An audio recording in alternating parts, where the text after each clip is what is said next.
Coordinator sent her a message and they said, "You're lucky today. You have to be lucky every time, but we have to be lucky just once." And it's the same thing with threat actors and incidents. As an organization, as a country, as someone that is protecting something as important as data, you have to be lucky every time. And the sad part is that there are so many threat actors involved. You have petty thieves, you have organized crime groups, you have activists. The threat actors are so many, and you have to somehow juggle and protect yourself from all these incidents and try as much as possible to be lucky every single time. And understand that this data that you're keeping about people is their identities. You're collecting information from people that make up their digital identities, and this data has the power to ruin people's lives. So it's important for organizations to understand that, because yes, in paper we have this right, but it's also important that they understand how important it is, and we need to do better. Sometimes you're told that what information you provide, you are the product, and that is why they have to share this data with third parties. Most of these third parties are advertisers.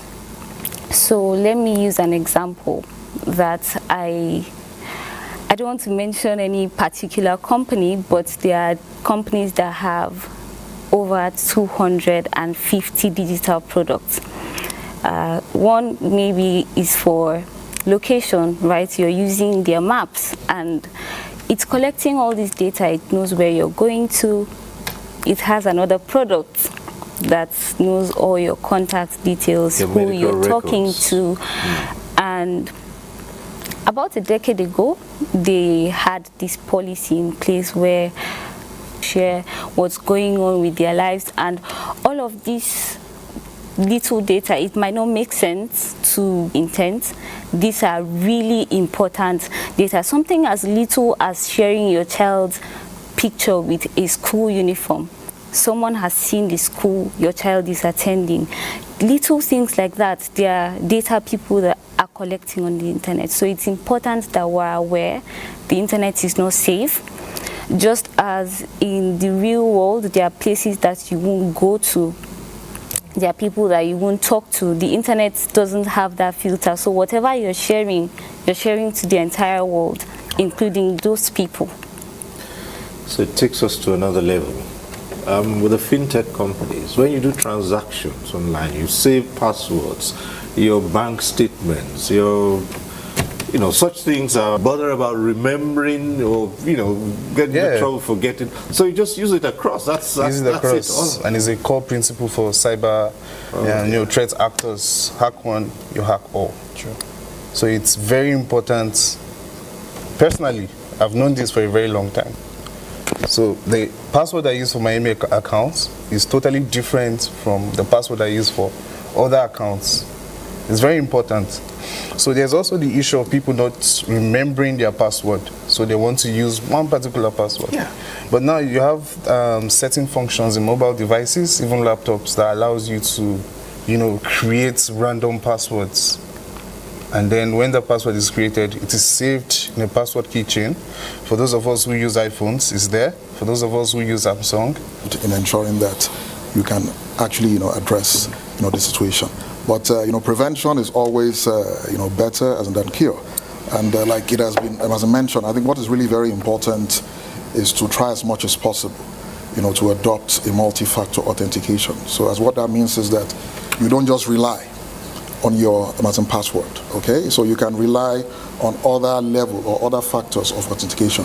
For example, if you are doing a two-factor authentication, it's about using what you have, okay, which is maybe your phone, to receive OTPs, and also, using about what which is the Amazon password, just to help ensure that you have different levels of protection. Some can even go as high as 3-factor authentication, which includes what you are, okay, and what does it for you, wasn't to use. So even if that one-time password is being hacked as a by chance, it can be as a reused again. So the best solution is just to see how to ensure that you only use applications that support passwordless authentication. And of course, like I keep telling people, issues around cybersecurity, it's all about risk management. Okay, you need to be able to weigh between the costs and also the benefits. For example, Roots, as I mentioned, that many of these platforms, they allow you to provide, they allow you access their service as in for free, but it's never free because you are the product. So you got to keep an eye out for all those free this, free access, nothing really free. Exactly. So you need to do a cost-benefit analysis. If the cost, you can also recover. What's so vulnerable about emails? Why are emails the point where these things occur for even bigger attacks? Why are emails susceptible to? Okay, so I remember, there was a time where we didn't have emails. It was phone calls. And that was like the most rampant form of communication at the time. People did businesses over phone lines, and then we reached the point where you sent fax messages. But right now, when you look at the corporate landscape or the business landscape, I'm sure you've received a couple of emails today already. Yeah. So emails have become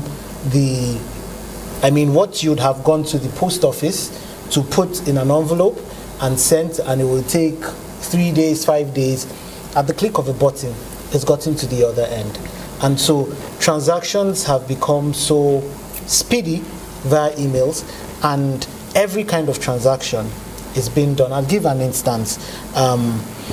There's something called the man-in-the-middle attack.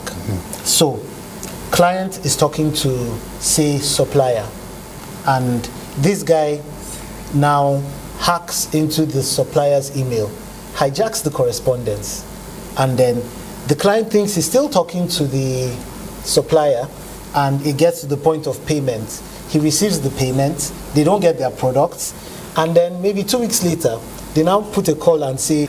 And it's in there. And that also can be breached. Oh yes. However, the usual or the best practice is they send you a statement, there's a PDF, but there's a code to decrypt that particular document. So it is there, but if you don't, so he was talking about different layers of authentication. So that's part of it. So yes, the document is there, but the question is, can it be, can you access the document? Can you have access to the document? So that extra layer of security are some of the measures that are put into place. So even you, the user, if you don't have that decryption code or something, you cannot access that PDF, with the statement, even though it's in your email box. So yes, so for something like that, that's a best or usual practice right now. Now let's look at the challenges and risks, and the biggest challenges Nigerian institutions face in securing email communications and infrastructure today. You see, you talked about all of this working, to track down cyber criminals, and these things are getting easier today. Today we see individuals, they're able to hack into security systems, and it makes you wonder, but when you carry out business online, when you transact business online that requires payment, and even with the one-time password, also with fintech companies where you provide certain details, your card details, and authentication pins and all that, makes you wonder if there's no way those can be copied or kept and used in subsequent transactions. Is there a way out of this? Back to the baseline of raising awareness and how it's important for businesses to know the importance of the data they are collecting. Just like everything he has said, an email is so important to our lives as individuals. It's almost a key to your digital identity. Almost everything starts from your email. So for instance, if I have access to your email address, it means I can reset your bank settings, request your bank to send a reset link. Because I have access to your email, your bank is going to believe that it is you, and they'll send that reset link. And not just for your bank, your online identity, your social media, and then I reset or log you out of your Facebook, your Instagram, and then I share malicious posts. It is a ripple effect. It's just an email, but there are so many things that can be done with just that email, and businesses need to understand how important it is. There was a time I used to gym at a particular hotel, and I was very upset when I saw printed copies of their hotel guests with their email addresses, and I was really upset. I had to share it with the management. I said, this is very wrong.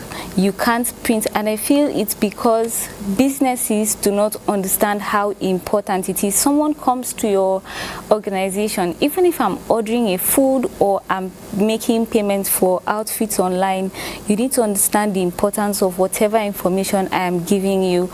And then they also need to be held accountable. Businesses need to be held accountable. For instance, you have a breach. This for the companies that are digital. If you have a breach, there needs to be an investigation to know if you were careless in the first place. Yes, we have the framework, right, for data protection, but then it also needs to be enforced, and then there needs to be repercussions. Businesses need to be better.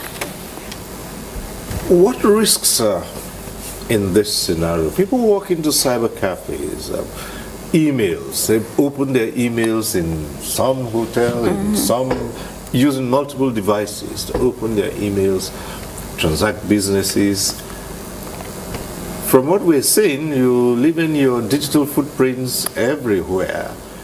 How safe are those practices? You go and you open your email in some commercial center. Yes, they say you close it and that's it. Is that safe? Well, no, it is not safe. I think there's a simple question answer to that. It is totally not safe. When you go everywhere and you just log in your email address with your password, you may think you have logged out.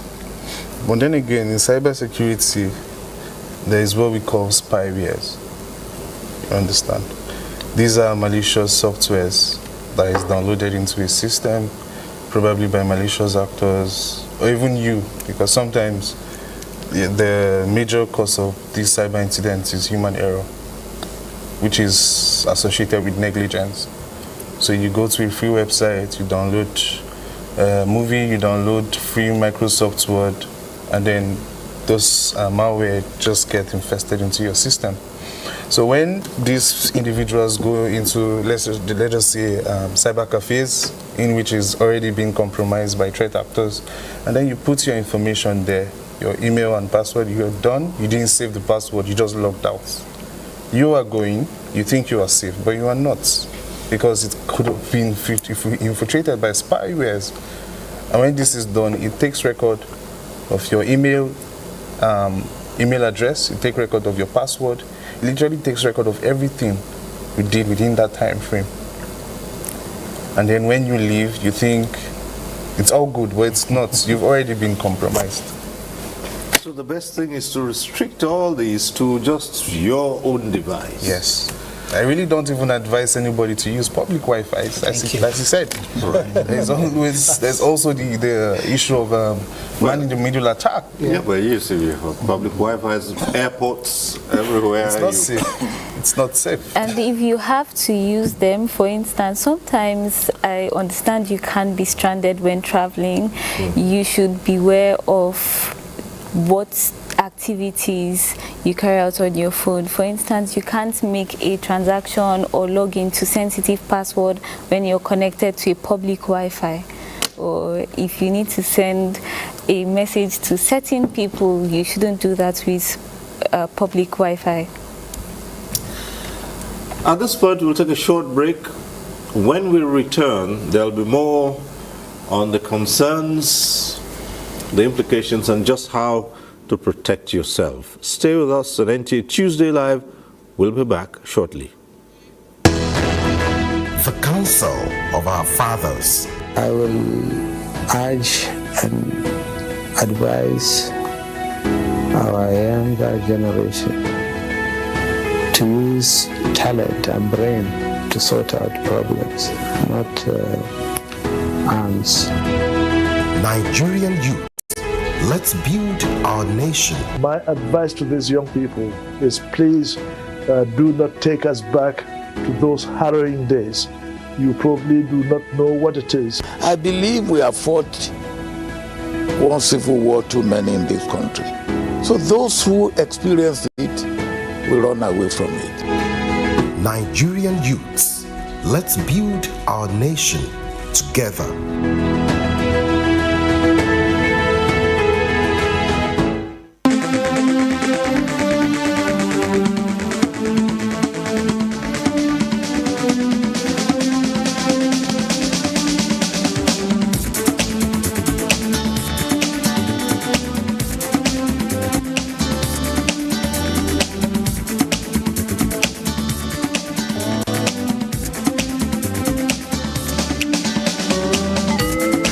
NTA Tuesday Live, a network issue-oriented innovation talk show.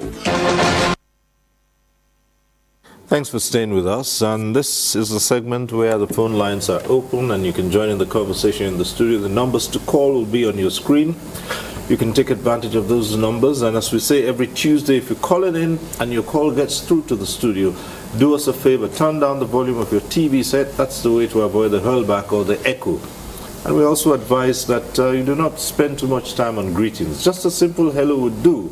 And one way to know your call has been passed through to the studio is you see your name appear on screen. That tells you that your call is through to the studio. So just go ahead and keep such comments and questions as short as possible so that others can also get on the platform. Whatever issues you raise, our guests here will take on those issues and explain them and answer them in detail. But for now, we start off with another of our reports, this one from Oka. Nigeria's rank of 34th globally in data breaches, it has placed Nigeria among countries facing significant exposure to phishing, email compromise, and data breaches. These analysts attribute to low awareness, unemployment, and the love for quick money. It also points to Nigeria's large youth population as the country's most significant asset in fighting cybercrime. Any virus that attack an electronic device, the solution to curbing that issue is also resident with the person that designed that virus.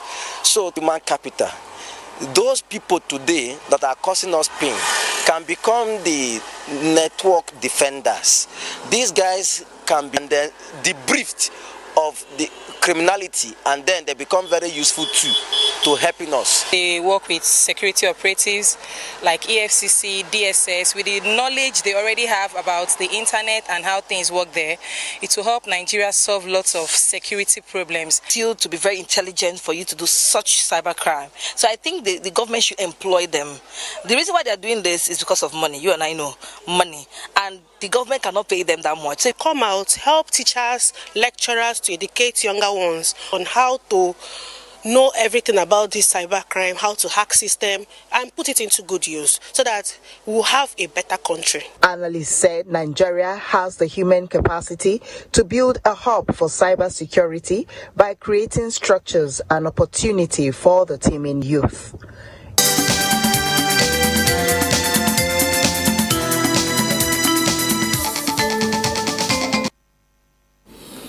Right, back to the studio here. One of the questions, of course, would be how can those who are unable to afford security, enterprise security, protect themselves, particularly small agencies, SMEs? How can they? Well, the big companies can outsource their security matters to established and companies, but the smaller players can't do that. Small agencies and individuals.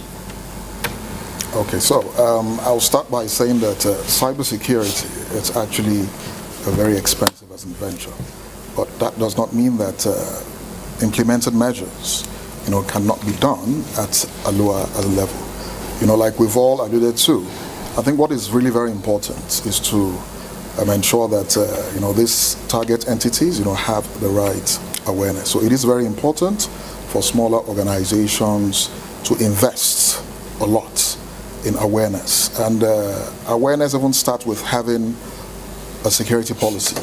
Okay, a security policy that has been cascaded, from the national cybersecurity frameworks. So it's important that smaller organizations take the issue of having policies, seriously. So within the policies, they cannot have a strategy for creating awareness and also training their staff. Not everything in cybersecurity actually requires you investing so much in. And if you look at many of the hackers, they don't really invest so much in cybersecurity training. Neither do they really invest so much, in hacking tools. The truth is that many of these tools, they are available, free on the internet. And with the emergence of artificial intelligence, it has even lowered the bar for threat actors, or what is generally referred to as, cyber criminals. In fact, as it is, with artificial intelligence, you can create an effective phishing email in seconds. Something that used to take, maybe hours or a day in those days. With AI, you can actually, create such, attacks within some as a minute. So the same way threat actors have access, to free tools. It's the same way also. People that want to protect themselves also have access to tools, to free tools on the internet. The phones are already on. We have our first caller tonight, Sagir calling in from Bauchi. Hello, Sagir. Go ahead.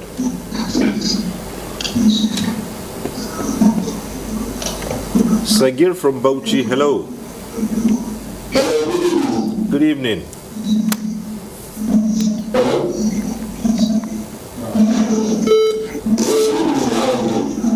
Yes, go ahead, Sagir.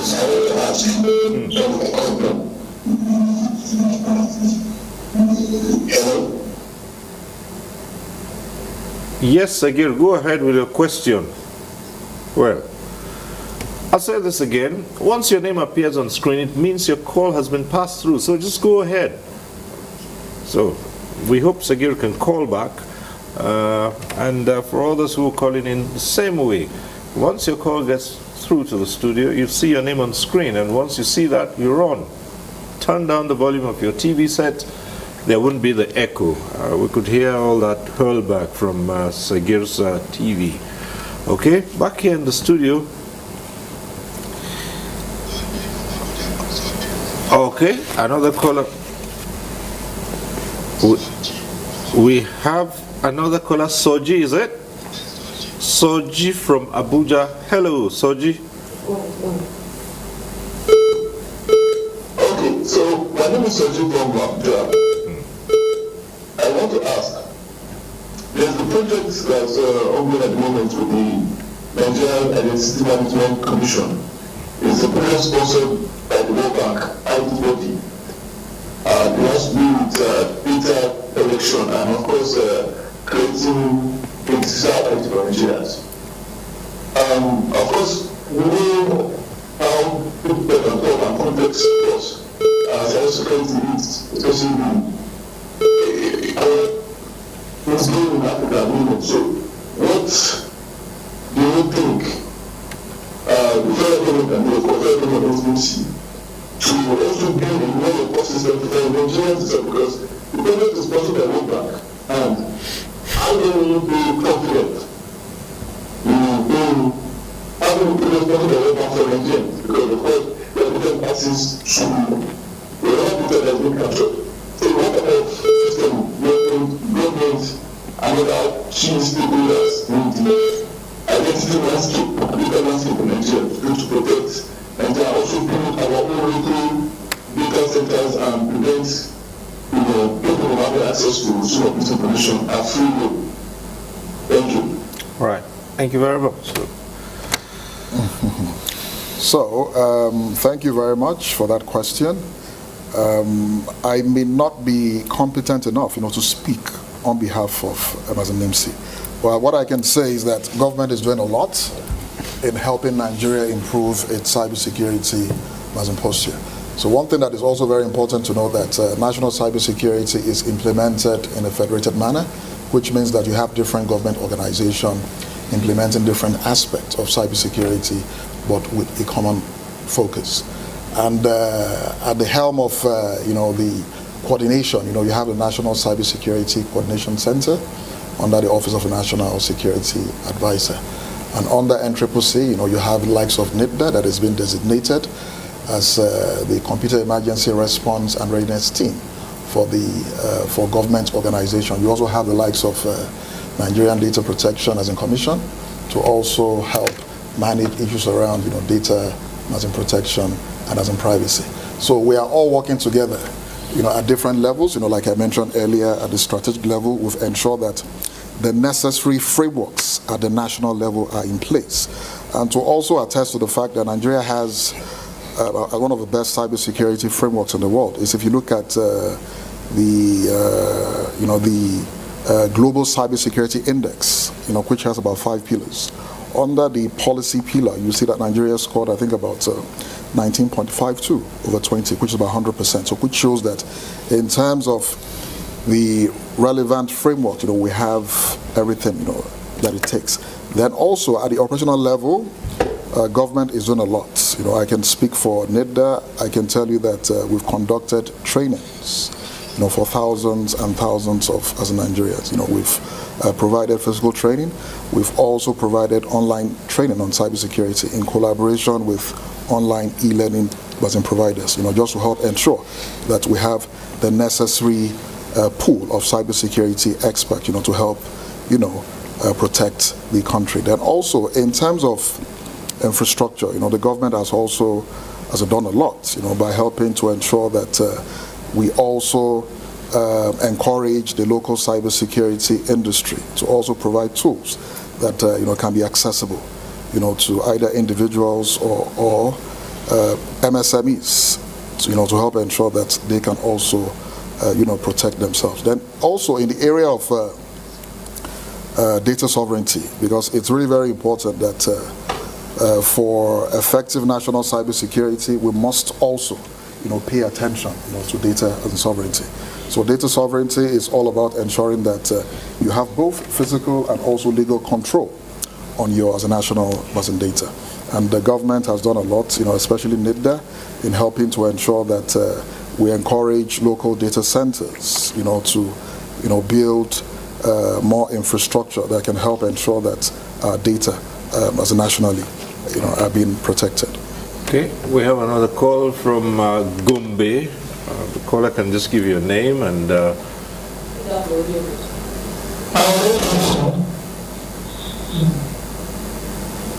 Yes, go right ahead. The caller from Gombe.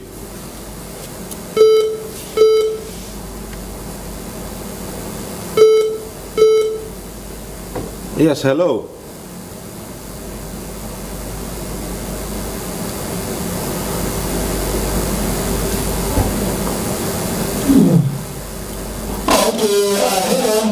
Yes, go. My question is that I normally do business with many companies, so I need to know many signs that I can go to whether I need to know if that or somebody that take to that my question. Thank you.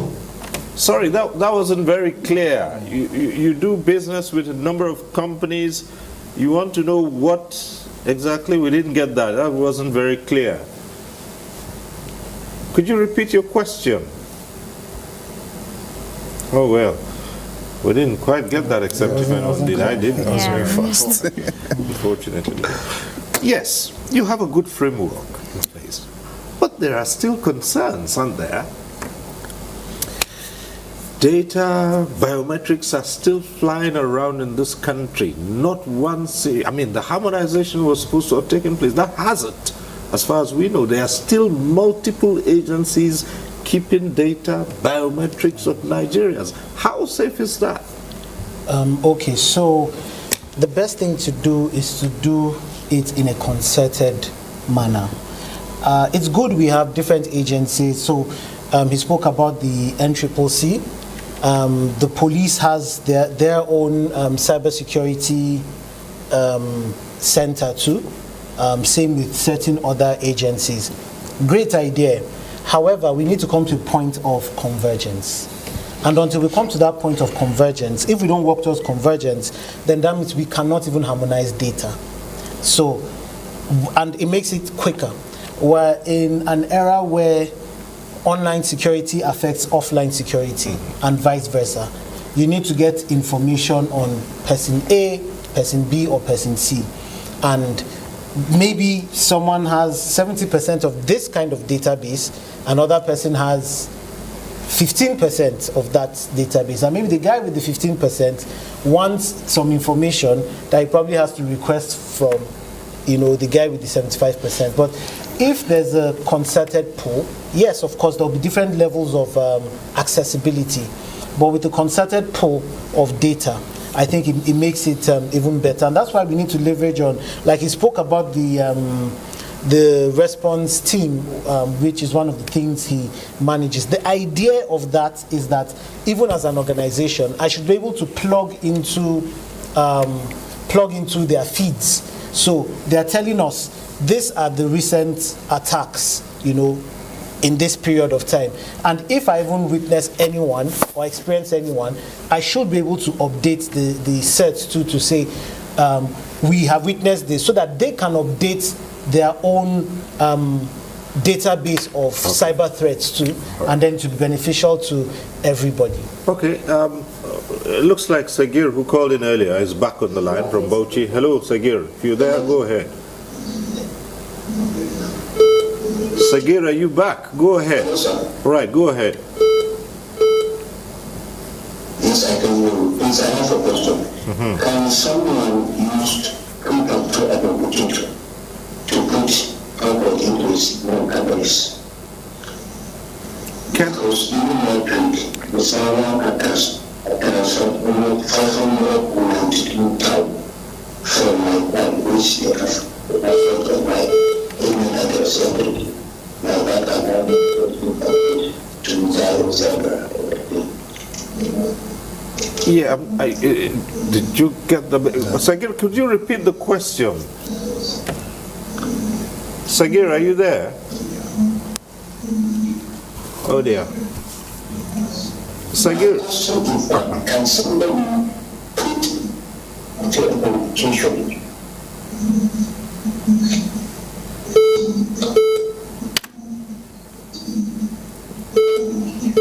It is email address so that no one can ask them. I think he's talking about two-factor. Two-factor authentication on your email. All right. Yes. Okay. Yes. Yeah. So, yes, you can.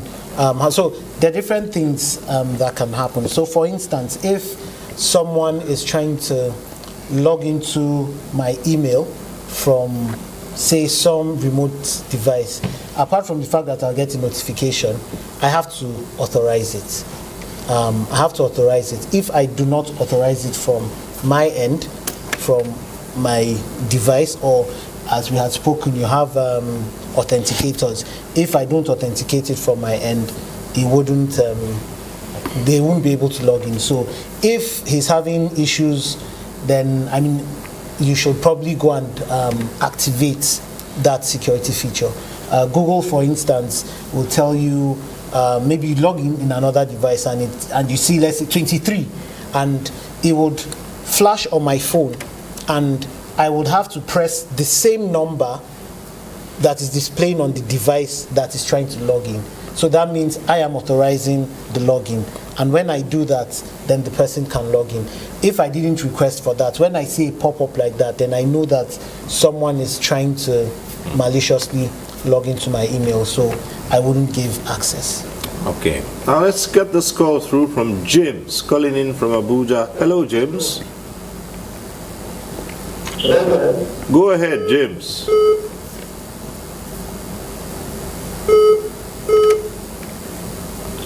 Okay, good evening. Yeah, good evening. Before now, we were told that every website that has an S in the name, like the HTTPS, just means that the website is secure. But these days, we have having the same name, HTTPS, and then there are phone websites. How can we differentiate genuine websites from those fake ones? Okay. Great question. Okay. Thank you very much. Lots of people have been worried about that. So as technology is progressing, so are the kinds of attacks that are being launched as well. So true that a while back we would tell people that do not click on a link without the S, do not click on links that are not secure or links that do not have the padlock. But then the attacks these days have become very advanced for us to judge by just that. There are links where you would see that it's secure, but then it's not secure for you to click. So there are just a few things that you would have to ask yourself. You have to stop and think before you take any action, before you click on any link. So if someone sends you a link and it needs to be clicked immediately, then maybe you shouldn't click on that link. If someone sends you a link and it's suspicious, then maybe you shouldn't click on it. And these days it has even gone beyond links. There have been cases where it's blurry pictures on WhatsApp and, you know, curiosity. It's social engineering. They're taking advantage of you being human, because we're curious as human beings, right? So they send you a blurry picture and then you click on it and then you're downloading a malicious software. Or there are cases, in fact, that I've seen in recent times where someone's iPhone got stolen and then they activated they activated that their phone had been missing, and then I don't use an Apple product, so but then there's a number you attach for after notifying Apple that your phone has been missing, and then they attach the phone number, and then the people who stole the number kept sending links to that particular number saying that click here to find your phone, and someone who is desperate will want to click on that link. So these people take advantage of human emotions like fear, like you're in a desperate situation, so you'd want to click on that link because you want to find your phone. But the person had to stop and think. The person thought, Apple doesn't have this number, it's a new number, and yeah. All right. So Musa from Kebbi on the line. Hello, Musa. Hello, Musa. Good evening, sir. Good evening. Go ahead. Yeah, go on. Go ahead, Musa, with your question or comment.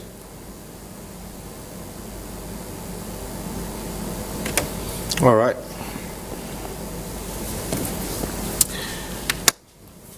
Now you have situations where even with agencies, particularly government agencies and their websites, and this has happened quite a number of times, and people are getting really skeptical about clicking on them to say, well, what is secure, not secure, and you go and the next thing you get a message is, this site is not secure, you have to go back. What's happening here? These are agencies of government who are supposed to have secure websites. So one is wondering, do you begin to suspect everything now? Or how? But that's one other side. And then the question of receiving messages to update. How do people tell which one is real and which is just encouraging you to go and download some malicious software to your device? Well, speaking of agencies in which the site are not secured, yes, that boils down to poor cybersecurity architecture. Okay, let's take this call, see if we can, and then we'll come back to that.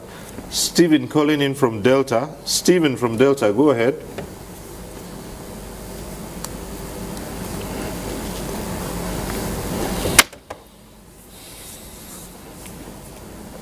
All right, I think we'll just go ahead, please. Okay, like I said, it boils down to poor cybersecurity architecture, because as we've said throughout this program, if there's one word that has been coherent, is awareness.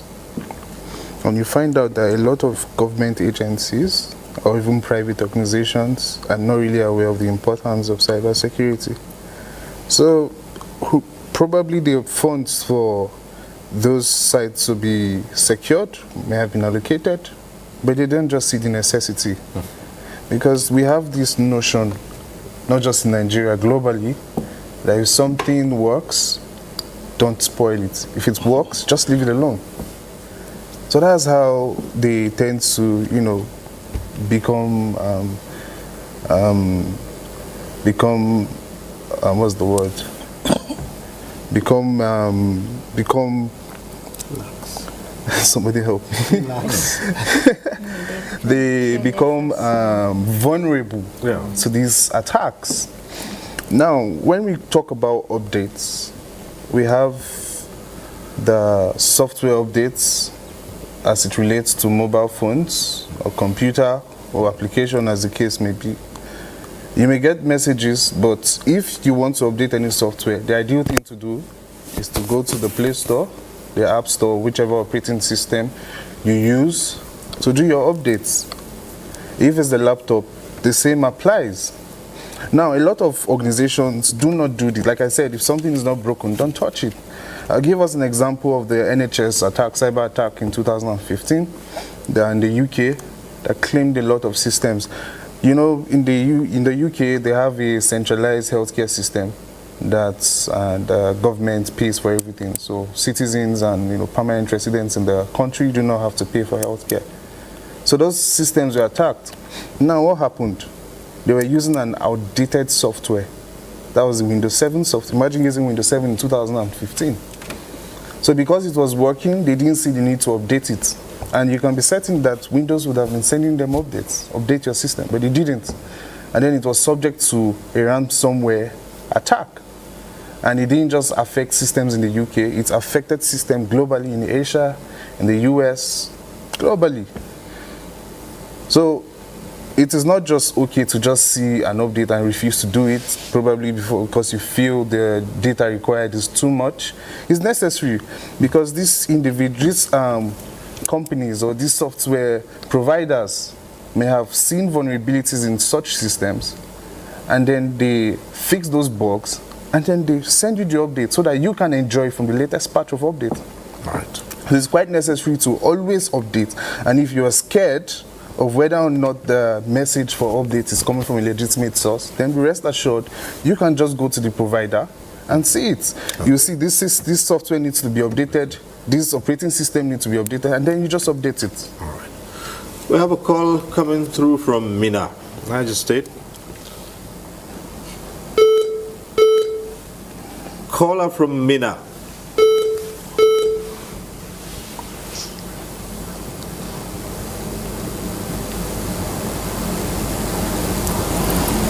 Hello, are you still there?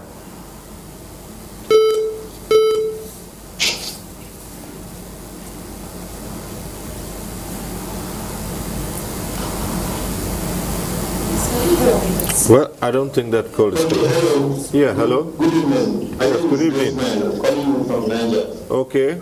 It's been a long conversation. So here is just my contribution.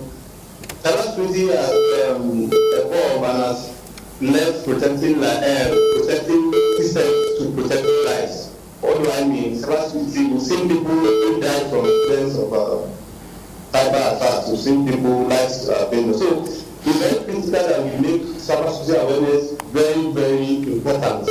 Now, in case, of course, that's been done cut across in university, from like one of the speakers earlier said, even from the primary, secondary school.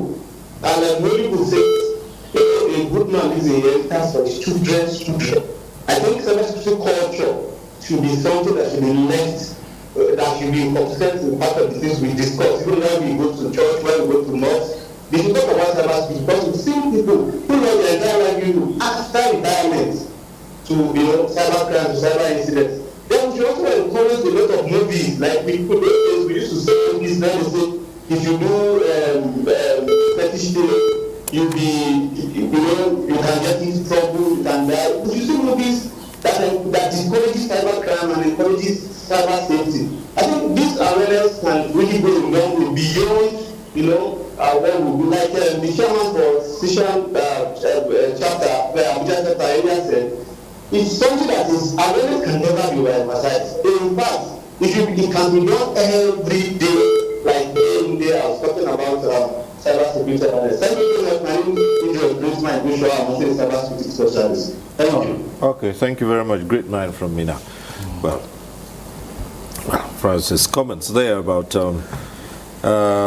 not pulling back at all in terms of awareness. But you see, this what we're talking about tonight, the 200,000 plus breaches that have been recorded. What does this do to public trust in the system and to Nigeria, of course? And the worry here is about security and the general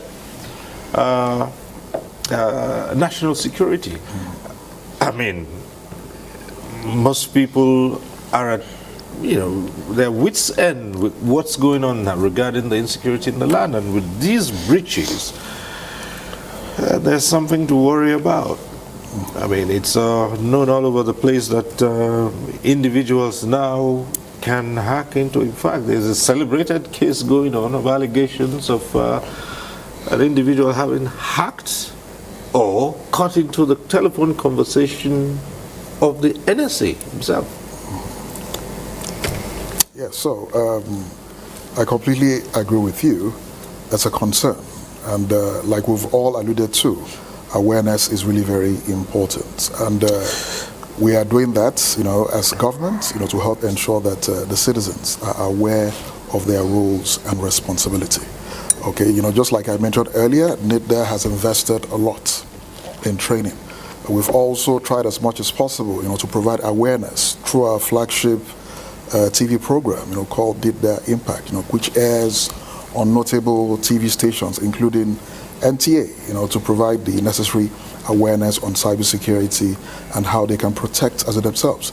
Then also talking about catching them young, we are collaborating with the Ministry of Education, to help ensure that cyber safety online, cybersecurity is also part of basic education as in curriculum, just to ensure that it is made inherent, right from early ages, to help ensure that as Nigerians, can effectively, protect themselves. So awareness is something that is continuous.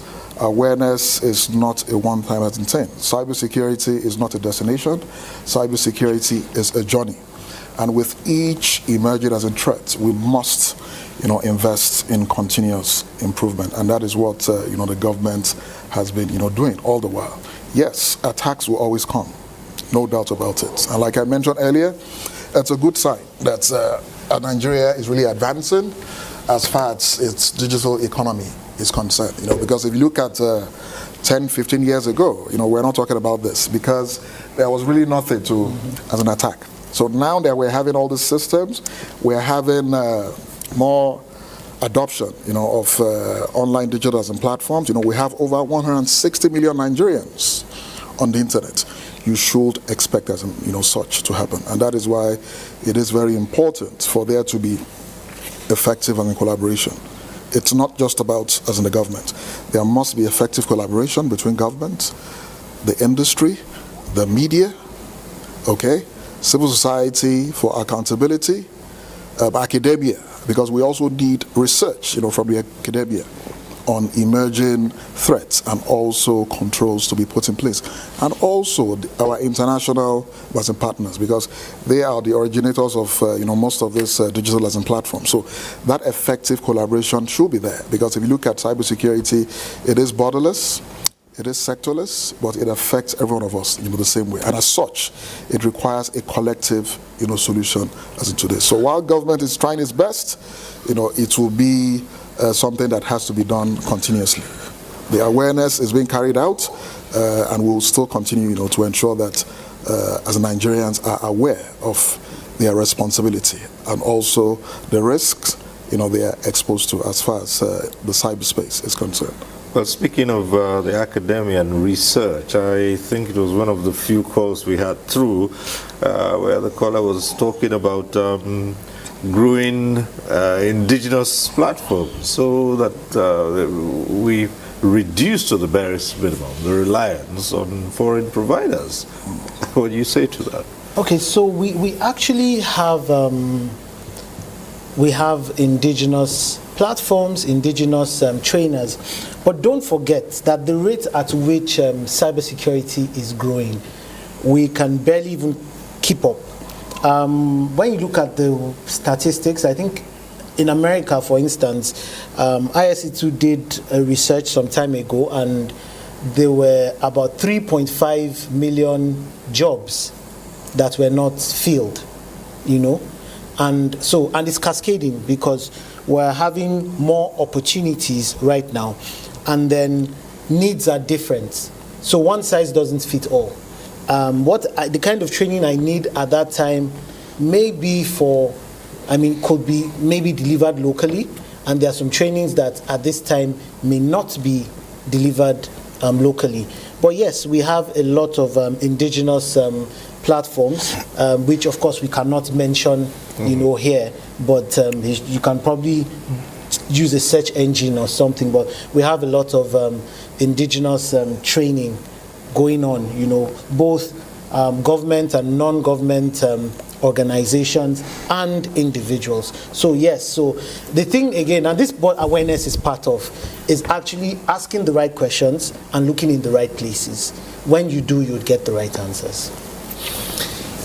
If you had the ear of the regulator today, what policies would you push for and say, look, this is the way to go, even as we seek solutions to how we can bring to the minimum such breaches? So I would say that we need to work closely with the private sectors, especially because when you look at our critical infrastructure, most of the providers are in the private sector, and they need to understand that the services that they provide are very important and critical to our country's economy. And if, for instance, they get breached, it's a ripple effect. For instance, let's say our energy sector gets breached, it's not just going to impact the energy sector, it's going to impact the banking sector, it's probably going to get to water, and that's how cybersecurity works. And that's why even when we spoke earlier about it happening to individuals, it's also a ripple effect. And I think there also needs to be a push for policies around child online protection, because a lot of times we leave that out and it's becoming a serious issue, because most of the cyber crimes we see on children, most of it translates into actual crimes. So we need to protect our children. We need to have policies in place that protect them. They are minors and they need to be protected online as well.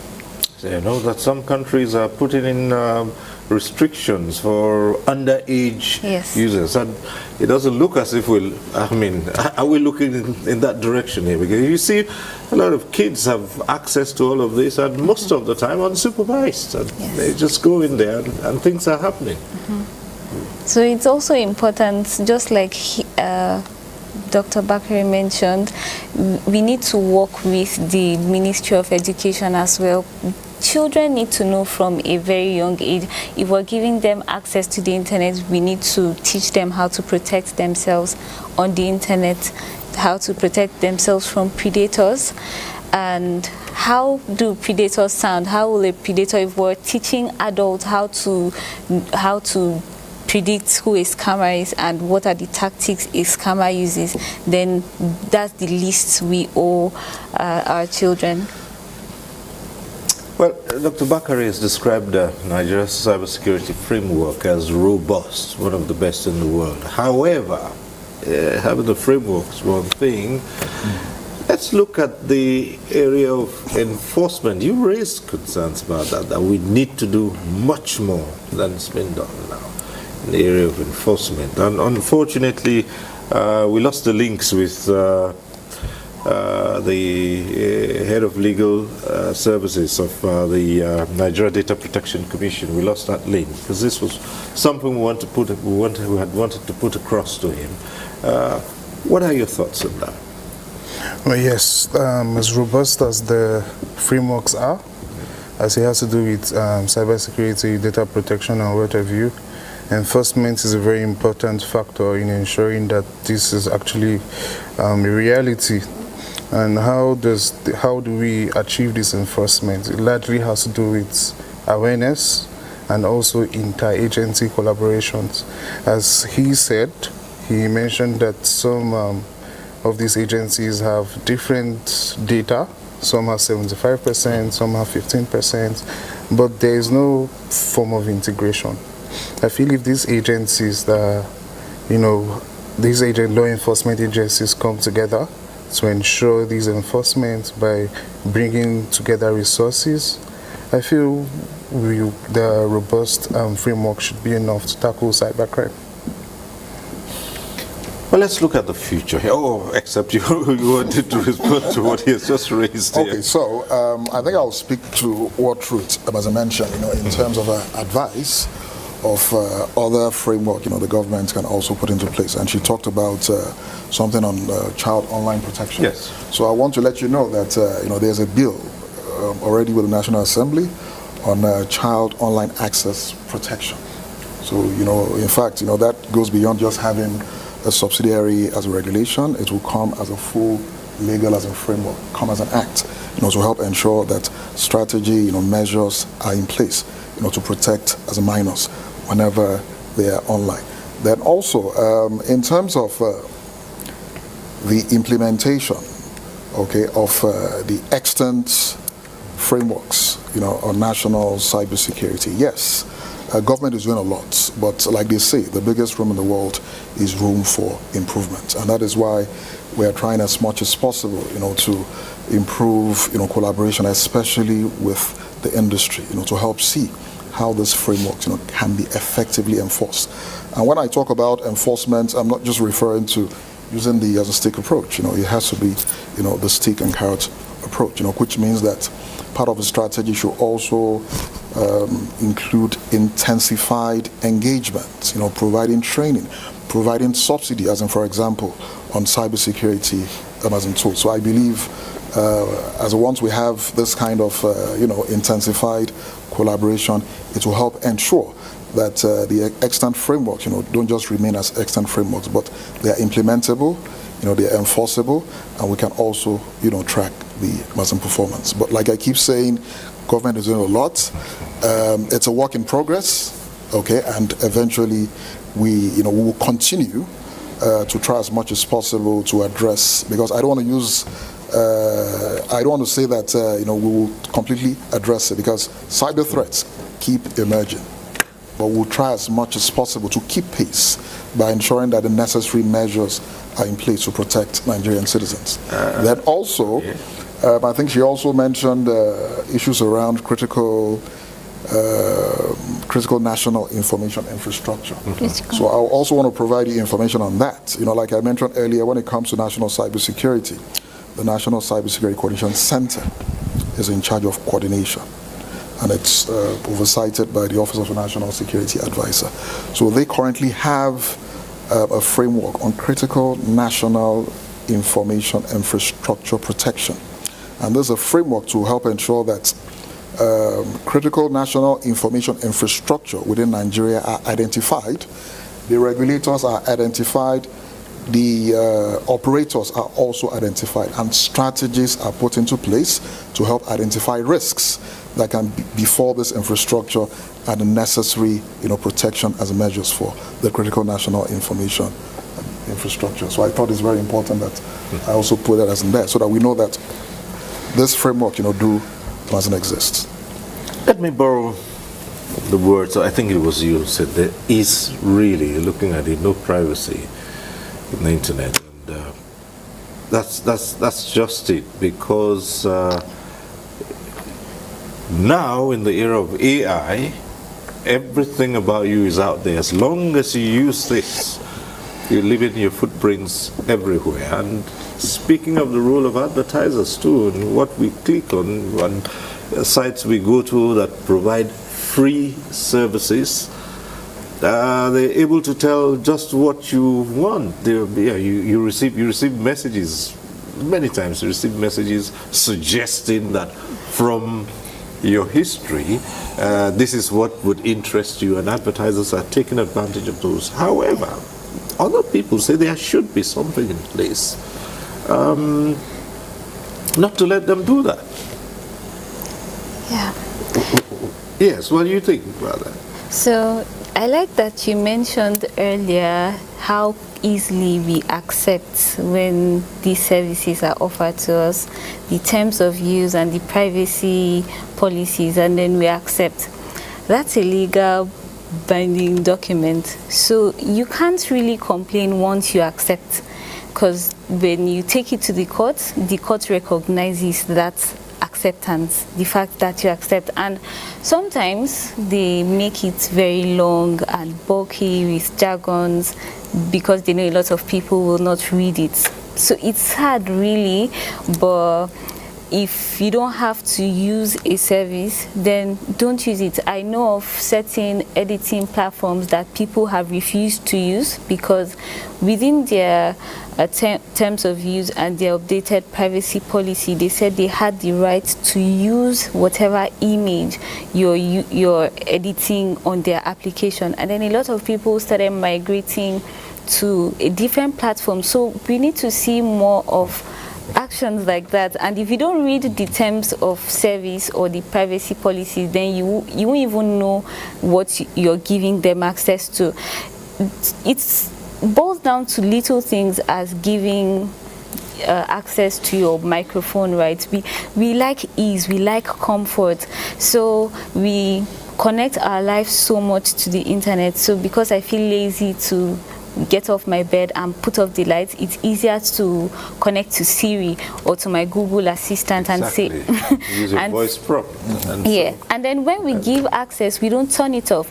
And there have been instances where this has been used against people in court because you gave access to your microphone and you probably were speaking and then admitted to a crime. That can be used against you in court, because again, these companies, they can't go against the country, else if they can't offer their services in that country, then it's a big problem. So in the end, that can be used against you. So we just need to be very careful, really. Caution is the watchword. As we prepare to wind down, what are your final thoughts here, Joseph, as we wind down? Well, my final thought is cyber security is everybody's business. It's the government business, it's organizational business. As personal individuals, it's also a business. And each and every one of us in our different organizations, as big businesses, SMEs, government institutions, should endeavor to ensure that we adhere to cybersecurity principles to ensure that we are safe, as cybersecurity today is very important in ensuring safety, and is also a matter of national security in today's economy. Right, Moses? Okay, so I'll speak to the frameworks. I believe the way it can work is where there's a relationship which I think exists between the businesses and the government. Now, how do we know if those frameworks will be viable? It's simple. Encourage businesses to try to start, you could do a test phase, adopt these frameworks, run it for a while. You know, you could, within the private sector, certain organizations can adopt it, even within the government sector, run it for a while. That way we can see where there are loopholes or where there are places for improvement and what really works. So it's just like putting controls in cybersecurity. So for instance, even in your infrastructure, when you put controls, one size doesn't fit all. And sometimes you think a control you have put is the best control at the time, but it's evolving. That control today might be the vulnerability tomorrow. So again, cybersecurity is dynamic, and I think we need to understand that it's dynamic, it's always changing. It's not like a seal that is, or like a tattoo. And again, we want to see more collaboration between business and government. Thank you. Okay, for you? I'll just say that people need to be aware that their data is very important, and there are people that will go to any level to get information or data about themselves. I mean, I recently saw a CV in the dark web of people offering their services and how they could be offered for, you know, really terrible things, I would say. And it's easier to do these things now because they can be offered as a service. So gone are the days that if I need to bugle a door, I need to be there physically to do it myself. These days it can be launched in bulk and it can be rented, it can be sold on the dark web. So people need to be aware that it's so easy to get to them, and then be careful. Even on social media, I know it's easy to get carried away, but then if you won't see a random stranger and tell them, I took my child to this school, then you probably, the internet doesn't need that information really. A lot of the things can be controlled from our own end. We end with you. So thank you, Emma, once again for the opportunity. Like I mentioned earlier, cybersecurity is not a destination. Rather, it is a journey. And what that means is that we must continue to engage in continuous improvement. Again, you know, cybersecurity, especially at a national level, is a shared responsibility. Government, you know, must continue to implement effective cybersecurity standards and other frameworks. Also, the industry is expected to come up with innovations, you know, around cybersecurity, and also advise governments, you know, on better ways or newer ways of implementing measures as far as cybersecurity is concerned. Then also the academia, it's very important that they continue to engage in research on emerging as in threats, research on emerging solutions. And also the media has its own role as in to play, especially in the area of awareness. And I'm really very happy that you know, we are achieving that, especially with this as in program. Then also the CSOs, okay, they also need to hold entities involved. And when I say CSO, I'm referring to, you know, the civil society organizations. They must help ensure that they hold entities accountable as far as national, you know, cybersecurity implementation is concerned. And also the international community is also very important, you know, because they provide us with most of this, you know, platforms, digital platforms, you know, that we access, that makes us susceptible, you know, to cyber attacks. Then finally, as a Nigerians, I will say that before you sleep, I will advise that your simple password, ensure that you change it. Also ensure that you know, you improve on your password authentication, you know, by implementing multi-factor authentication, and ensure that you do not use the same password across all your applications. Great. Thank you. Lots of passwords, I imagine, will be changed tonight. So thank you so very much, Dr. Ayodele Bakari, Assistant Director, Cybersecurity Department, National Information Technology Development Agency, NIDA. Thank you. You're welcome. Moses Gabriel Omalai, Cybersecurity Professional. Thank you very much. Thank you for having me. And Ruth Sambok, Digital Rights Advocate. Thank you. Thank you. It's been a pleasure. And thank you also, Joseph Gideon Ikojo, cybersecurity expert. Thank you. Thank you very much. And thanks to you for staying with us this far. We have to leave this conversation here. Next week, we'll be back with NTA Tuesday Live. I'm Cyril Stober. Bye for now.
It is true that we try to always do our best as often as possible. So allow me to encourage you the more, as only a man who is able to stare dead eye into the eye of the storm. Remember this always, because you are a winner. Hello, beautiful people. It's another episode of your favorite event program coming to you always on the network service of the NTA. I am Funke Oyele Ashaleye, standing in for Anita Shalom. And this is Sociologue, your sure way to socialize always. See you in a jiffy.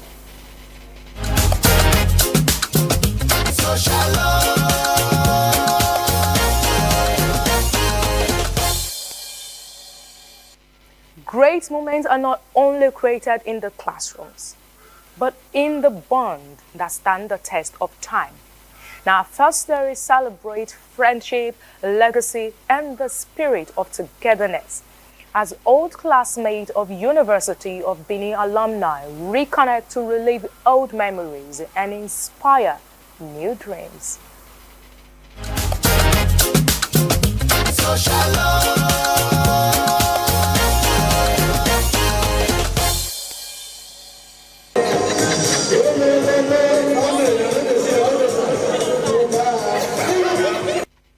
The University of Benin Alumni Association, Abuja branch, convenes regular meetings to facilitate networking, mentorship, and social interaction amongst members.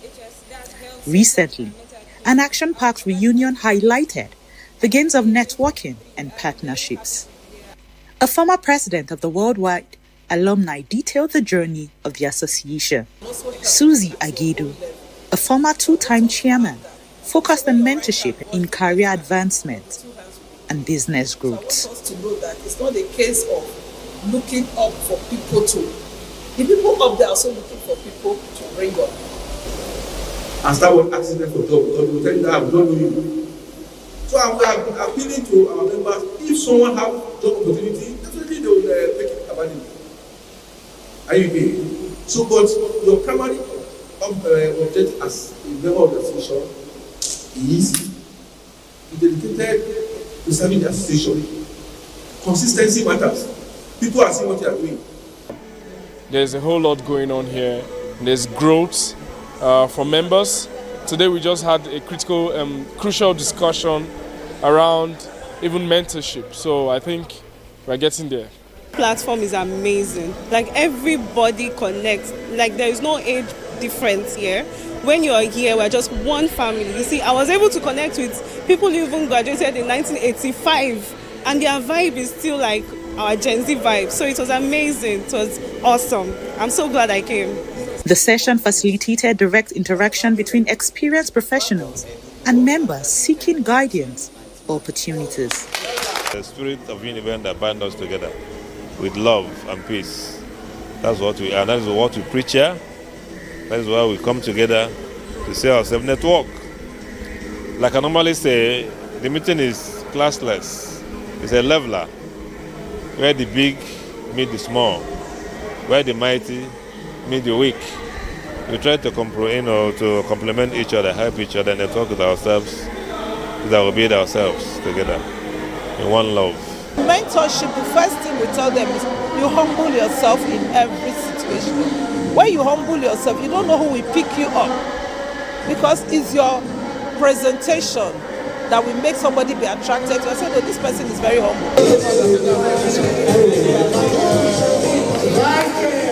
After all the hard talk, there was a gradual switch to light-hearted events. The games created a lively interactive atmosphere with active participation and cheering from the audience throughout. Most times people would ask, what do I stand to gain when I'm a part of University of Benin alumni? A lot. A lot. It's a 50-50 thing, because in as much as you gain, we also want to gain from you. We want to gain that your expertise. We also want to learn from you. And of course, you will give, and you will receive. We've had sessions where, we've had times where jobs were given to persons and welfare packages were also given to persons. Yeah, so we see ourselves more or less as a family. The chairman restated the association's commitment to member support, professional collaboration, and periodic engagements.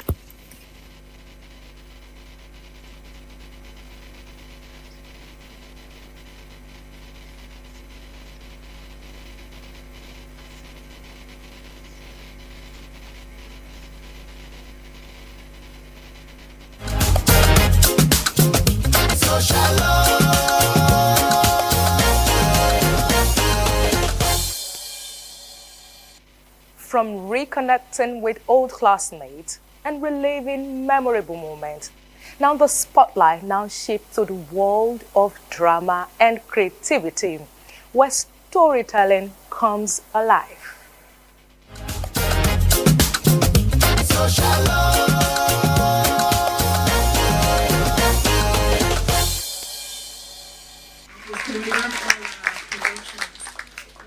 A beautiful evening with C3 Media Theatre House, Abuja, is one that will remain unforgettable as they once again thrilled their audience with another production, this time with the love story echoes of yesterday. I really do. And I want to spend the rest of my life with you.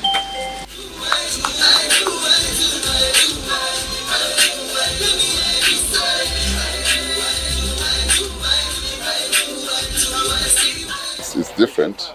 It's one of life stories, you know.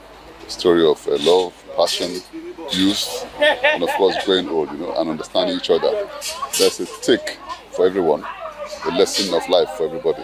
The play is real. It represents what happens in life. It's not fiction. It is, today's reality, and it talks about the commitment of love and family. I was really impressed. And I learned a lot from the show. We shouldn't give up on love.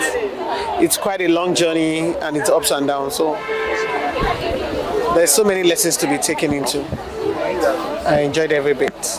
You can see how we are all brimming with excitement, and that should tell you how exciting this is, both in terms of the artistic, expression, in terms of the messaging, in terms of everything. Take it easy, man. We really have come a long way, haven't we? Yes, we have. And I am glad we are here, babe. This stage play delves into the lives of Dolapo and Osas, a retired couple enjoying each other's company as they reminisce about their past, surrounded by miscommunication and emotional retreats as secrets unravel. Missed dinner. Oh, welcome. I sat at La Maison restaurant for 2 hours, Osas. 2 long hours. The waiter kept refilling my glass of water like I was some pathetic desperado. And you have the guts to come here and tell me, babe, I know I missed dinner. Look, babe. Abeg. It was a busy day at work, and we had an unplanned meeting with the partners. See, don't you dare tell me that was us. I'm evading the question. What question? You told me you called off a wedding with your ex because she was pregnant with someone else's child. Exactly what happened. So why is your sister Rukewe now casually mentioning in a phone conversation that you have a grown-up child studying in Canada? This emotional journey prompts the audience to contemplate the complexities of self-preservation, lies, and avoidant behavior in a relationship. Tell me that! Why are you to tell me what? A love story about the trials and tribulations of relationships and marriages, and secrets and lies, and what that can do to a relationship, but how relationships endure with good communication. And I have to say the dance was also wonderful this evening. It was a lot.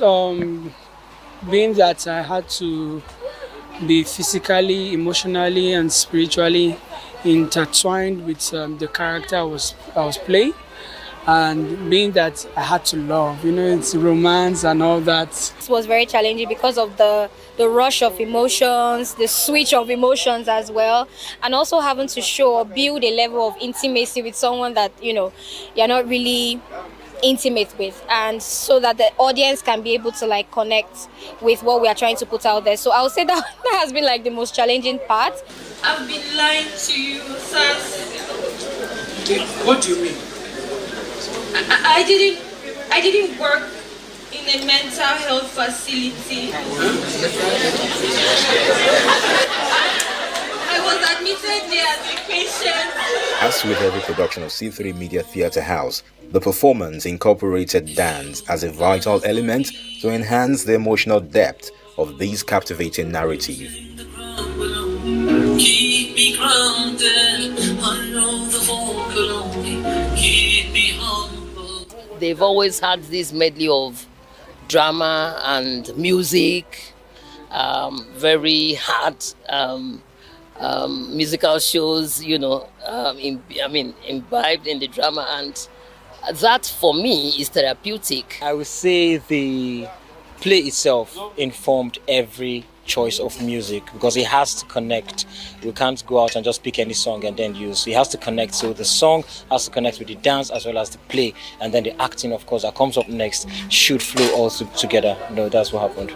The tough one, I won't lie to you, because we had to look for people that understood the character. We had a whole retinue of actors, so we had to really dig deep to look for those 2 actors that we know could fit in. And by the time we got the 2 actors, they were actually not friends, so we had to build chemistry for them to understand what they were doing. So it was really tough, but I'm glad to see what you just saw. I wrote the play with Mr. Shola, my director. He co-wrote it with me. We wanted something different. We wanted something about love and real life. Love is complex, love is deep, love is interesting, love doesn't give up. So we wanted to just portray that, and I think we were able to do so. With standout performance, poetic dialogue, and a raw emotional pulse, Echoes of Yesterday is a gripping meditation on the cost of silence and the courage it takes to confront the truth, not just in others, but in ourselves.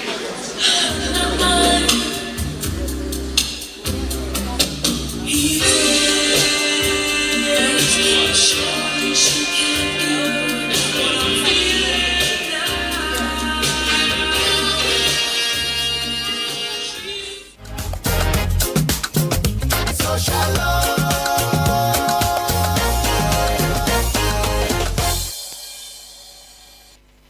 An impressive display of talent and creativity and powerful storytelling indeed. We now turn our attention to the world of creativity and expression through art. Stay with us. I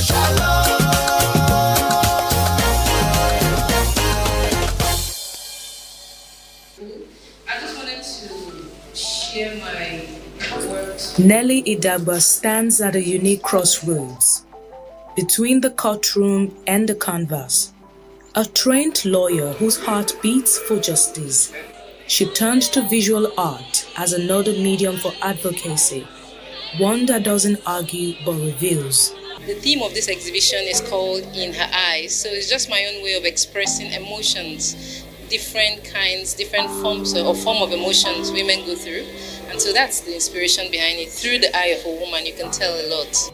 In Her Eyes is Nelly's first solo exhibition, a deeply personal and socially conscious body of work. Each piece captures the soul of African womanhood, her strength, her struggle, her silent triumph. What we're going to take home here is that Nelly is not just starting, she has arrived.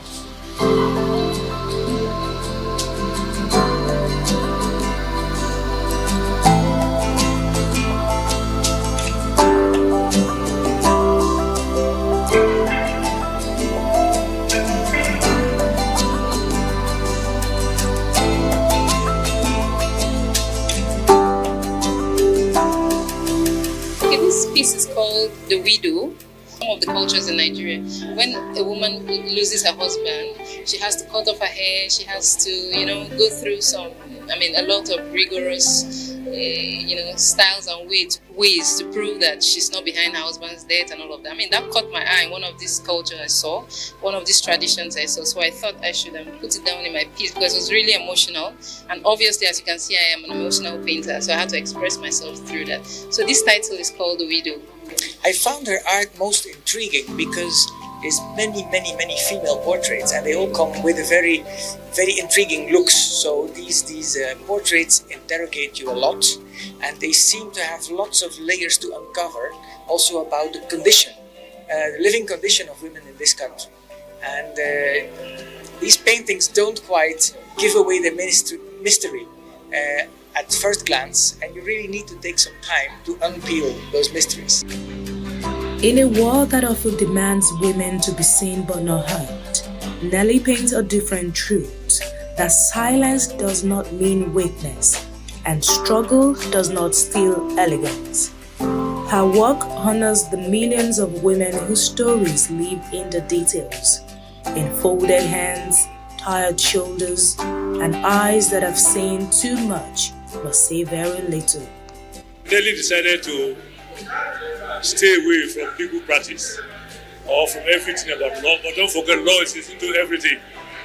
And creative economy is something that satisfies the mind. What will satisfy her, what will give her comfort, happiness, is what she's into now. And I think she's deriving joy from what she's doing. And with what I'm seeing here, I'm happy that she decided to veer away from legal practice to do what she's doing.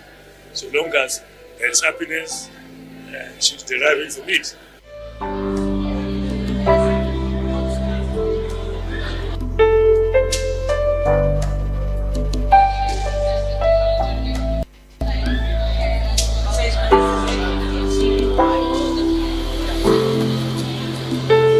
It has to evoke you, from the eyes to the emotions to the background to the colors Nelly uses.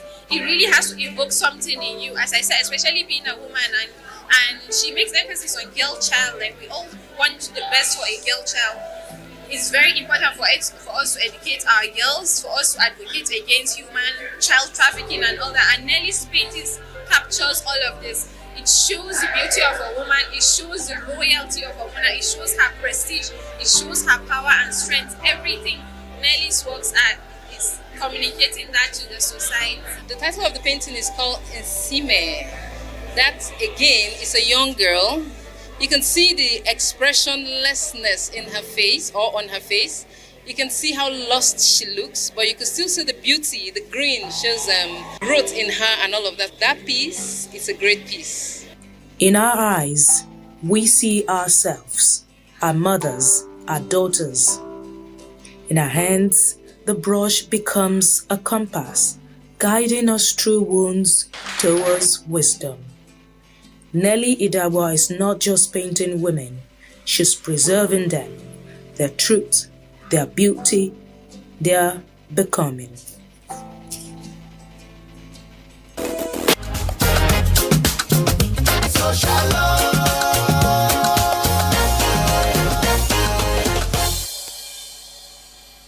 Closing the program today is a birthday celebration all the way from Port Harcourt.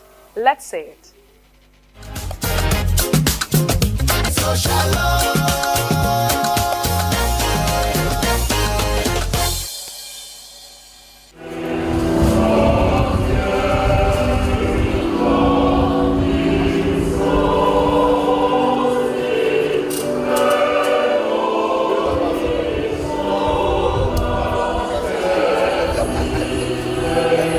In every lifetime, there are rare souls whose journey speaks not just of years lived, but of life's touch, of grace given, and purpose fulfilled.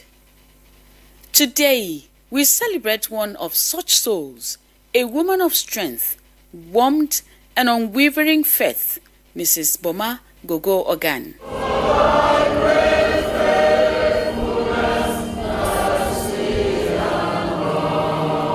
A woman of noble heritage, she is the first daughter of a former Rivers State Governor, Rufus Ada George. But one thing I do know that this is my first black man. This is my first expression. Boma that I know is a wonderful person.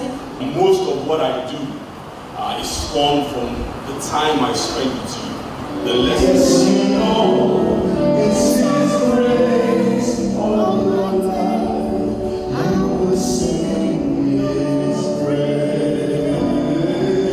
Her life reflects grace, not the absence of challenges, but the strength to rise above them. Standing beside her is her husband, Mr. Idare Gogo Ogan, a distinguished figure and a leading voice in commerce and development through the Niger Delta Chambers of Commerce, Industry, Trade, Mines and Agriculture.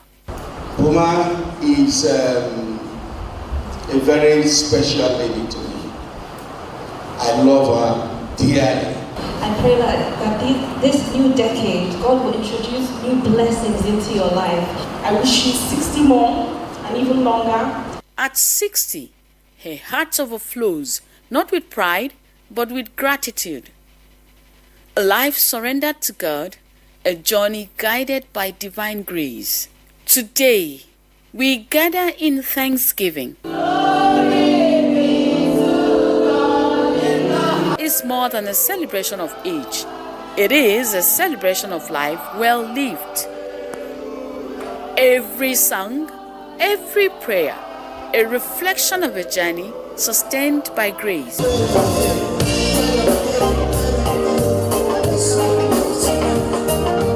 And now, the celebration continues.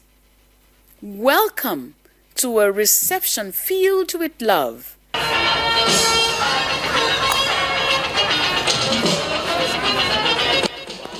And then, the moment everyone awaits.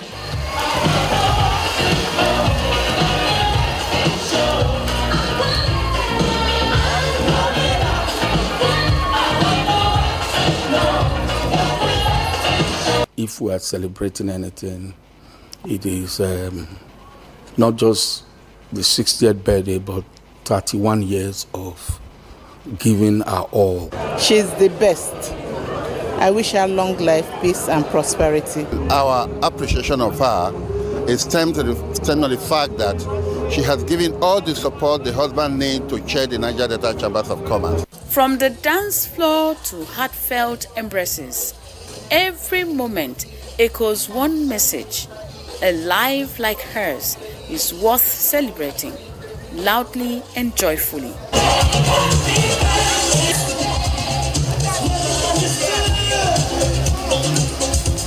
I love life. I love people. I love cooking. I love hosting. So I always have people in my home. I'm very grateful to be 60. I'm thankful to God. 60 years of grace.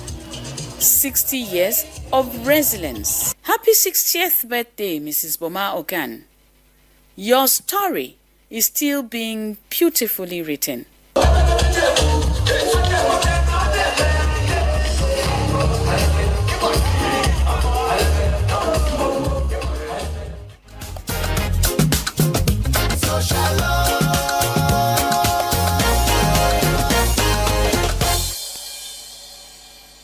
And that's how much we can take on the program today. Remember, no matter where you are, never stop believing in your dreams. See you again next week. Stay safe and God bless.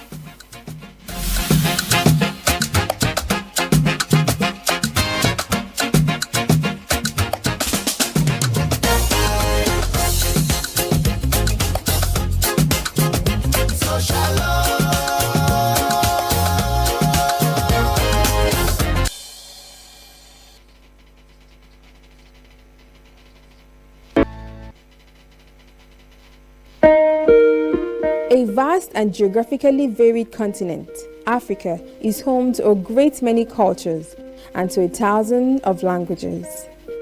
Although no single set of myths and legends unites this diverse population, different cultural groups and regions share some common elements. Myths from other parts of the world and those of African people reflect beliefs and values. But while the mythologies of many cultures are carefully preserved relics of ancient times, African myths and legends are still a meaningful part of their everyday life. Some African myths deal with the universal themes such as the origin of the world and the fate of the individual after death. Yet, many spring from the continent's settings, conditions, and history. The people of Africa did not use written language until modern times. Instead, they possessed read form. In some cultures, professional storytellers called griots preserved the oral tradition. Or the storyteller at that time of pre-literate society was when one uncle or one auntie sat down at twilight or under the moonlight to entertain, educate, inform, or enlighten society, made up of the young, old, and even the children, as it were. But essentially, I think they had a way of making children come out at that time because of the impact it had on children, because they were mainly or the major target at that time. So like I said, it was storytelling that has not been affected by civilization, modernization, and then what they call technological invasion. So it was a time where things were handed over by word of mouth from generation to generation. The written accounts of African mythology began to appear in the early 1800s, and present-day literary writers labor to record the continent's myth and legend to ensure their safety from cultural change. There are clear interactions between the deeply rooted oral tradition and the developing literary tradition of the 20th century. The interaction is revealed in the placing of literary works into the forms of the oral tradition. The impact of the epic on novels, poems, and drama continues to influence writers today.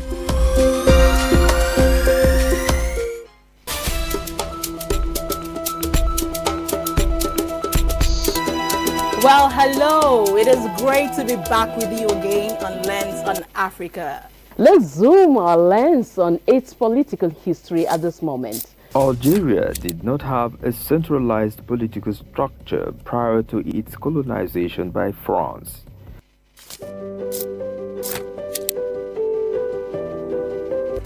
It is now time for our weekly roundoff of African history.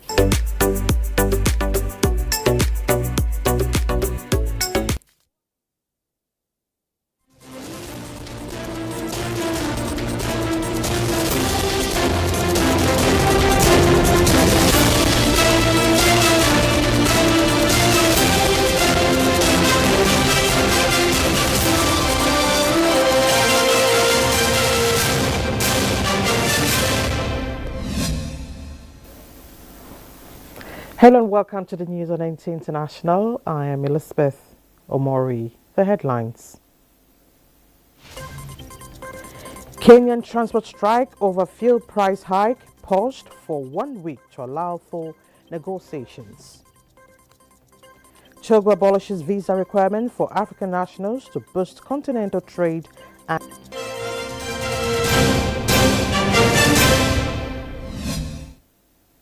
Now the news. Nigeria has acknowledged a global leader that exhibited courage to ensure the unity of the nation using military strategy, peace building and entrenching conflict resolution mechanism. This man is General Yakubu Gowon, who today unveiled the book My Life and Duty and Allegiance, his autobiography witnessed by President Bola Tinubu, represented by Vice President Kashim Shettima and other stakeholders at the Bola Ahmed Tinubu International Conference Center, Abuja. State House correspondent Abdurrahman Jibrila reports.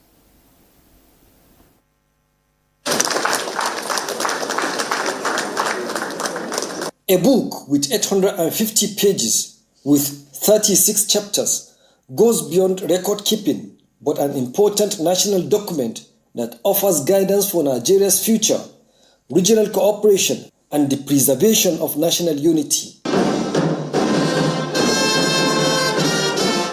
Honoring a lifetime of service and the power of written word, celebrating legacy, literature, and leadership of the book My Life of Duty and Allegiance, as President Bola Ahmed Tinubu called for wide circulation of the memo across the country, noting that it is a civic inheritance for all Nigerians.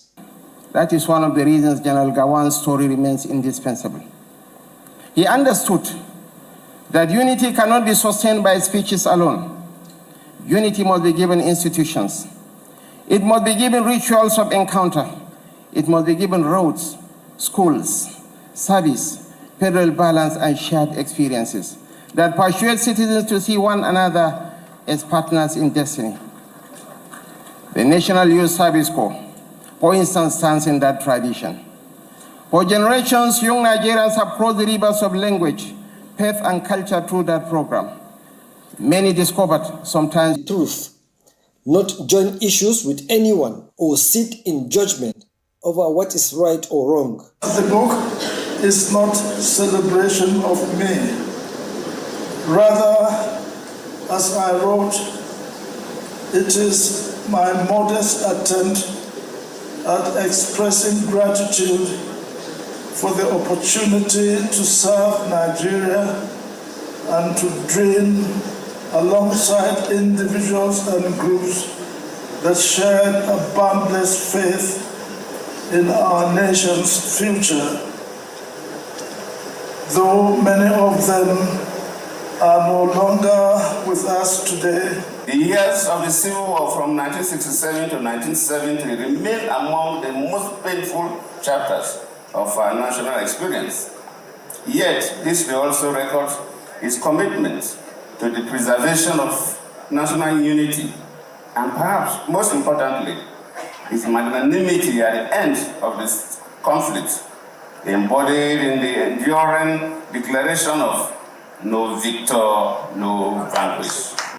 As Nigerian head of state during one of the most turbulent periods in our nation's history, General Gowon exhibited immense courage and sterling qualities in steering our beloved country from the brink of disintegration to a united, stable, and strong nation. But I want to emphasize that I'm telling my story without access to my crucial personal records. Since many important documents taken from my desk After my removal in July 1975, we have leaders who witnessed defining moments in the nation's history and remains essential to strengthening democratic stability and national development. In Abuja, Abraham Jibrila, NTA News. Talking health now. Opened this Monday at the Palace of the Nations, bringing together delegations from the more than 190 countries to define global health priorities and advance discussions on some of the world's most pressing health challenges. This year's assembly takes place amid growing attention to pandemic preparedness, sustainable financing for global health, and efforts to reshape the global health architecture. Health leaders from across the globe will participate throughout the Assembly week-long event with discussions on strengthening health systems, advancing universal health coverage, tackling the growing burden of non-communicable diseases and mental health conditions, accelerating disease elimination efforts, as well as reinforcing preparedness for future health emergencies.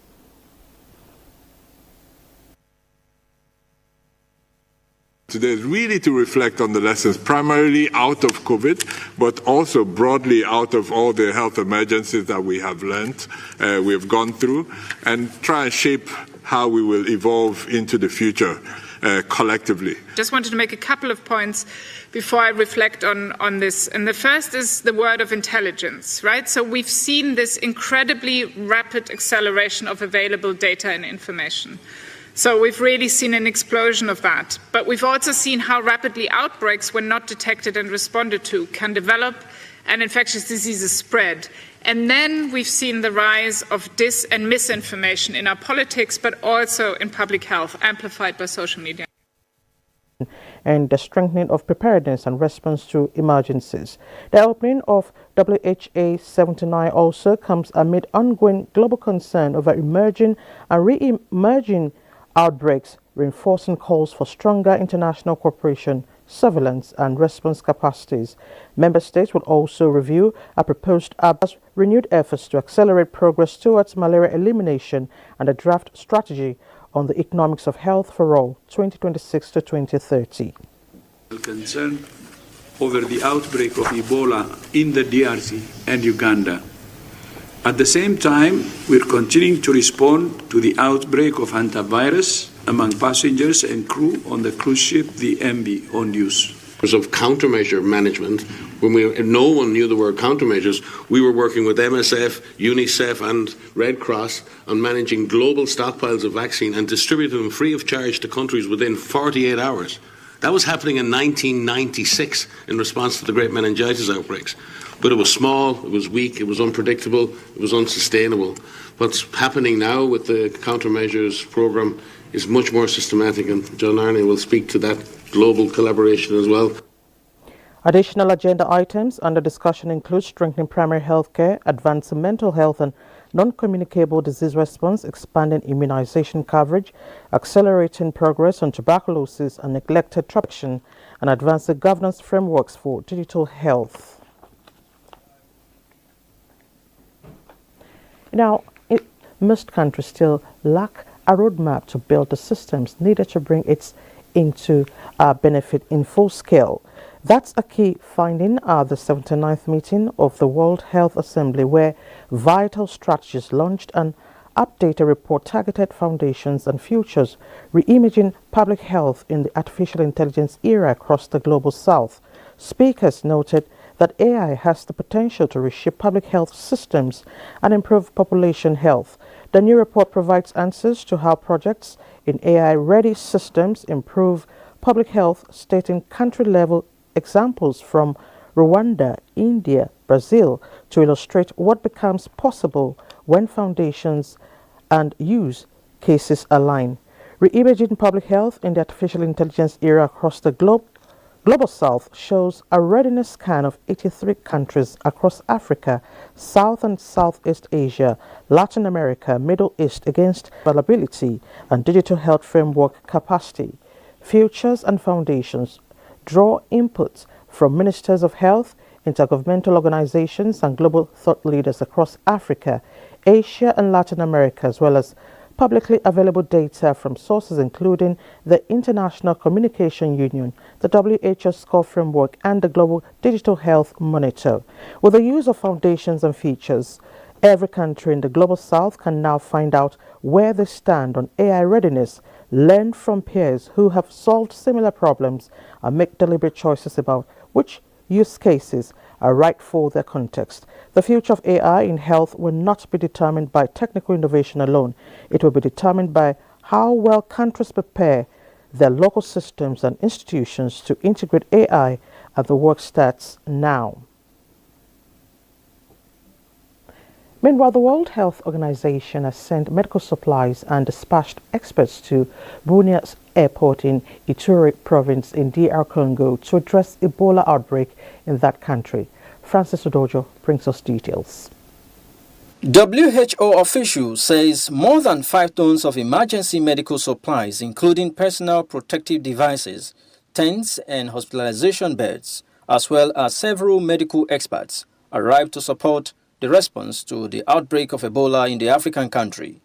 The WHO has declared the Ebola outbreak in the Democratic Republic of Congo an international health emergency after more than 120 suspected deaths and hundreds of possible infections linked to the highly contagious virus. So far, 30 cases had been confirmed to be Ebola in the DRC's northeastern Ituri province. The World Health Organization chief says the province of Ituri is highly insecure, pointing out that intensifying conflict in recent months had seen more than 100,000 people newly displaced in the region.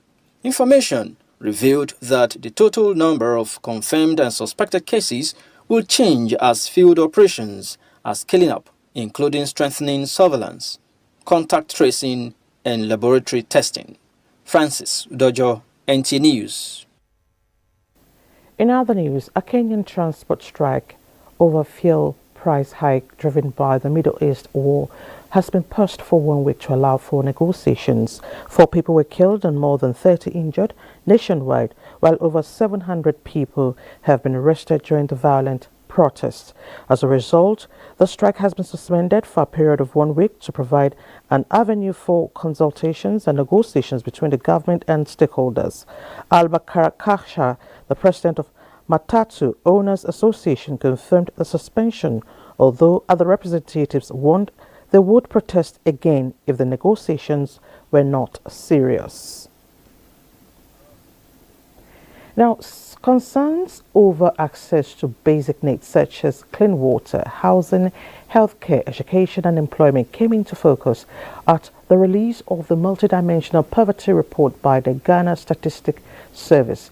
According to the report, disparities remain across districts despite a decline in national poverty levels from 24.3% in 2021 to 23% in 2025.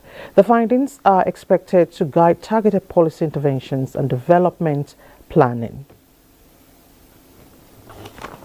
Ghana deepens efforts to tackle inequality and improve living standards. New data is shedding light on the multiple challenges households face beyond income poverty.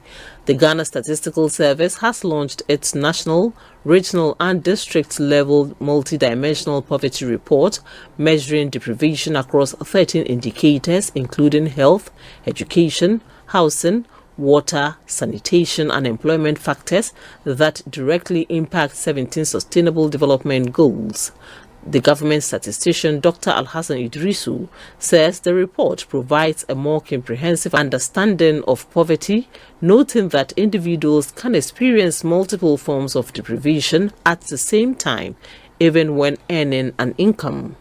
For the first time in the history of our country, we now have comparable multidimensional poverty estimates for all 261 districts consistently over multiple years. This gives Ghana a clearer understanding of where poverty is deepest, a clearer understanding of where progress is being made, where progress has stalled, and where urgent interventions are required. Chairman of Parliamentary Committee on Finance, Isaac Adongo, described the findings as important evidence for targeted development planning and resource allocation. Parliament approves national budgets. We oversee the public expenditure. Parliament ourselves will scrutinize policies and programs. And Parliament represents the communities across the country. Therefore, any work that seeks to measure the impact of these deliverables are very important to the work of Parliament. The district poverty rankings, therefore, provide members of Parliament with practical evidence to advocate for more effectively for their constituents and to support fairer and more targeted developmental actions. Deputy Minister for Finance, Thomas Nyakwampem, says the findings will guide how government allocates resources, stressing that economic management must go beyond macroeconomic stability to ensure improved living conditions across all districts. We have always known that poverty is not just about income. Poverty is multidimensional. Among others, it is about lack of quality education, which we are fixing through increased funding and intentional reforms. It is about limited healthcare access, which we are fixing by uncapping funding to the National Health Insurance and implementing the Mahama Cares and Primary Healthcare Program. At the district level, disparities remain significant. Yonjon Naswan district in the northeast region recorded the highest poverty incidence at 51.6%, while Ayawaso North Municipal recorded the lowest at just 5.5%. The report also shows that the 6 poorest districts are all located in the northeast region.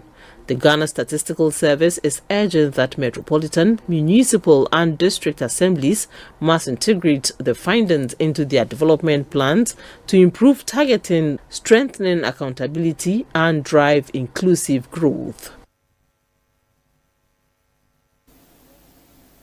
We'll take a break now. More stories when we return.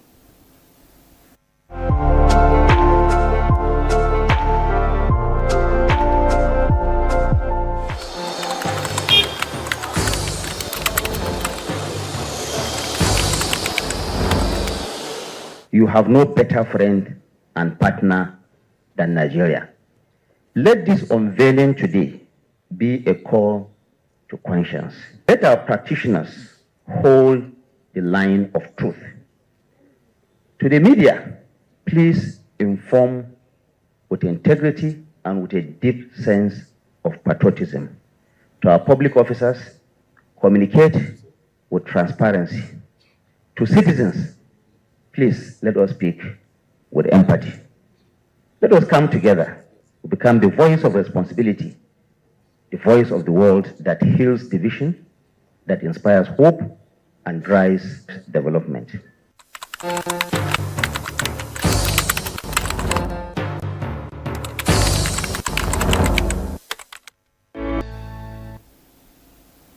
Thanks for staying with us.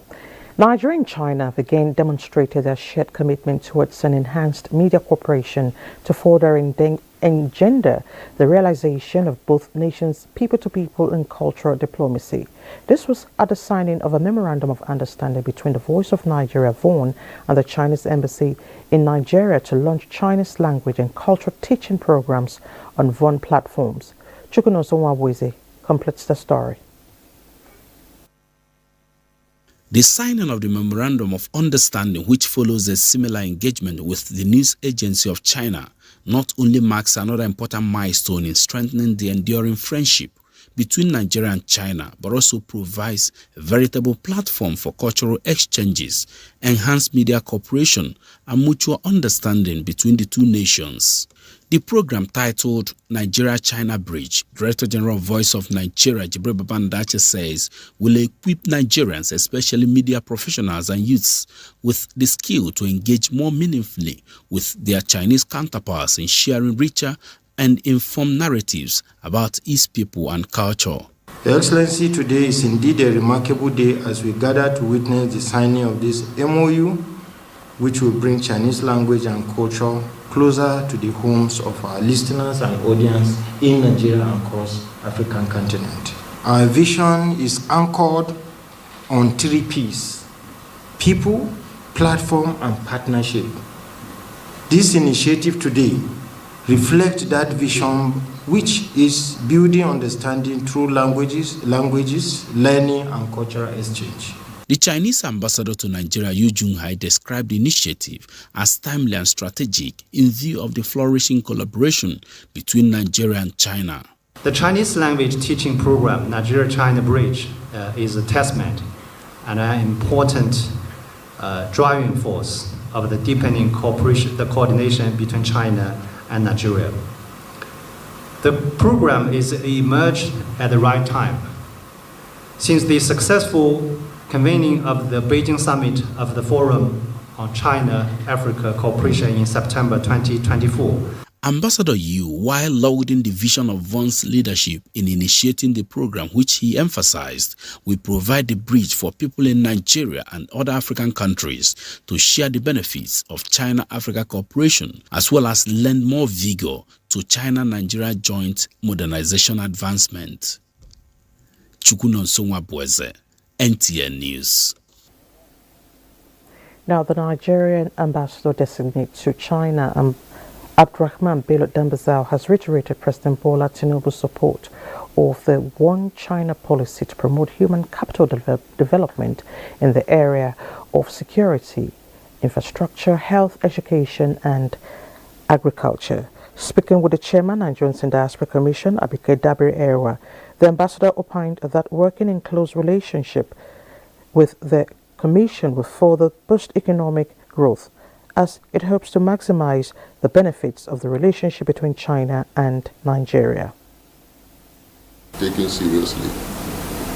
So in all areas of human development, we have opportunities to leverage on in order to maximize the benefits of this relationship with China. So I believe that in addition to the general focus on protecting the interest of Nigeria and Nigerians, so these are specific areas that we can focus on. We look forward to partnering with you, to working with you. I won't say support. Maybe you should be supporting us because we have the knowledge. We support each other. Yes. So let's just say partnership, support each other. And here's what we have seen in doing this job. It's about instant reaction. We don't need to fly to get problems solved. If there's a problem in China now, it comes to us because of accessibility. And we reach out to your office. And then jointly, we solve the problem.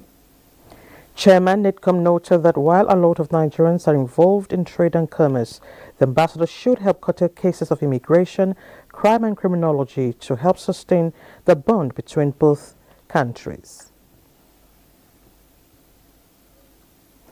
Now, Togo has announced the removal of visa requirements for all African nationals entering the country for short stays, in a move being widely viewed as a significant boost to continental integration and intra-African trade.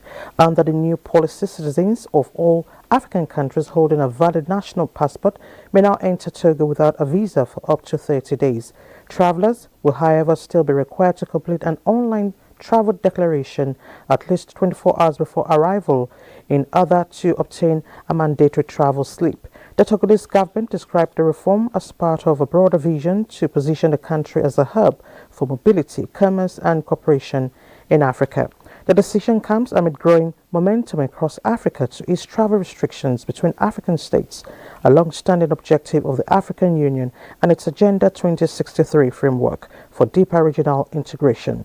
The AU's Free Movement initiative seeks to remove barriers preventing Africans from traveling, working and doing business across the continent. Meanwhile, the Director General of the National Boundary Commission, Adamu Adaji, has reiterated the importance of enhanced border demarcation in promoting cross-border cooperation, strengthening regional security and improving the livelihoods of border communities across West Africa. Represented by the head of Cross-Border Cooperation, Dr. Farouk Tafa, at a two-day cross-border cooperation program along the Nigerian-Benin and Benin-Togo borders, and hosted by the Director General of the National Boundary Commission of the Republic of Benin. The NBC Director General noted that most African borders inherited from the colonial era were largely ambiguous at independence, adding that African leaders nevertheless resolved to respect their inherited treaties while working amicably towards resolving areas of disputes and strengthening regional integration. The program was attended by the Director General of the National Boundary Commission of Benin Republic, the Director General of German International Cooperation at the African Union, the head of GIS Program Support to the African Union for Promoting Peace, Security and Governance in Africa, and the head of GIS African Union Border Program. The forum discussed the African Union Border Program, which serves as a continental framework aimed at encouraging member states to properly define the borders and transform border areas into spaces of cooperation and development. As part of activities, the delegation visited border pillars and inspected several cross-border socio-economic projects. In other news, legal practitioners are being trained to support the implementation of Nigeria's climate policies and participate more effectively in international climate negotiations. Stakeholders believe the legal profession remains vital in the quest to strengthen the country's climate governance framework. Charles Alpha tells us more. Nigeria stepping up efforts to implement the Climate Change Act of 2021 and meet its international climate obligations. Stakeholders say there is an urgent need to strengthen legal interpretation, institutional coordination, and policy implementation. I am happy that we're taking this step today to strengthen the capacity of our legal system to respond, to engage, to reform climate change governance. The workshop brings together legal practitioners, policymakers, climate experts, and government representatives to examine gaps in climate governance and equip lawyers with the knowledge and skills needed to support domestic climate action and international climate negotiations. So the objective of this project is one, strengthen the legal understanding of the Climate Change Act, build negotiating capacity among Nigerian lawyers, institutionalize climate legal expertise on a sustained basis. It's organized by the African Climate Foundation, the International Center for Energy, Environment and Development, and partners is expected to build a pool of Nigerian lawyers capable of providing effective legal support for climate governance, policy, implementation, and Nigeria's participation in global negotiations. Charles Alpha, NTA News. Let's take another break.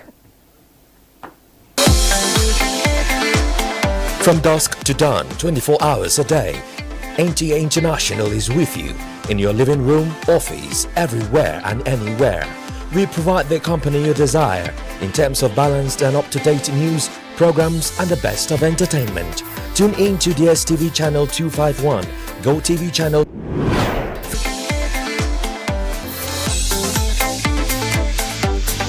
You can also see us on Facebook and YouTube for quality content on the go.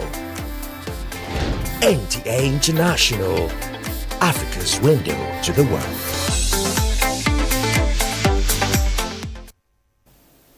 This is the news on NTA International. Now to defense. The chairman, Defense Industries Association of Nigeria, Major General Ibrahim Alaya, is advocating urgent and sustained efforts to strengthen Nigeria's local defense industry capabilities to enhance national security and reduce dependence on foreign military hardware. Major General Alaya re-echoed this at a high-level general meeting of members of DIAN held in Abuja.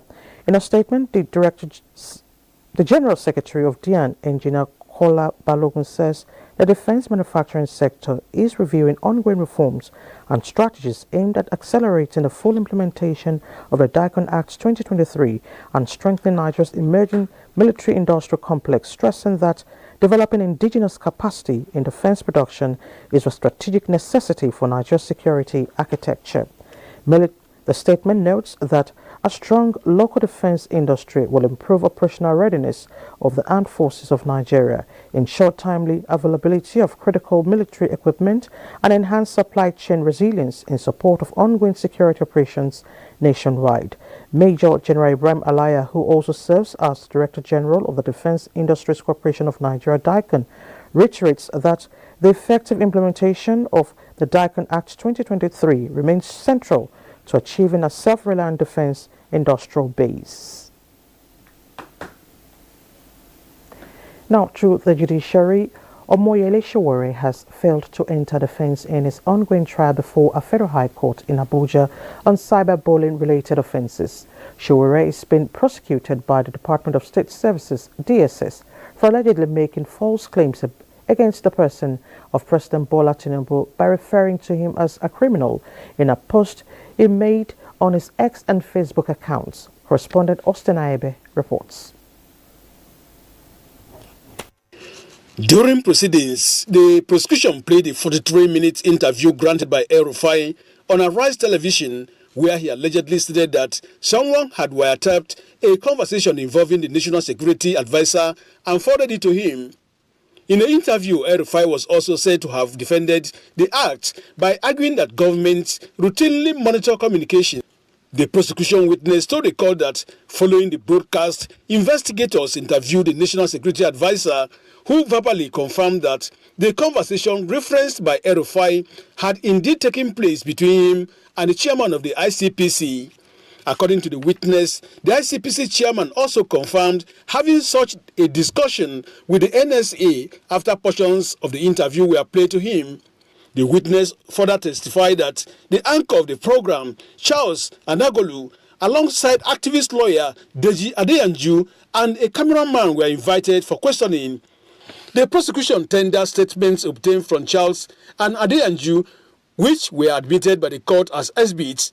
The witness added that the investigation team considered the act capable of undermining national security and subsequently recommended prosecution. Under cross-examination by defense counsel Paul Erokoro, senior advocate of Nigeria, the witness acknowledged that investigators did not examine any communication devices belonging to the NSA, obtain IP addresses, or conduct forensic analysis of the alleged interception. He maintained, however, that such steps became unnecessary after the NSA reportedly confirmed the authenticity of the conversation referenced in the interview. The witness also agreed that El-Rufai never specifically stated during the interview that he personally carried out the interception, but insisted that the former governor repeatedly stood by the claim that the conversation had been tapped and forwarded to him. Following the conclusion of cross-examination of the first prosecution witness, Justice Joyce Abdulmalik adjourned further hearing in the matter to June 22nd and 23rd. Meanwhile, before the commencement of proceeding, the prosecution lawyer called on the court to caution El-Rufai's family for what he described as using the media against the judiciary, going by alleged media interviews granted by the defendant's family members. The defense lawyer Paul Erokoro, senior advocate of Nigeria, reacting said the defendant was never involved in that, promising to talk to them. Justice Joyce Abdulmalik said she is never moved by the social media, but rather focused on matters before her. From the Federal High Court, Abuja, Austin Anyebe, NTA News. Meanwhile, the trial of former Kaduna State Governor Nasir El-Rufai over allegations bordering on treason and breach of national security continued at the Federal High Court in Abuja, with the prosecution presenting evidence aimed at establishing claims that the former governor intercepted a private conversation involving the National Security Advisor. Once again, Austin Aebe reports. During proceedings, the prosecution played a 43-minute interview granted by El-Rufai on Arise Television, where he allegedly stated that someone had wiretapped a conversation involving the National Security Advisor and forwarded it to him. In the interview, El-Rufai was also said to have defended the act by arguing that governments routinely monitor communication. The prosecution witness told the court that following the broadcast, investigators interviewed the National Security Advisor, who verbally confirmed that the conversation referenced by El-Rufai had indeed taken place between him and the chairman of the ICPC. According to the witness, the ICPC chairman also confirmed having such a discussion with the NSA after portions of the interview were played to him. The witness further testified that the anchor of the program, Charles Anagolu, alongside activist lawyer Deji Adeyanju and a cameraman were invited for questioning. The prosecution tendered statements obtained from Charles and Adeyanju, which were admitted by the court as exhibits. The witness added that the investigation team considered the act capable of undermining national security and subsequently recommended prosecution. Under cross-examination by defense counsel Paul Erokoro, senior advocate of Nigeria, the witness acknowledged that investigators did not examine any communication devices belonging to the NSA, obtain IP addresses, or conduct forensic analysis of the alleged interception. He maintained, however, that such steps became unnecessary after the NSA reportedly confirmed the authenticity of the conversation referenced in the interview. The witness also agreed that El-Rufai never specifically stated during the interview that he personally carried out the interception, but insisted that the former governor repeatedly stood by the claim that the conversation had been tapped and forwarded to him. Following the conclusion of cross-examination of the first prosecution witness, Justice Joyce Abdulmalik adjourned further hearing in the matter to June 22nd and 23rd. Meanwhile, before the commencement of proceeding, the prosecution lawyer called on the court to caution El-Rufai's family for what he described as using the media against the judiciary, going by alleged media interviews granted by the defendant's family members. The defense lawyer Paul Erokoro, senior advocate of Nigeria, reacting said the defendant was never involved in that, promising to talk to them. Justice Joyce Abdulmalik said she is never moved by the social media, but rather focused on matters before her. From the Federal High Court, Abuja, Austin Anyebe, NTA News. And for the sake of clarity, Omoyele Shore's case on cyberbullying will come subsequently in our bulletin. Now, moving on, the National Council on Climate Change, People, Planet and Peace Foundation and partners under the Climate Beyond Border Caravan has intensified advocacy for climate action with young people identified as major drivers of sustainable environmental campaigns across Africa. Charles Alpha reports.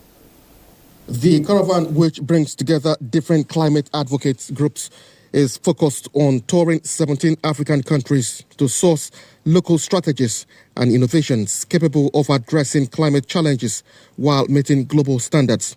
We know the women are the backbone of the community, and also women are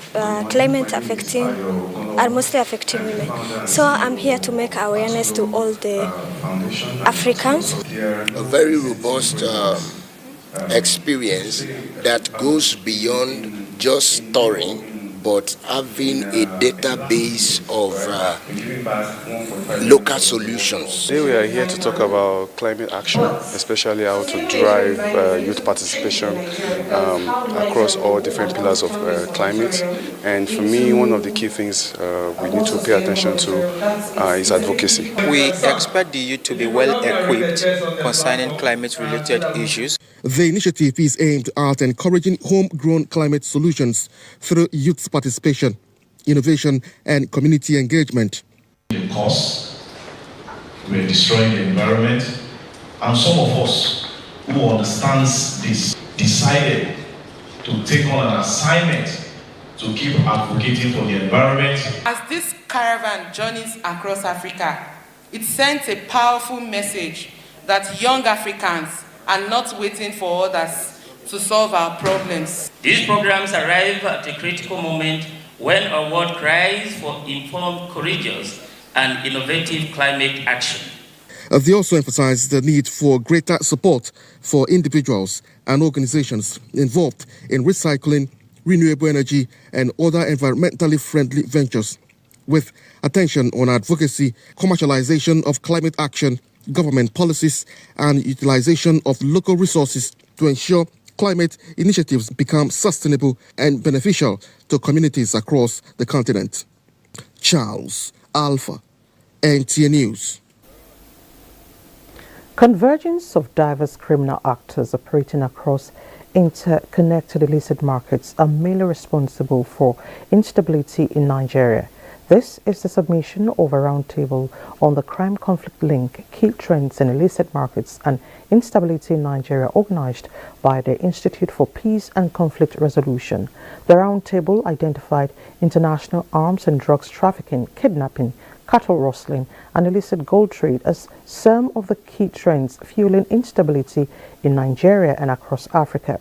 The Institute says the dynamics not only undermine governance and economic stability but also erode social cohesion and deepen insecurity at the community level.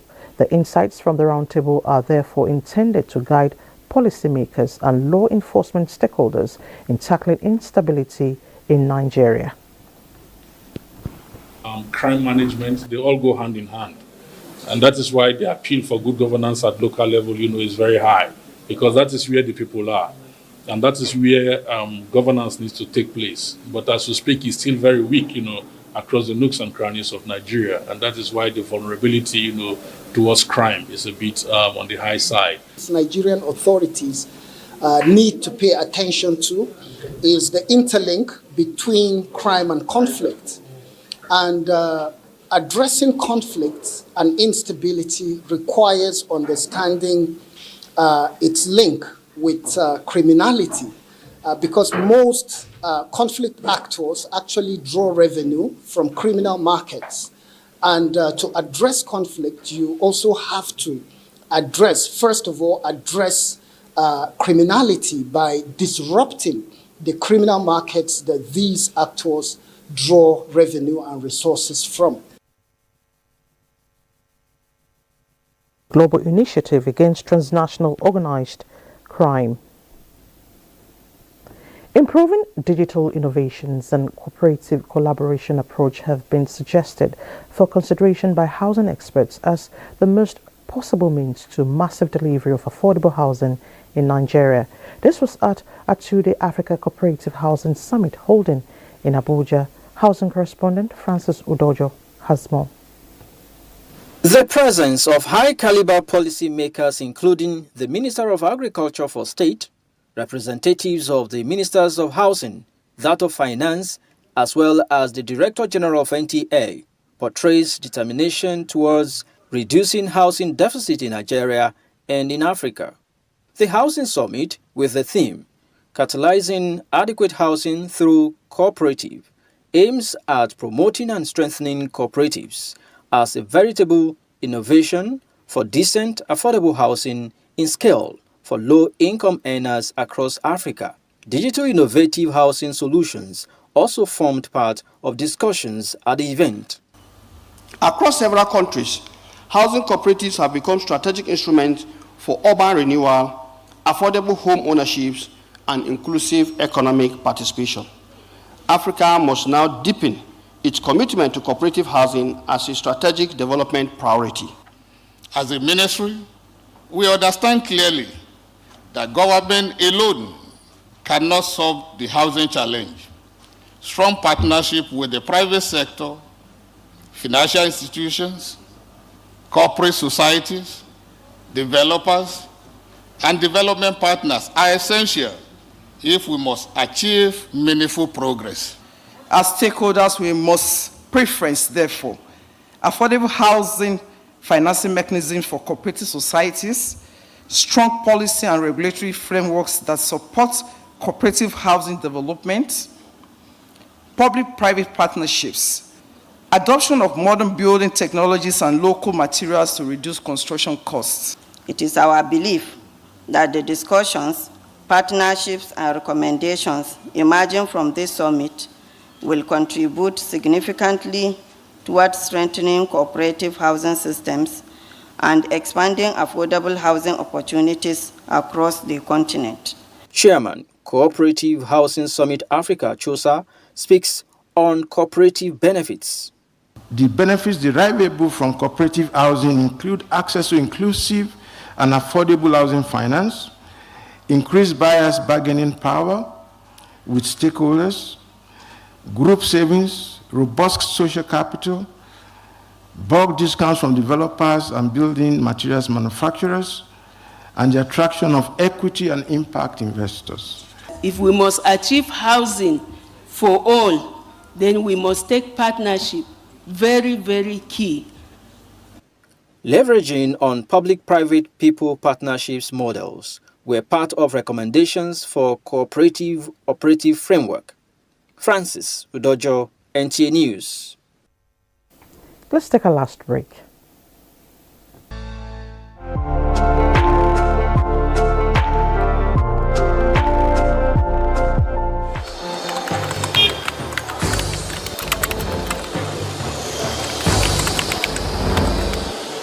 You have no better friend and partner than Nigeria.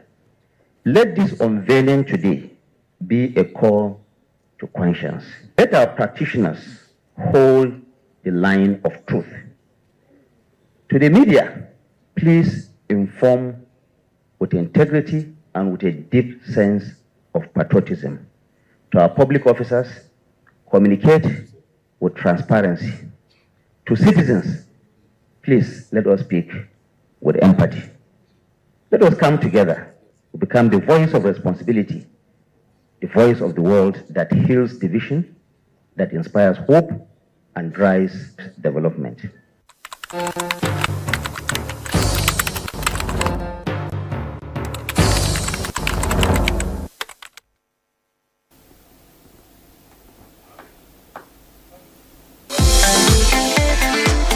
From dusk to dawn, 24 hours a day, NTA International is with you in your living room, office, everywhere and anywhere.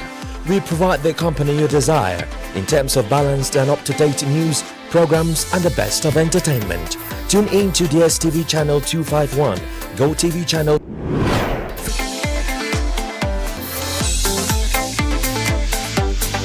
You can also see us on Facebook and YouTube for quality content on the go. NTA International, Africa's window to the world.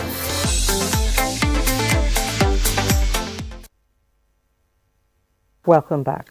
The National Park Service has reassured Nigerians of the federal government's commitment to addressing security challenges in some national parks, particularly around the Oyo Axis and Kainji Lake National Park. The service, under the leadership of the Conservator General Ibrahim Goni, says efforts have been intensified to prevent criminal elements from using protected forest areas as safe havens.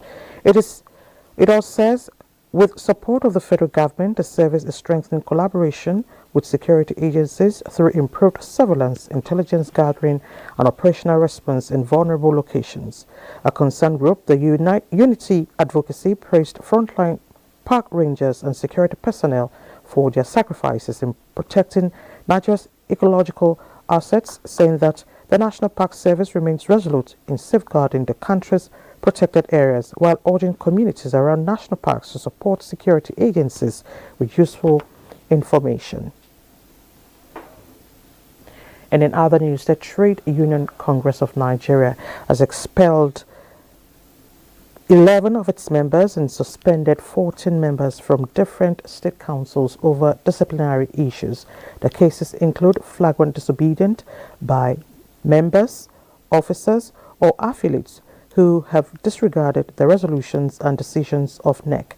The union took the decision at its National Executive Council meeting held on the 18th of May 2026 after deliberating extensively on findings and recommendations of the union's disciplinary committee. A communique issued by the union after the meeting states that affected members cease forthwith to be members, officers, representatives, or functionaries of the Trade Union Congress of Nigeria in any capacity whatsoever. The NEC also suspended erring members involved for a period of 2 years with immediate effect. And next is sports. All right, sports will come in subsequent bulletin, but let's take a quick look at the weather prospect for Wednesday.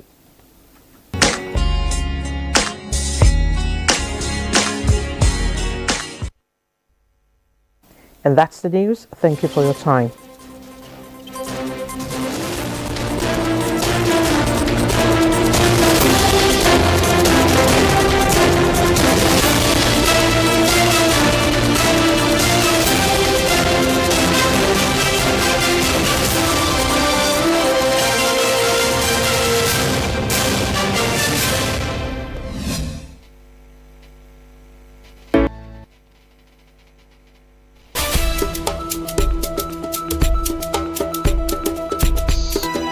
Well, hello. It is great to be back with you again on Lens on Africa.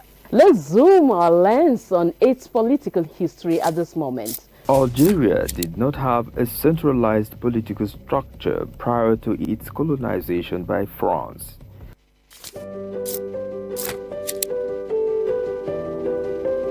It is now time for our weekly roundoff of African history.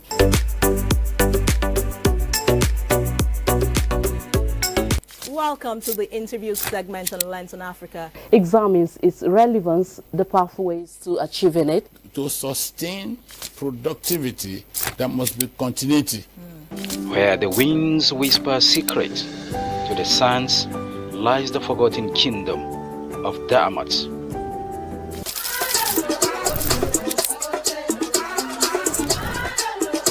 It is on this note that we conclude Lens on Africa today. Thank you for spending your time with us.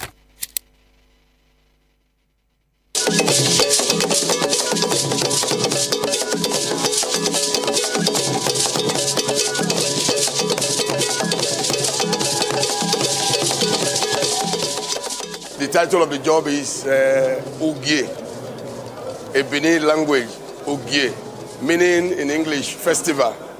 The identity of the people is by their tradition.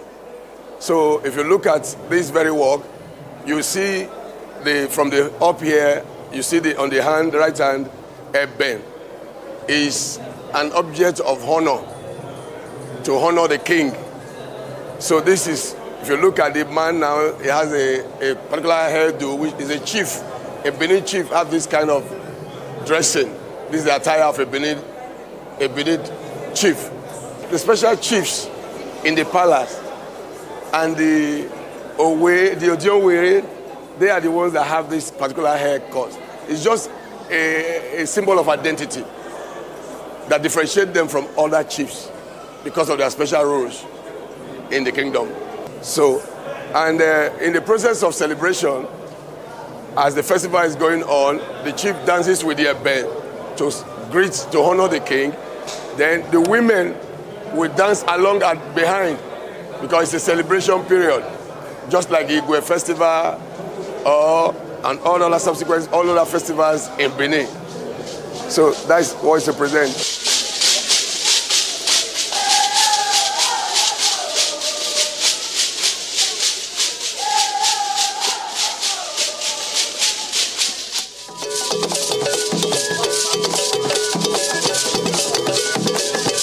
This is made of mahogany wood. Then down here we have a metal steel to stand it to the base. So it's all about celebration. This job took me like 2 years because I started it, I did it gradually because it's a composition on an idea, because I was able to experience whenever there is programs in the palace, in Benin Palace, I discovered that the way the chiefs and the chiefs comes to represent themselves in greeting, honoring the king. So I drew my idea from there. So coming back home as a wood sculptor, I got the material, went into the forest, and make sure that I was able to, I was able to sculpt on the wood to bring out this picture, because it's an imaginary thing, considering what I saw in the festival in Benin, in the Benin Palace. So I discovered that these are the way the chiefs are dressed, and the way they dance, and the way they honor the king with the eben. Then the way the women dance behind and their way of dressing That was what gave me the motivation and the idea to create this job. Culture and tradition is the identity of the people.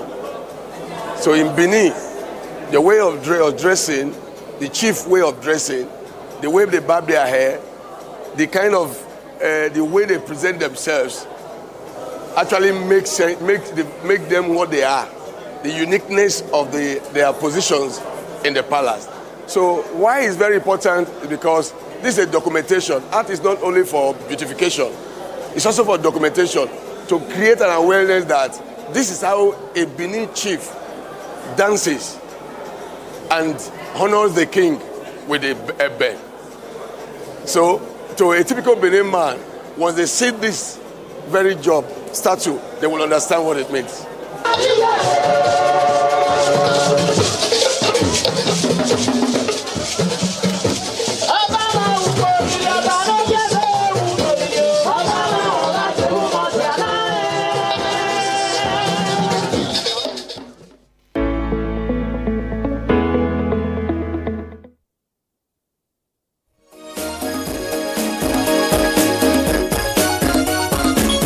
Hello and welcome to Insight, everyone. I'm Nnamdi Odigbo. And I'm Elizabeth Omori. Thank you for joining us.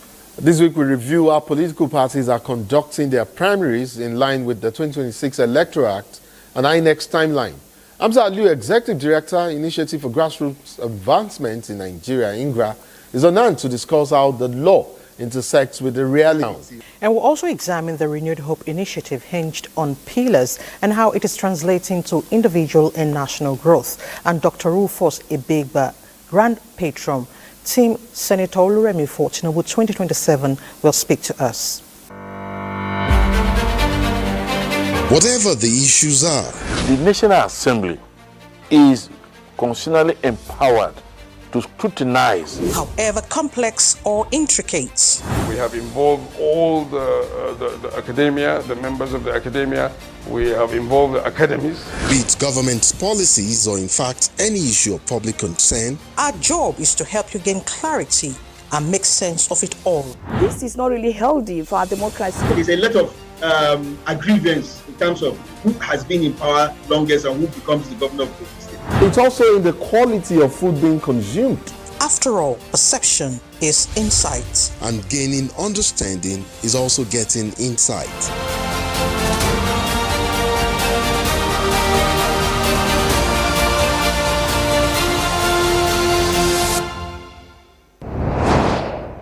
The Electoral Act 2026 represents Nigeria's most ambitious attempt, to reform party primaries in decades.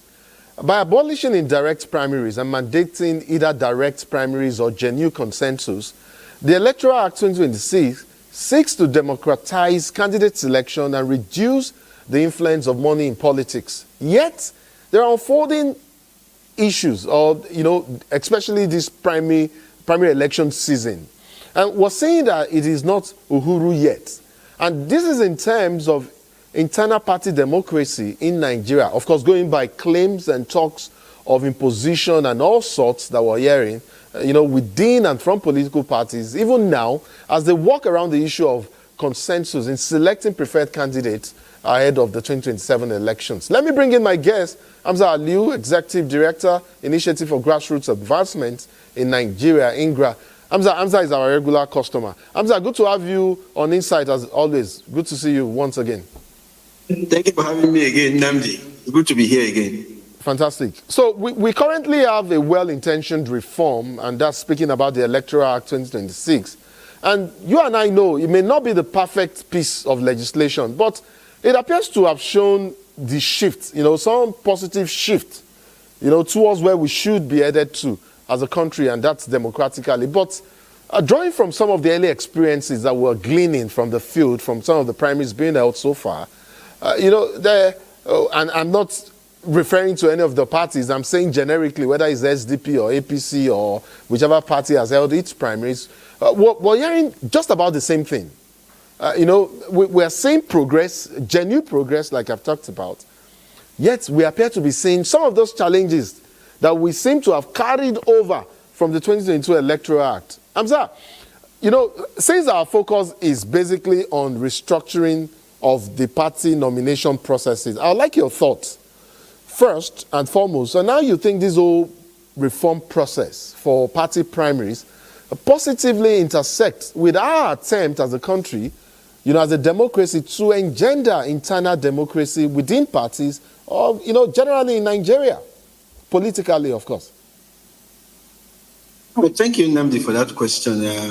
It goes to the heart of what political parties represent in Nigeria's democracy. It's not just a special purpose vehicle for leadership selection, but it also embodies our desire for active participation of the components that make up our community. And so it's this attempt by us to try to engender internal democracy of political parties is a form of acknowledgement that we have failed as a people to have political parties that are built on value system that embodies what we represent. And so this attempt clearly shows that we are trying to change the status quo.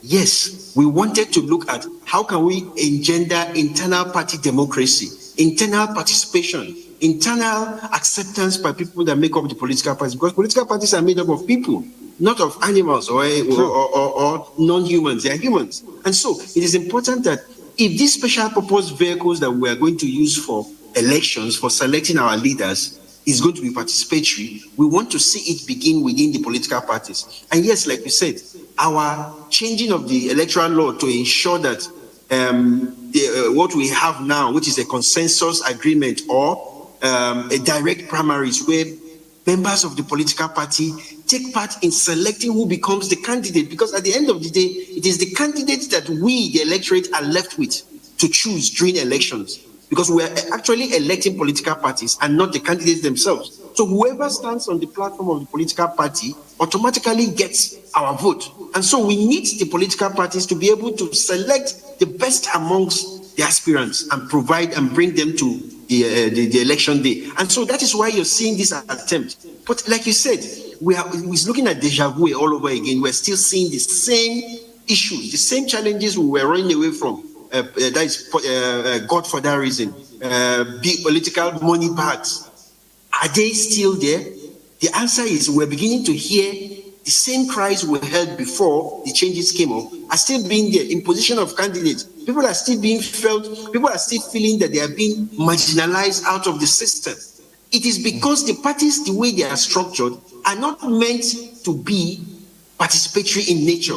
It is the big wigs that form political parties. If you look at all the political parties that we have in Nigeria currently, you can count the people who form those political parties. And because of that, you're seeing the same problem playing out. If you say you want consensus, it's the same political money bags and big wigs that will sit down and form consensus. Even though the Electoral Act says it has to be consensus by the aspirants, and there must be a signed document to that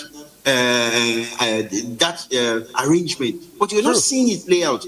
None of the political parties is going for direct primaries where the members of political parties take part in selecting the aspirants. No, Hamza, we've seen direct primaries play out in some states, in some cases, and not specific to any of the parties now, but I can assure you that we have also on our own as NTA monitored some direct primaries. But let me just take a couple of steps back, and in your opening remarks, I think essentially what we are seeing play out, or what we've seen play out, especially with regards the 2026 Electoral Act, is an acknowledgement by the system, you know, for a need to shift, to move.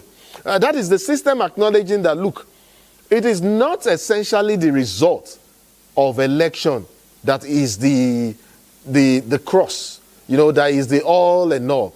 But the process that leads to the selection of candidates, that leads to that end result also matters. And that is why a lot of people, in spite of what critics say about the 2026, you know, Electoral Act, opposition parties, you remember they quickly and easily dismissed it.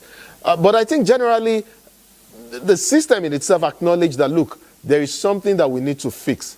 But then, like you've rightly said, and just like we've noted, there are cries and claims and allegations, being as this election season unfolds. I'd like to know, what do you say about this rather persistent tendency to treat consensus, and this is since you've raised the issue of consensus already, to treat consensus as a euphemism for imposition of preferred candidates. I was talking about what critics and our critics of the Electoral Act argued that, what we now have as a law, as an Electoral Act, at the moment, is a situation where the elite may successfully capture the entire process. Do you think that there's logic in that argument? Do you think that when you talked about, for instance, you talked about getting the written consent requirement for consensus, do you think that is enough as a legal recourse for those who think consensus is not working here? And what might just be working is elite capture or elite-driven imposition of candidates? Yes, Nnamdi, it goes back again to that same thing we're talking about. Who owns the political party? Unless we're able to define who owns the political party, we're going to keep coming back to this same issue consistently. Because it's the people who own the political parties that determines how this election should be. Ordinarily, political parties are supposed to be autonomous. There is not supposed to be a law that should govern how political parties conduct their issues. It's internal issues. But the fact that we are struggling to determine who owns the political party, you're now seeing us attempting to put hand into a political party's affairs, and the courts have stated it very clear. But it presupposes that whoever owns the political party and set up their own internal mechanisms for conducting their activities will control the political parties. Ordinarily, it should be the people who form the political parties. But this in Nigeria, the people who form political parties are a few people. They get together, they form political parties, and they call every person to come in, just like every association. So you see that no matter what mechanism you want to bring on board to say this is how we should select our aspirants or candidates, you're going to see the same thing play out. Like you said, currently we now have consensus as a euphemism for opposition, because it is the people who come to consensus that will determine who becomes the candidate of the party. Even if you said no, all political parties must go through direct primaries, you're still going to hear the same cry, because it is the owners of the party that will determine who can vote at that direct primary. But so you're going to see all political parties having the same thing. Doesn't the fact that the proviso in the Electoral Act in sections 84 subsection 2 of the Act, which says that, look, and that is where it spells out the mode and all of that, and also talks about what consensus is, that, look, there has to be the written consent of those who were part of the process. Isn't that enough to make it at least some broad-based, at least, to make, doesn't that say, look, at least there were inputs from other contending parties in the primaries? You see, I will tell you something for free.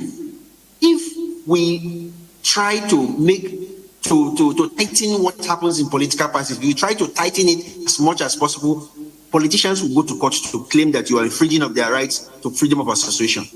They have not gone to court yet because they still know that the consensus arrangement can still give them the outcome they're looking for. That's why you can hear that all of them are all agreeing to it. Okay, let's go consensus. Let's go to... If you go further than this and tighten it, somebody will go to court. And legally speaking, an association is autonomous. It is left for those who are selecting, who are voting, to vote one political party over the other. We don't have the right to go into a political party to start asking them, this is how you should select your candidates. No. If the party says we're going to select our candidates by throwing the stone or by throwing water in the air or by praying, of course, that is their own prerogative. But now we are struggling, like you said, we are trying to make the system better. We have tried many formats and it's not working. We need to try something else, but there's a limit to which we can push. We have pushed to the level where we said consensus. Fine. Let's see what that consensus is bringing up.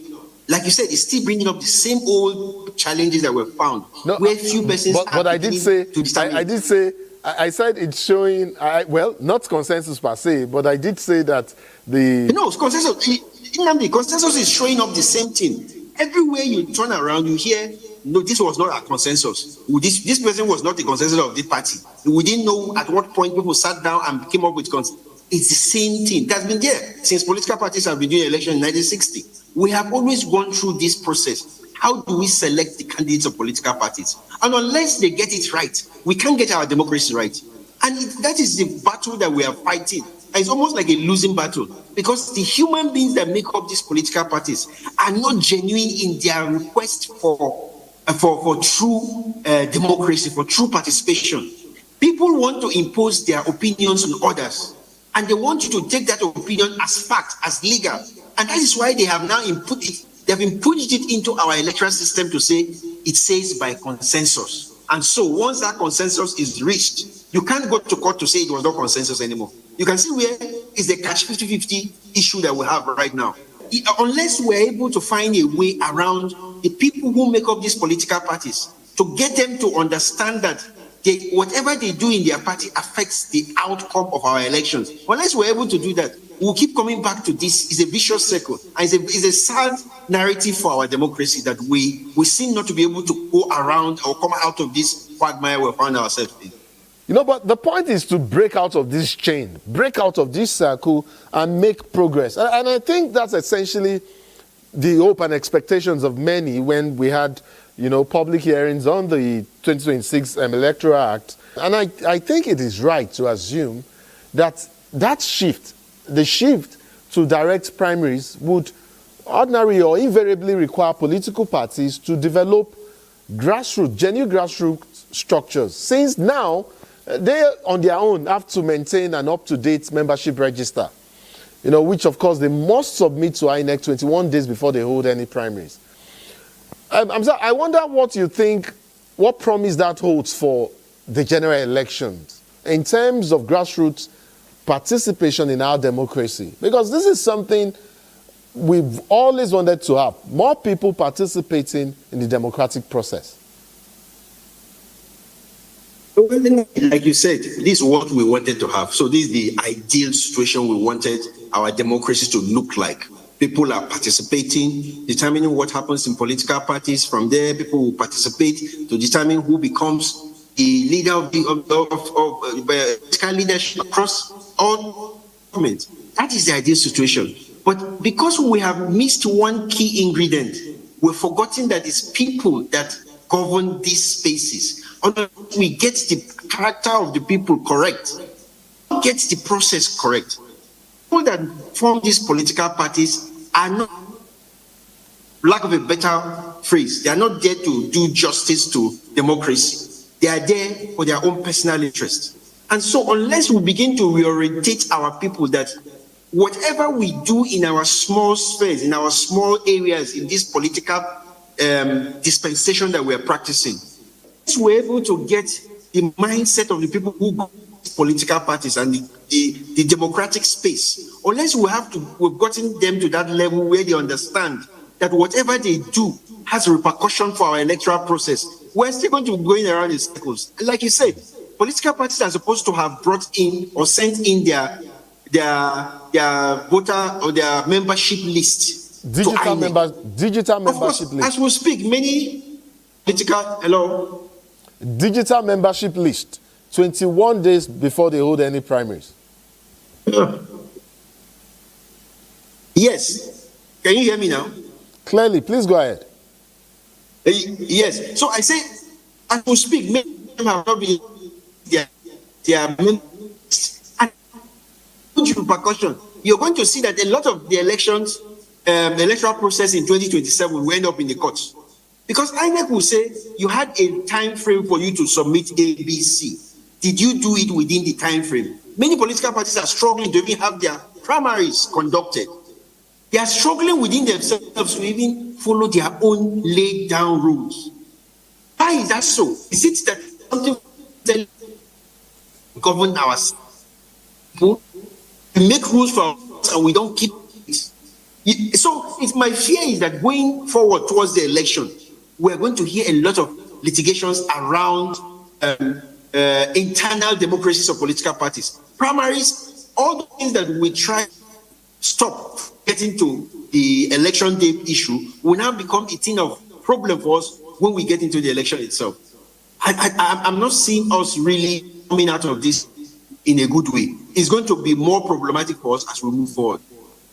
So, Hamza, earlier on when you talked about the attractiveness or apparent attractiveness of the consensus, for most of the political parties engaged in this season of primary elections, in terms, in their bid to selecting their candidates, you raised the poser somewhat as to not being sure of why, they were all adopting consensus rather than direct primaries. But I suspect that there might be a reason.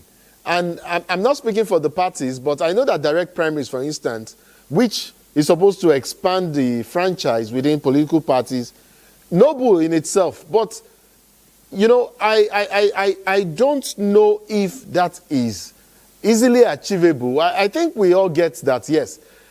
It would reduce the ability of a small group of delegates to be captured by the highest bidder like we used to have with indirect primaries in the past. And, it would also force aspirants to appeal to ordinary party members, rather than a handful of powerful godfathers. But, in principle, direct primaries aligns with the ideas that we all want. Those normative ideas that democracy should begin within the parties before it extends to the general electorate. But like you have said here, ideals vary from realities, particularly when you reflect one, and I am, again, not speaking for the parties, but if you think of the near logistical impossibility of holding direct primaries, if you think of the cost of holding one, if you think of, we've just talked about this digital membership register and how that in itself is also a challenge. Do you not think that, look, all of this put together, doesn't it make consensus, the logical and apparently attractive way to go? In spite of all we have to say, whether consensus is a euphemism for cohesion or not, doesn't that just make it attractive? The cheapest thing to do is direct primaries. It's the cheapest thing to do. Really? It doesn't cost anybody any amount of money to do it. All you need is show up at your party headquarters or a party venue and talk to your people, talk to your members and say, I am the best candidate. Please vote for me. This is what I will do. The only cost it will cost to you, transport yourself to that place. Your party members will transport themselves to that place and you will do elections. But because we have agreed that there'll be ballot papers. There'll be ballot papers, there'll be cubicle, there'll be seats, there'll be water, there'll be logistics that the party also needs to put in place. If we agree that we are part people, then you need all these things to take place for you to have elections. If we agree we are good people and that we are men and women of honor, it simply means that we go there and we raise our hands and say this is the person we want, or we write it on a paper and we put it in somewhere in a basket. We have seen countries where elections are done in the open with sticks and stones. It is based on, do you believe that we are good people? But because we have accepted that we are not good people, that's why we're running around in circles trying to change laws. Laws don't change people. People change by themselves. So we need to get to that point. If, as we currently, the contraption that we have as political parties, the way they are currently configured, they will not give us that direct primaries that we're looking for. No, they will not, because they are vested personal interests in these political parties. For us to get it right, then the present form in which these political parties are based will have to change. We will need to find another format in which we develop or we establish political parties and control political parties. Once it is not ideologically based, once it is not about issues, then we can't have it correct. But But like you said, we have to agree that the best form we can get now, let's do the consensus. Let the money bags sit together and give up somebody that will be our candidate. And we, the citizens, will have no choice than to go and vote for the person. So, I mean, it's sounding like, I don't know, but if you were to go with the Electoral Act the way it is, do you still think, and this is in rounding off our conversation right now, I mean, but before then, I must apologize to our viewer for the quality of our connection. Yeah, today has been particularly hectic. I tell you, I mean, we've had better times, I must say. But again, I would like to apologize. And then let's just round off this conversation. I was saying, going by what we have on ground right now and seeing from all that we're seeing play out in this season's primaries, in this primaries and political party primary season, how best do you think INEC, maybe even political parties themselves, and persons like you, civil society, can work collaboratively to ensure that, you know, Sections 84 sub 2 of the Electoral Act ends that practice, the practice where we see party leaders, whether they are governors or call them godfather, whatever we want to call them, and pick candidates and present them as the party's nominee. Is that still in line with the same thing you're saying about the formation or the, you know, parties, you know, monitoring parties from their formative state and making them more organic rather than having just a single individual forming a party and hijacking the entire structure? Because otherwise, which other structure can we have at that level that can genuinely throw up a competitive process for selecting candidates, you know, to represent these parties in elections?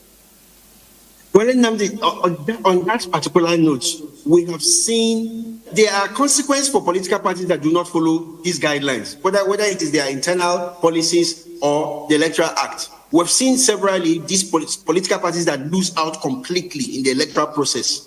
They go to court and court will squash every election. We saw it happen in Zamfara. We saw it happen in Rivers. So we know that there are consequences. Now the question is, do the politicians understand these consequences? Do they believe these consequences applies to them? We've seen political parties that are busy hounding INEC for trying to sanitize the process. That is a very negative way for politicians to look at our system. And it shows clearly that the mindset of the people are not aligned to what we want as politicians. So we need to understand that it is going to be difficult for us to have the system correct if the people who are today's politicians not take into consideration the effect that their actions have on Nigeria as a nation. Our nation comes first before political parties. And we must not allow individuals who want to control political parties to go ahead and disrupt our electoral process. Let's begin to look at the systems that make up political parties and at the after effect of the political party.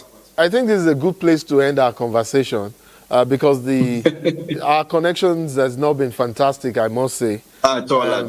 Yes, it does. And that is quite regrettable considering, you know, the gravity, you know, and importance of this issue that we're discussing. But of course, the primaries are still on. I mean, we're in this season. We would reach out to you again and see if we can reenact this conversation. If not reenact, have another conversation bordering on some of the issues that we've talked about here today. Hamza Aliyu, Executive Director, Initiative for Grassroots Advancement in Nigeria, INGRA. Thank you so much. And I would like to apologize to our viewers once again. We're sorry for the poor network connectivity. It's Hamza and his Lokoja network. Hopefully he gets a better network next time when he joins us from Lokoja to be part of this conversation. Hamza, thank you so much. Thank you very much for having me again. Fantastic. Elizabeth Omori is up next. She will be talking about the Renewed Hope Initiative, a pet project of Nigeria's First Lady, and how it's impacting lives and changing the narratives. Elizabeth Omori is up next. The Renewed Hope Initiative is a Nigerian social investment program spearheaded by First Lady Senator Oluremi Tinubu. Its mission is to uplift vulnerable groups through economic empowerment, education, healthcare and social welfare projects. Established in 2023 as part of President Bola Ahmed Tinubu's broader Renewed Hope agenda, it is dedicated to improving lives across Nigeria's 36 states and the Federal Capital Territory, with special focus on women, youth, persons living with disabilities, the elderly, farmers and other targeted groups. On this segment, we will examine 4 of the interventions and how they are impacting lives. And my guest, Dr. Rufus Ebegba, Grand Patron for Team Senator Oluremi Tinubu for 2027, will speak to us. Sir, thank you so much for joining us on Insights. Thank you, my pleasure to be on your platform. Thank you very much. And I'm happy to know that you are very familiar with the Renewed Hope Initiative and the agenda of Mr. President. Now, let's begin. What are your thoughts on the Renewed Hope vision? You see, the Renewed Hope agenda initiative is basically to refocus Nigerians, to give the reawakening that Nigerians are the focus of this administration. Okay. In the area of social, needs, and also ensuring that those who are hopeless have hope, and there's a future for all. It is basically to ensure that there's a new hope in the area of social amenities provision, involving education and also infrastructure, to ensure that the empowerment of citizens is a concern of Nigeria, of the government, to ensure that everyone counts in this administration. And I think so far, Nigerians are beginning to understand the need for them to really support this administration, for the Renew Hope initiative to be attained. Okay. Now, delivering this vision is key and reforms are already in place. Let's get cues from the Renewed Hope Initiative, which centers on health, education, social investment, agriculture, and economic empowerment. So far, there are a lot of policies that are also embedded in this party initiative. Particularly, let's look at the issue of education. The Student Loan Fund is a major one that will help every Nigerian to attain opportunity of having a higher education. And I think students are keen into this very well. And it's quite inspiring. Then you look at the issue of agriculture. The federal government has also come up with a scheme of adopting mechanized farming to ensure that the agricultural sector is more viable and also made as a business, and to ensure food security for Nigerians. It will also serve as a means of economic prosperity for the country and also employment for a lot of people. Then you look at the issue, apart from that, the research institutes are also being empowered to ensure that the agricultural sector is also driven to a logical conclusion.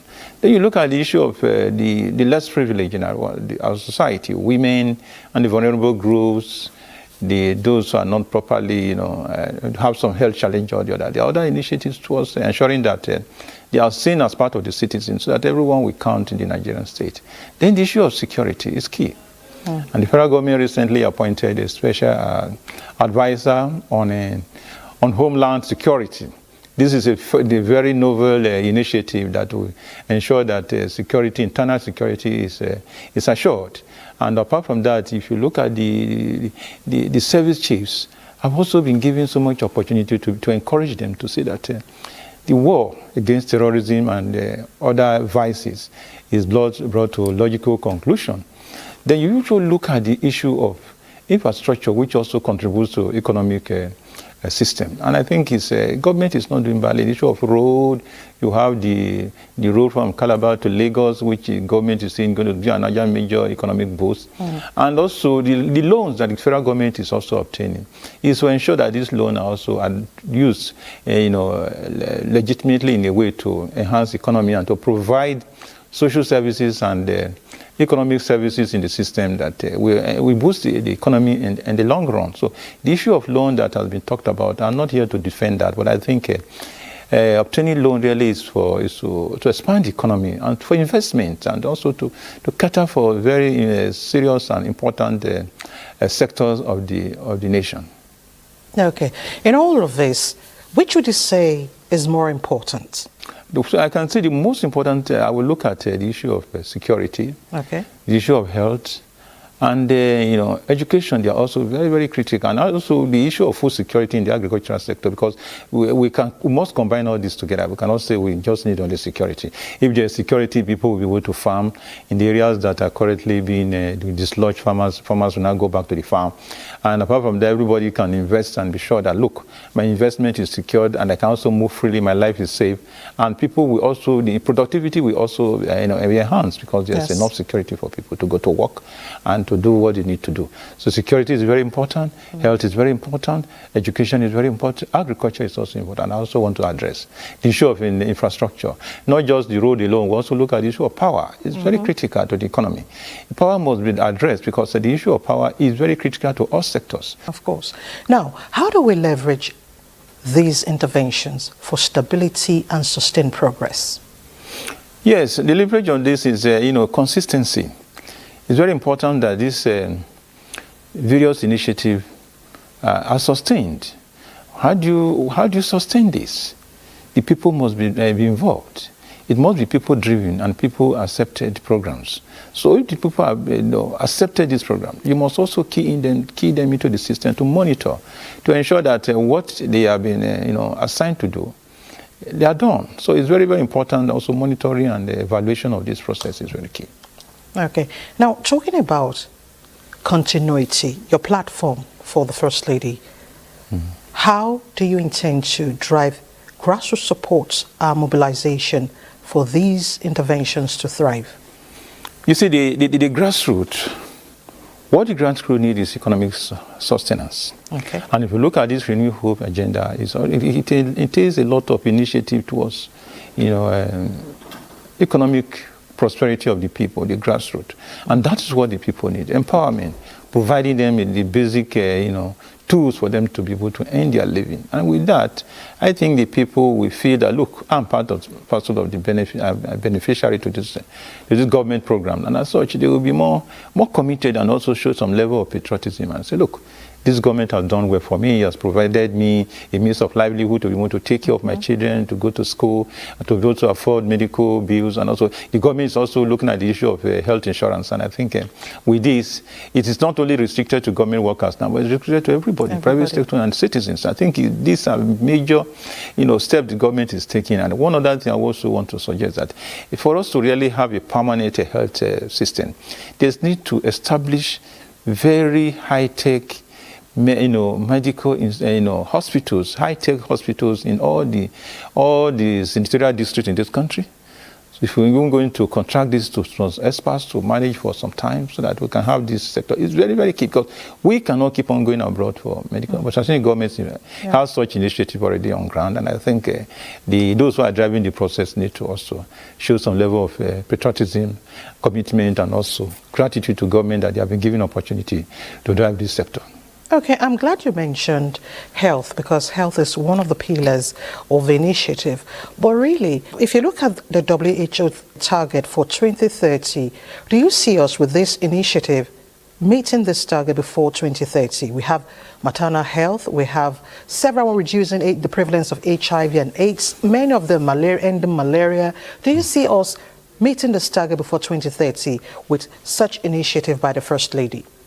I think this is achievable, and I think Nigeria has also put in place the issue of HIV/AIDS.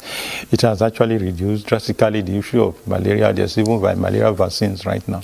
So I think it's achievable. Just we need to do is commitment. Just when you talk about government, a government institution that is being driven by people providing various services and actions. So the people who drive this sector must show commitment. Government must put in place methods to evaluate their performance and also achieving what we have on ground to achieve. It's very much achievable.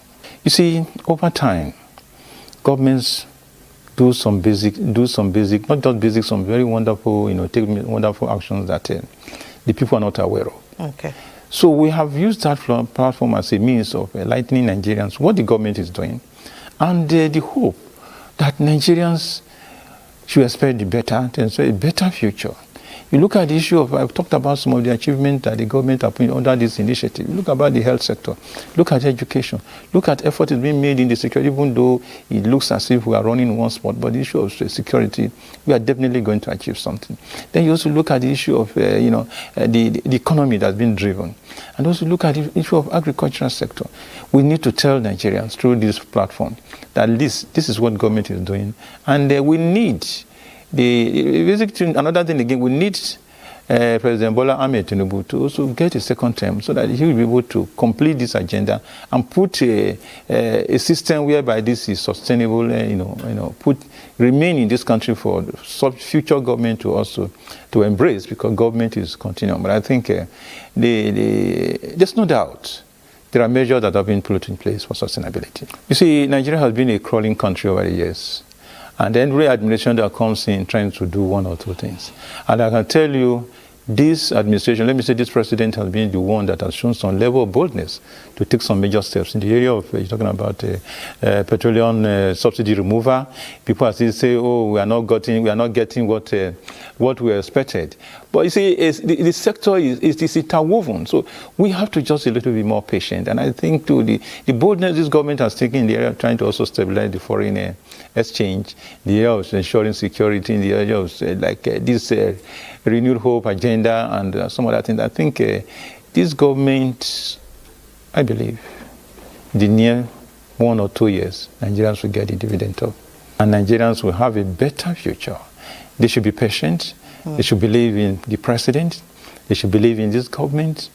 It's not been easy, but I think I was part of this government at the earlier stage as a director general. So when I think the way government runs, people don't seem to understand it.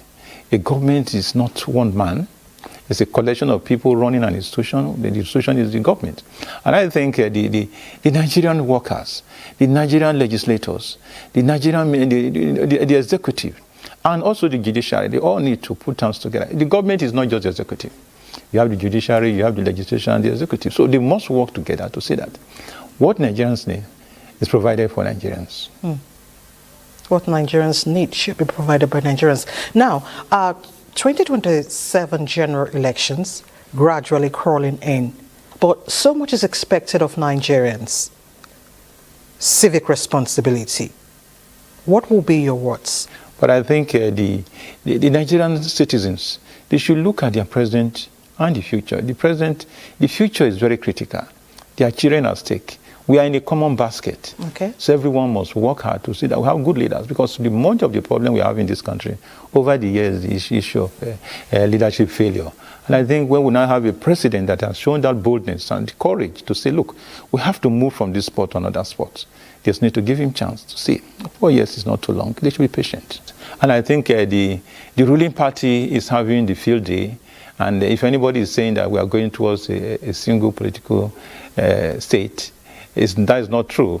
But I think when you have a good product, the thing is that you have more patronage. All right, Dr. Rufus Ebegba, Grand Patron for Team Senator Oluremi Tinubu for 2027. We want to thank you so much for joining us on Insight, and we do appreciate your time. Thank you very much. Thank you very much for giving me your platform to air my views. Thank you so much. And just before we go, I'd like to recall excerpts of a conversation we had on Pan-Africanism and AU Agenda 2063. This is against the background of recent happenings between Nigeria and Ghana and Nigeria and South Africa. Let's bring you that conversation. My guest is Dr. Stephen Gbatibi Benjuel. He is President, Pan-African AU Agenda 2063 Diplomatic Mission. Doc, thank you so much for joining us. It's a pleasure to have you on Insight. Thank you very much, sir. So, it's Doc, we also that to Nigerians. Thank you so much for coming on our program. Doc, I'm sure you've heard my intro, so I want you to dissect this whole issue of African unity, more than just a diplomatic talking point, more within the context of what we're seeing play out across the continent, not just because of what we've seen play out in Accra, Ghana, or what we've seen, play out in Joburg, South Africa. But I'm saying this because it has happened time and again. So I need your take on three germane issues. First is the issue of migration, intracontinental migration, and now we think there should be a shift in that conversation from migration, being reframed now as a right and not a concession. Second, I'll need your take on this whole concept of protocols of free movement that we have across the continent, whether it's ECOWAS protocol on free movement and all of that, and and SADC and all of that, but more about its compatibility with public order. And then we'll talk about how violence and divisions, violence as a response to some of these issues, is causing division and self-inflicted wound on the continent as it were. So, Doc, three issues that I want you to respond to. First, migration as a right. Second,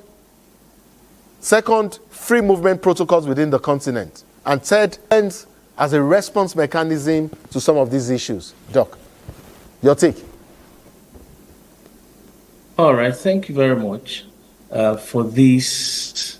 To start with, I'm glad when I see a foremost television agency like NTA concerned about this subject matter.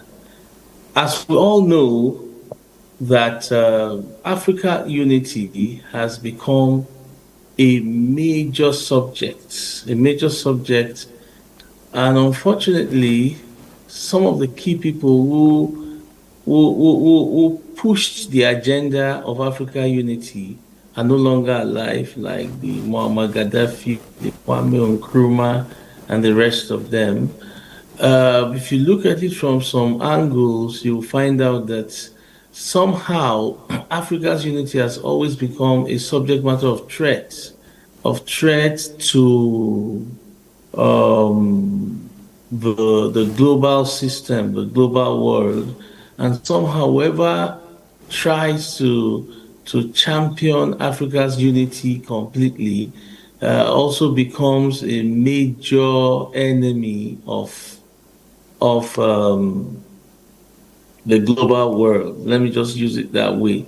But unfortunately, they said when your enemy is the enemy without, you know what you're fighting against. But when the enemy is the enemy within, then it becomes more deadly. We all know that Aspiration 2 of Agenda 2063 talks about an integrated continent where every trade can take place, free movements of people, you understand completely. What unfortunately is the saddening reality that we have today is the fact that within ourselves, Africans, there is this complex issue. The other time we knew how the Ghanaians were agitating that Nigerians should leave Ghana.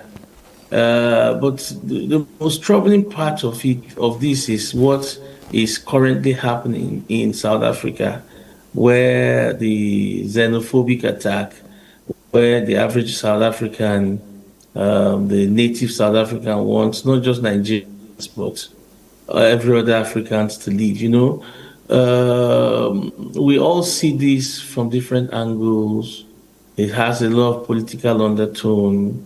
The elections are close, and somehow Africans are trying to using it to see how they can buy votes. That's why there has been sort of. We don't know this for a fact, but we know that some of what we see playing out is actually impacting the supposed African unity that we preach. That's the agenda, AU Agenda 2063 intends to achieve, and that's why doesn't it amount to mere rhetorics when we say we're adopting an agenda for the continent, and then in practice we're seeing continents or countries within regional blocks and regional blocks, whether it's West Africa, whether it's the Southern Africa, not adhering to some of these treaties and binding treaties, I dare say, that they have especially on free movement. Exactly. That's why I was trying to build up some things to address what you are saying. That is why it is troubling. And for us from the Pan-African EU Agenda 2063 diplomatic mission, just last week I was at Addis Ababa. I went with about a 15-man delegate to Addis Ababa, and we had several meetings. We were privileged to be with the number 3 person in the AUC, in the person of Ambassador Bankole Adeoye of the Political Affairs, Peace and Security, is the commissioner, and we spoke about some of these things. We came up with a solution, because what is happening right now is that our unity is being threatened. Yes. The first 10 years in African Union was designed to silence the gun, but we are not silencing the gun. We're in the 13th year already. That gun. So that's why from our diplomatic mission, we work towards creating what we call the Community Peace Monitor, because we realize that peace in itself starts from the community.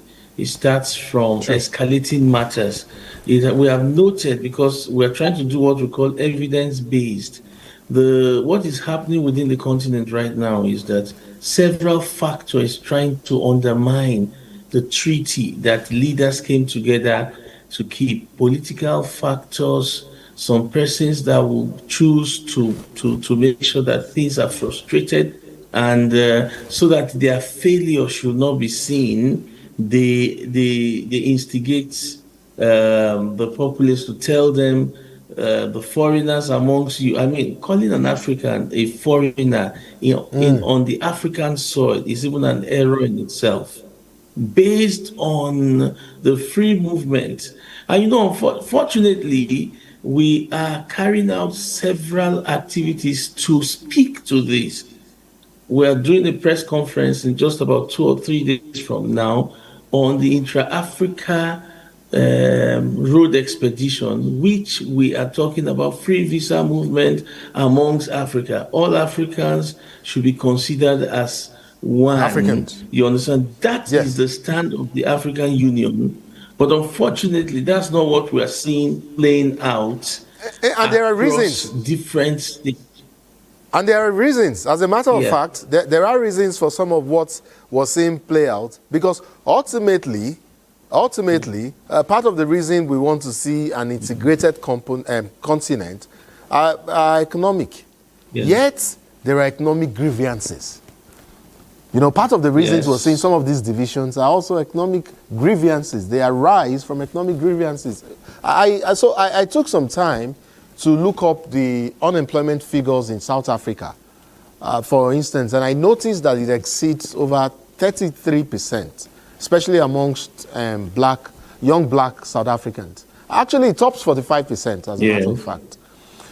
Some have argued that xenophobia is a rational response to genuine scarcity, and that immigrants, even if they create jobs overall, that they compete for the same informal sector opportunities as the desperate locals. Others argue, there are other arguments, and I'm not saying there are others who do not argue on the other side. Those ones say that, look, xenophobia is an irrational scapegoating manufactured by the elite, and I think that's when you reference that it might have some political undertones, to deflect from governance failures. Yes. I don't know that, but we're just saying it as it is. Where do we draw the line between economic grievance and xenophobic prejudices? Specifically, can a country with severe unemployment, do you think a country with unemployment issues, maybe as severe as the figures we've mentioned earlier, do you think such a country can truly embrace free movement? Do you think, do you think that is even possible to play out in a country battling on its own with scarce economic resource, and then you have people supposedly creating more jobs but coming to struggle for the same small resources that they have? Isn't that like a landmine as it is? Yes, I agree with you. The average South African, for example, South African labor law is one of the strictest and toughest labor law. As a matter of fact, it is designed in such a way that before a foreigner can get a job, all the options to make sure that it's just like what happens in Nigeria. I don't know how much it has changed, where they have different catchment areas. Some areas are seen as educationally less advantaged or whatever state. So educationally less advantaged states. Yes. And all of these things, what happens is their cutoff mark is lessened. That's what South Africa has done. Specific skill sets and every other thing, and job options, especially in their public sector. An average South African it's until they don't find a South African that can fit into that space before they open it up to other people. But what is now happening is that, let's not forget that a lot of foreigners have come into South Africa. Like I said last time when I was at NTA, still NTA morning show, I said one of our senators talked about we should give them fire for fire. We should, all South African organizations should be stopped. I said, if we do that, Nigerians will be worse hit, because now, whenever you talk about South Africa, the only thing that comes to people's mind is ShopRite, which is not existent as far as I'm concerned. What do they call it now? Multi-choice, which a lot is happening. But and I challenged people to say, go around the street, just be picking out South Africans for me. They really don't really travel out so much to places, setting up things. But Nigerians, other parts of Africans are very ingenious. They are the ones that have infiltrated their microeconomic space with different organizations, companies, and every other thing. And somehow, these people are very important to the economy. And now, I don't know how much they adhere to that South African labor law. But to start with, people that must be employed must be well trained.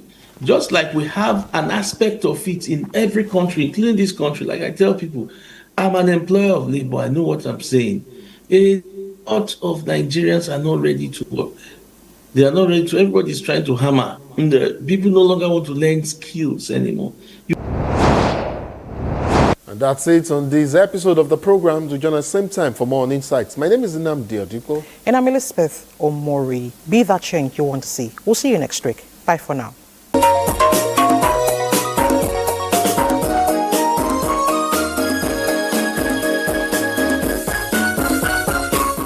The mosaic of time. So piece together your time wisely.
This is the network service of the NTA.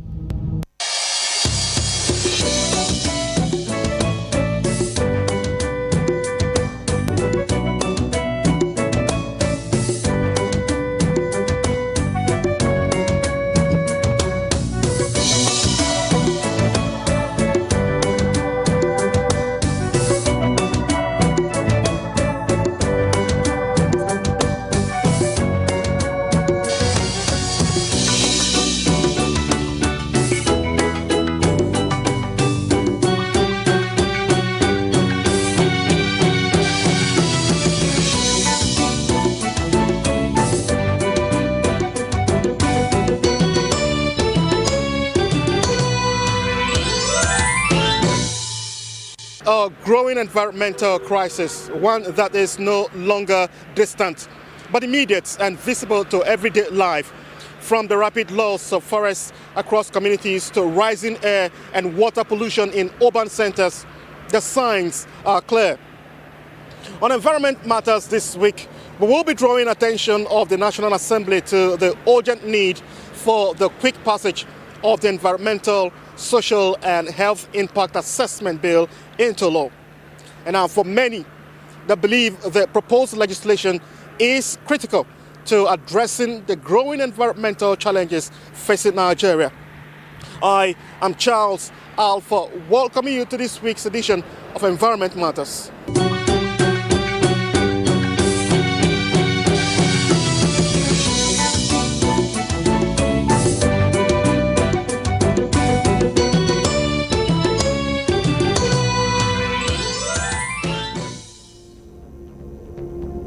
Across the country, deforestation continues at an alarming rate, driven by logging, agricultural expansion, and fuel woods dependence. This not only threatens biodiversity, but also weakens natural protection against climate extremes. In coastal and riverine areas, erosion and flooding are becoming more frequent, displacing families and destroying homes.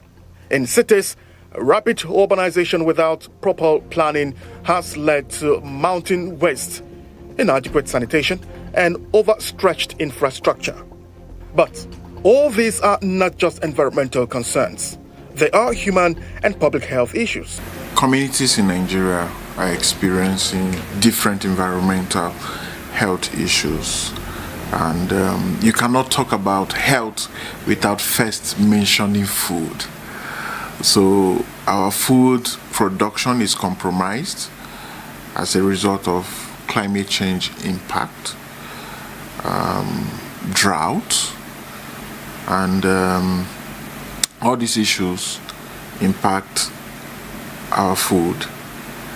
Without good food, you cannot have good health. And you see, the G7 just few days ago last week at their meeting in France identified land degradation and desertification as a global security threat. So clearly tells you that land degradation is a big issue, and Nigeria as a country and many communities are experiencing land degradation. As a matter of fact, when we talk of land degradation, our minds go to the north, the frontline states. But it's even deeper, even around the north central. Deep, you have issues of soil erosion, gully erosion, and soil infertility. We believe in peaceful coexistence with each other and with our environment. We believe that it is wrong to destroy our biodiversity, which is God's gift to us. We all depend on the beautiful animals and plants that keep our planet alive. And it is morally wrong to drive our wildlife to extinction or destroy protected forest. So please help protect our health and our environment. Report wildlife crime and say no to illegal bushmeat. Keep them white and keep us safe. The air people breathe, the water they drink, and the environment they live are increasingly compromised. Cases of respiratory illnesses linked to poor air quality are on the rise. Waterborne diseases continue to affect vulnerable populations, especially children. Not to talk about improper waste disposal, which exposes communities to toxic substances and poorly regulated industrial activities, introducing harmful pollutants into the environment. Pollution constitutes effects on all forms of life, from biodiversity to human health to public health to environment to marine to oceans to everything you can think of, even to agriculture. Recent research have shown that in terms of human health, some chemicals made in plastics used to make plastics like phthalates and dysphyllon A have an implication on reproduction. That is to say, plastics can affect how we give birth, or they can cause deficiency in the children we give birth to. Data clearly shows that air pollution, kills a lot of young children. If you take a look at the number of generators we have in Nigeria, over 2 million generators. The emissions from those generators, where do they go? They are within the environment, and people inhale them, and this results in respiratory illnesses, which also compromise the health of people, especially children. Waste disposal is another big issue that is also compromising the health of our people. You pass around major waste dump and you perceive the very strong odor. It is not good for one's health, and unfortunately, a lot of our waste disposal facilities, I would say, a lot of them are within urban areas, and then those communities are impacted, not just by the smell, but water pollution itself, because once there is runoff, all of those toxins are washed into the waters. The communities, even within Abuja here, we still have communities that depend on streams and rivers for their water. And then you look at the groundwater pollution. Yes, a lot of people depend on boreholes, right? But then, when this waste accumulates in places over time, it seeps into the groundwater, especially electronic waste. It's important to still emphasize the issue of air pollution, because a lot of times what our people do is just to burn this waste. And our waste is not segregated, so it's a mixture of both organic waste, electronic waste that are highly carcinogenic, and all of that. You flay it into the air, and people just breathe in this. And the question I keep asking myself, what happens to all the medical waste we have within the country? Because some of them contain, human tissues and all. So you go to places, you see needles and syringes, in the open. So you are compromising the health of the nation. Despite existing laws and policies aimed at protecting the environment, significant gaps remain. Enforcement, experts say, is often weak. And in many cases, environmental impact assessments are treated as routine formalities rather than critical safeguards. Yes, we have many environmental laws.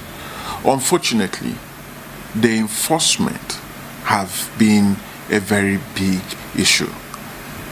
Nearly every state in this country have the State Environmental Protection Agency or the State Waste Management Agency, Ministry of Environment. Even at the national level, we have, the Ministry of Environment, we have NESRA and all these other agencies.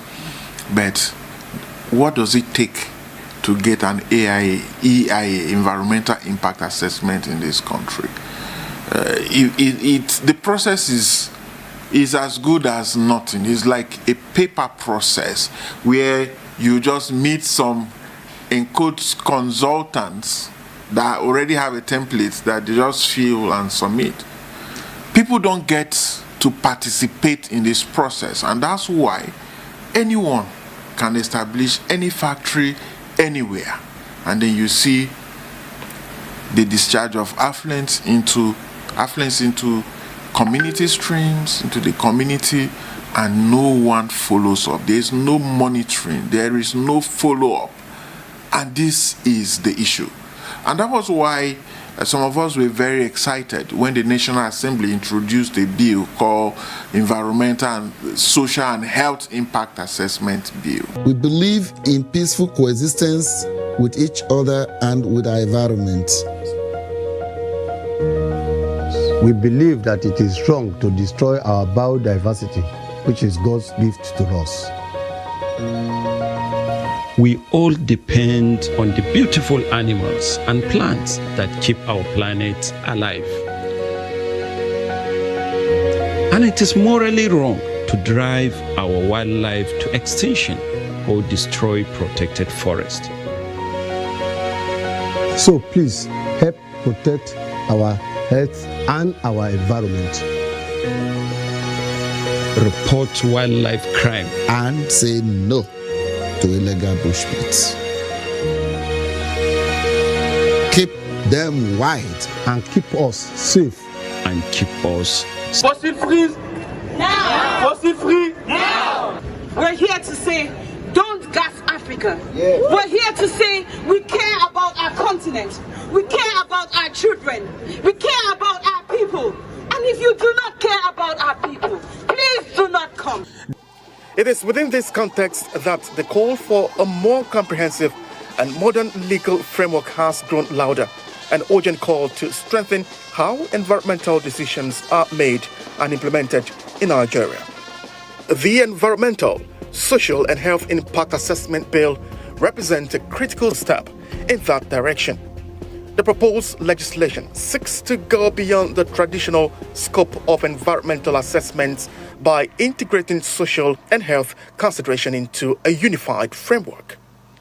It recognizes that development cannot be measured by economic gains alone, but must also account for its impact on people and the environment. If passed into law, the bill is expected to provide clearer guidelines for assessing the full implications of development projects before they are approved. Experts believe it will improve transparency, ensure accountability, and promote inclusive decision-making processes that take into account the voices of affected communities. That's the very first reading. It has not even gone to the second reading. And I took a look at the bill to compare with what we currently have. The bill was coming to address some of these issues, putting the people first, the people and the environment first, which is critical for environmental protection. You are protecting the environment because of the people. A lot of times, people, even within communities, are not even aware of projects that are coming that will impact the community's lives, their livelihood, their health and all. They just wake up and then a company is coming to site, a factory in their place, and they don't know all of the impact.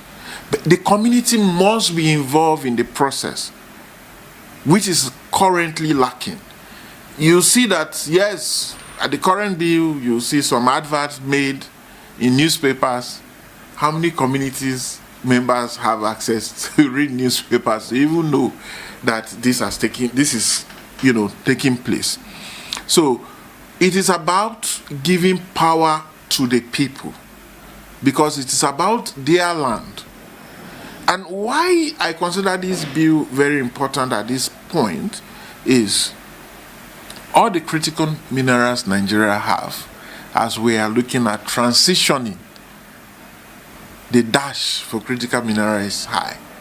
The issues of environmental protection in Nigeria are somewhat new in the sense that prior to 1988, the level of environmental awareness in Nigeria was so low.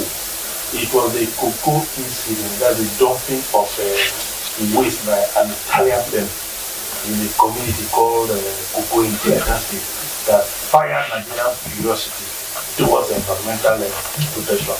And that was what led to the enactment through the legislature of the 2007 PEPA Act, which was re-enacted 5 years after, that gave birth to Nigeria.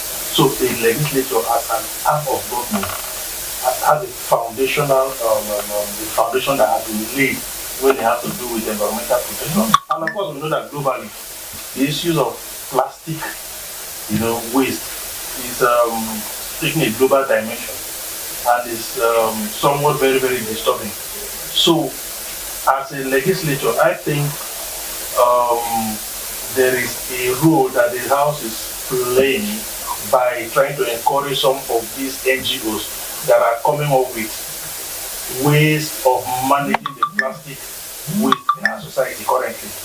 I might not give you exactly those legislatures that have been put in place already when it has to do with management of plastic waste, but I think as a house that is responsible for lawmaking, we are putting in so much, our principals are putting in so much. We believe in peaceful coexistence with each other and with our environment. We believe that it is wrong to destroy our biodiversity, which is God's gift to us. We all depend on the beautiful animals and plants that keep our planet alive. And it is morally wrong to drive our wildlife to extinction or destroy protected forest. So please help protect our health and our environment. Report wildlife crime and say no to illegal bushmeat. Keep them wide and keep us safe. And keep us safe. By identifying potential risk early, it offers an opportunity to prevent harm rather than respond to crisis after they occur. Experts believe that a strengthened legal framework will also enhance regulatory oversight, making it more difficult for harmful practices to go unchecked. It will, in fact, align Nigeria more closely with global best practices in sustainable development and environmental governance, they said, while supporting the country's commitment to protecting public health and natural resources. However, time is of the essence. As environmental challenges intensify, delays in legislative action carry serious consequences. Each day without a robust and enforceable framework increases the risk of irreversible damage, whether through polluted water sources, degraded land, or the loss of critical ecosystems. For communities already grappling with effects of environmental neglect, the cost of inaction is immediate and personal. Farmers face decline in yield due to soil degradation. Fishermen contend with dwindling catches as waterways become contaminated. Urban residents navigate flooded streets and uncollected waste, while healthcare systems strain under the burden of preventable illnesses. The urgency of the moment calls for decisive action. The case of the Environmental, Social, and Health Impact Assessment Bill is not just a legislative process. It is a necessary intervention to safeguard the future. It represents an opportunity to correct systemic weaknesses, protect vulnerable populations, and ensure that development is both responsible and sustainable. NESRA must be strengthened, right? And not just that. That bill proposes to have a special court where people will be tried for disobeying and destroying the environment. Because, we feel the environment does not belong to anyone, so we can do anything we want. And so you cut down the trees. What is the penalty for cutting down trees? You pay few naira notes and you go free. that should change, such that when people destroy the environment and they are caught, there should be punishment for it. And then you don't have to merge this with the several courts and some of the many issues within the court. So you have a special court that will try, such cases speedily, so that people will know that you don't just destroy the environment the way we are. It is a big threat to our country. So we need to bring all involved in regulating our forests under one roof with clearly defined policies and defined rules for all actors, including the community, the states, the federal government, and civil society groups, including private sector participation. There is currently fund internationally available for organizations and countries that meet certain criteria in protecting their forests. At the Ministry of Environment, there are policies that reward practices to improve our environment and our forest cover. Thank you. What's cute, harmless, and depends on its mother for food and protection? Well, me of course, but also a shy little creature called the pangolin. Hundreds of thousands of pangolins are hunted and killed every year just for their meat and scales. If we continue this way, the pangolins will soon disappear. We can't allow this to happen. Tell your families and friends to say no to illegal bushmeat from pangolins and other protected animals. Keep them wild, keep us safe. We believe in peaceful coexistence with each other and with our environment. We believe that it is wrong to destroy our biodiversity, which is God's gift to us. We all depend on the beautiful animals and plants that keep our planet alive. And it is morally wrong to drive our wildlife to extinction or destroy protected forest. So please help protect our health and our environment. Report wildlife crime and say no to illegal bushmeat. Keep them wide and keep us safe. And keep us safe. The call to action is drawing attention to the realities on the ground and the risk of continued delay. It underscores the need for lawmakers to act swiftly in passing the bill, recognizing that the health of the environment is inseparable from the well-being of the people. Because in the end, the question is not whether action is needed, but whether it will come in time. Once again, I am Charles Alpha. Thank you for watching.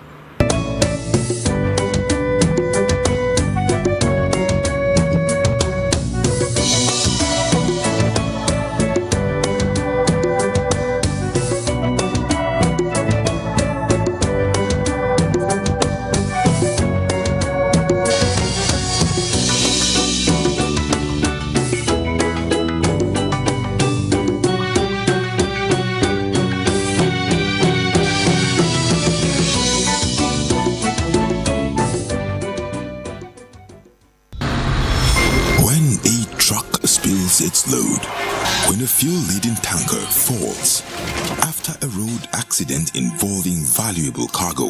Let's not see this as time to steal or loot. Stealing or looting in the face of disaster isn't just illegal. It is a betrayal of our shared humanity. Let's come together in times of disaster, not to take, but to give. Our focus should be on helping the victims and reporting the incident. Choose empathy. Be the light in darkness.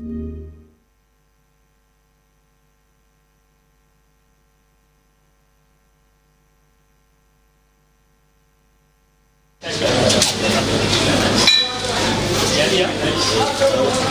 In today's digital age, ensuring the security of your bank account is more important than ever. Let's explore essential tips to help you protect your finances from unauthorized access and fraudulent activities.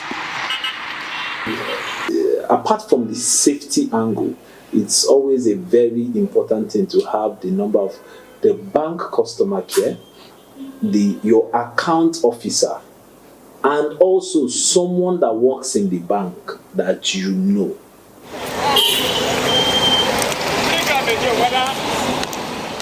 It's advisable you don't use one number for all your banks. Because if they get that number, now you are using one number for your NIN, you use that same number for your BVN, you use that same number for 3 of your banks, and your wallet now lost, or somebody now steal your phone, somebody that has the technical knowledge, if you drain your account, it's just a matter of time. Sometimes they will call your number. If they have your BVN and your NIN, you can call your number and tell you, that this is from your bank. Waiting.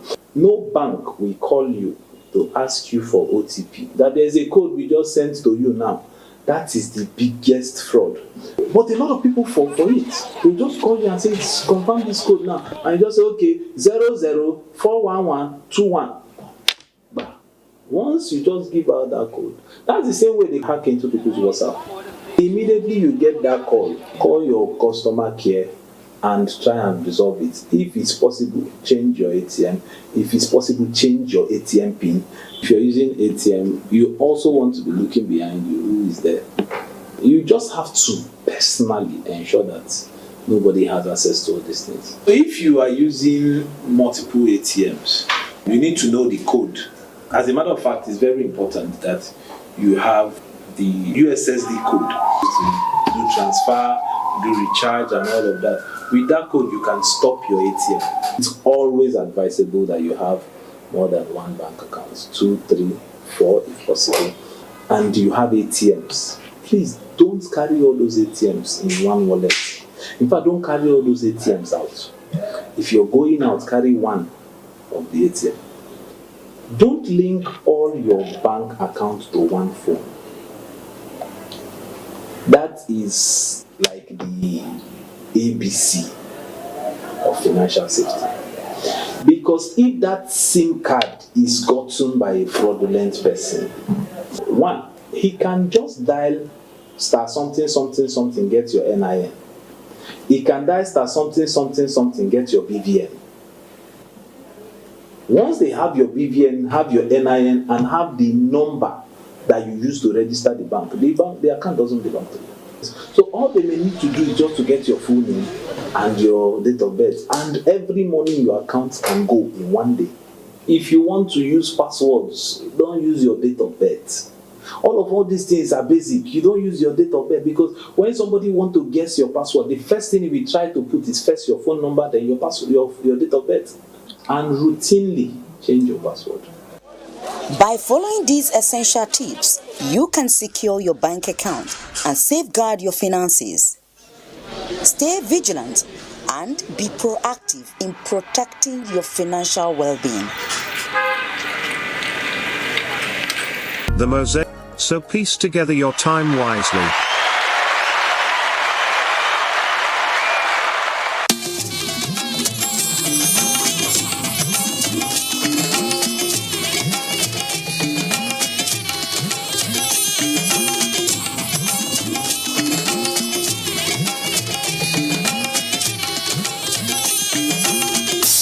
This is the network service of the NTA.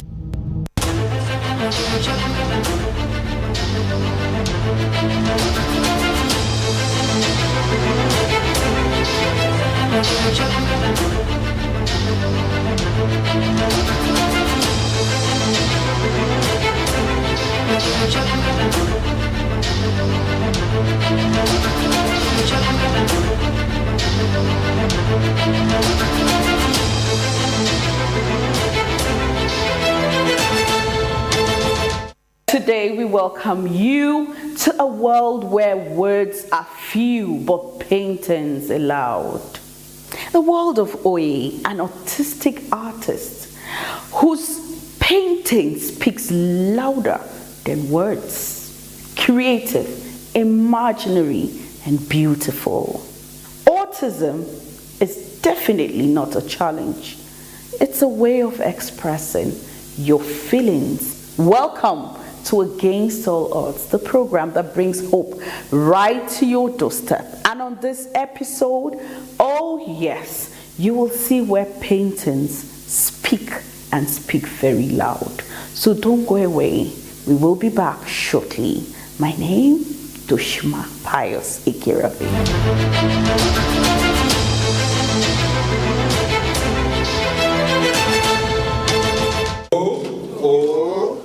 O-Y-E.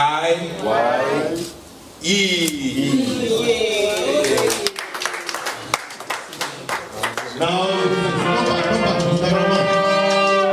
come back, please.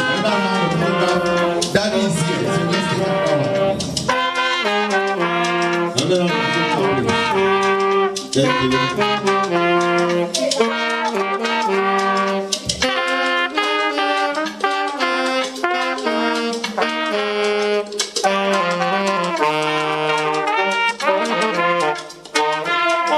I love the works a lot. It's like it's done by a really matured artist, and I like his improvement, from the works that we saw from the beginning up till the ones we're looking at here. I could see growth and strength in his strokes. A wonderful moment, because I can remember there are sometimes I would just go to the house, and the next thing the mom will say is that, why are you so happy seeing your art teacher? So to be sincere, it has not in any way been stressful for me. It has been a smooth job. You can see the trajectory of his practice. We can see the growth. We can see the stories and the influences that has come in his life.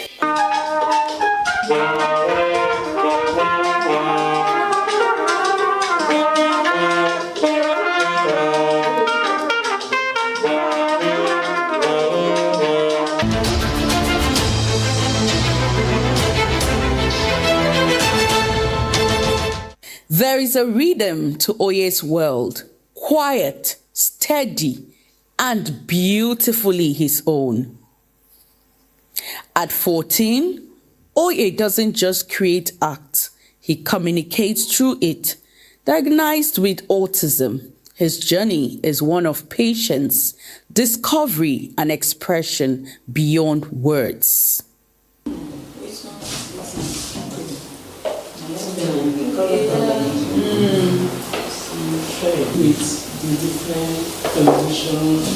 Okay, no, I don't want to look at.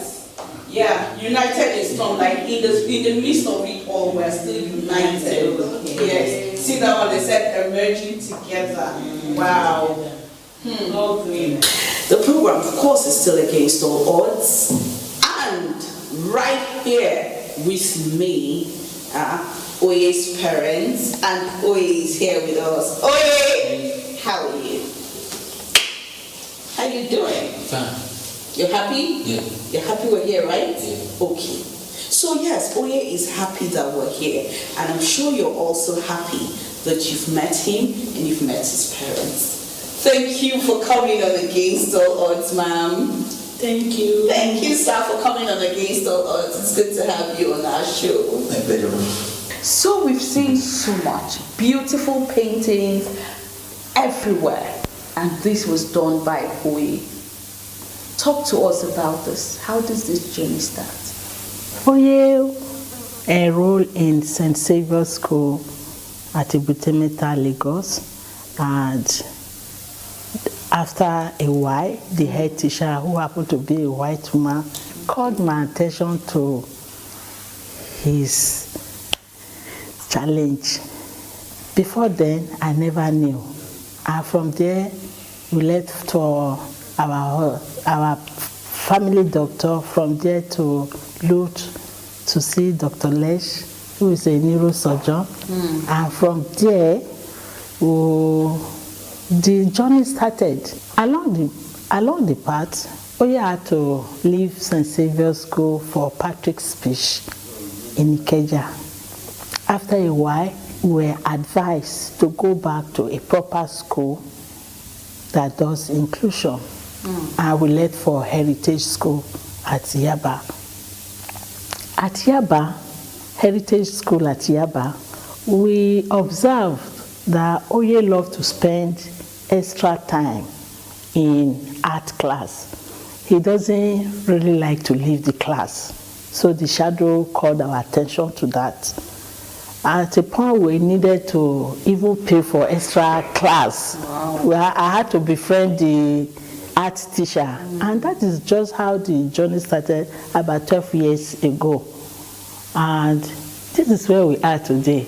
All we're doing as parents was just to make him happy, do what he loved to do most. Wow, interesting. Interesting to know that this was actually an innocent childhood hobby that you noticed in your child and you actually encouraged him. You know, that is where a lot of parents differ. You know, some would just feel, no, this child shouldn't do this, but you were able to encourage him and you brought him this far. Daddy, what part did you play when you noticed that your little boy had interest in the brush and color? Later I realized that you can read your book and still become whatever you want to be. Yeah. So the desire for him to achieve his talents and also take it to greater heights. So that was the support we were giving him. All the financial assistance, all the encouragement that try as much as possible to put on the table. The fact is, he has limited ability to learn like any other normal child. Yeah.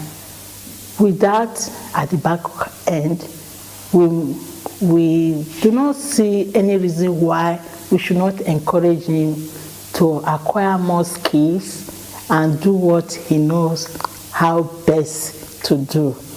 It will interest you that Oye has visited OCAD, which is a specialized school for art in Canada. Wow. And just like Daddy mentioned, anything, everything that we as parents can do to support him, we will not mind doing that. As we walk through his collection, each piece reveals a fragment of how he sees the world. There is intention here, care, a language built in color and form. Every painting neatly labeled, every stroke deliberate, a style that belongs to only him. Where words may not always come easily, color speaks, texture speaks, movement speaks. Each piece he creates is not rushed, not forced, but shaped in his own time and in his own way. Honestly, if you ask, I really have no idea.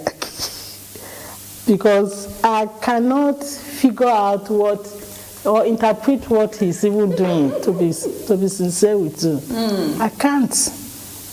It doesn't make so much meaning to us. But thank God that we have a guide that keeps saying, no, he knows what he's doing. As a matter of fact, even when the engagement is ongoing, he at times loves to direct him on what to do. And you see Oye saying no, meaning he deliberately knows what he intends doing or what he wants to do. Yeah. As against all odds, he will make sure that what he intends to draw is what he ends up achieving. Not even what the director is trying to tell him to do. I just keep peeping and seeing what the interaction between both of them. I'm sure he's also been able to participate in some competitions. Will you tell us about this too? Yes, Oye he won in his category in 2024 at Enugu in Life in My City Festival. He also won in that same category in 2025. He has been going for competitions, like earlier mentioned. I would say Oye brought us into art. I really have no idea about anything that has to do with this, to be honest with you. So how do you feel about everything, Daddy? How do you feel about everything that is happening around you now with the paintings, your little boy doing, unimaginable things? How do you feel? Okay. Well, at the 2024 exhibition, that's at what's the name of that gallery? Horizon Gallery. And when you showed me all the painting, I was just asking, so even when you did all this, but most of the time my work is 8 to 5. So it's only a weekend I'll just see him with his tractor painting. So, and when they wanted to convert the space for his gallery, I told the mother, just like, I'm designing this place for something. But going forward, I think we'll turn it to a multi-purpose structure. So I'm quite amazed looking at the picture. When I even went to his Instagram page, I was surprised. So I'm happy. I'm even beginning to ask myself whether all this book I read is worth it. Maybe I should have also looked for a handbook to support whatever I achieved. Thank God for everything. Interesting. I'm sure you have one or two things to say to parents, especially fathers. I think, for fathers, I think the starting point is to identify where a child has very good talents. Then try as much as possible to encourage them, to bring out those talents. And for those of them with learning and speech challenges, I think we encourage them to support. Because God created each and every one of us with specific and special talents. So the responsibility as parents is to bring out those talents and ensure that we work on that. So that would be my advice.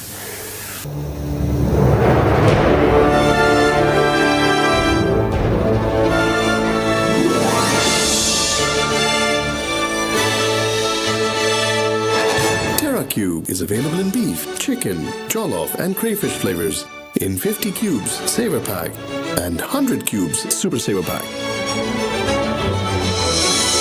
Terra Cube, unwrap joy, unleash taste.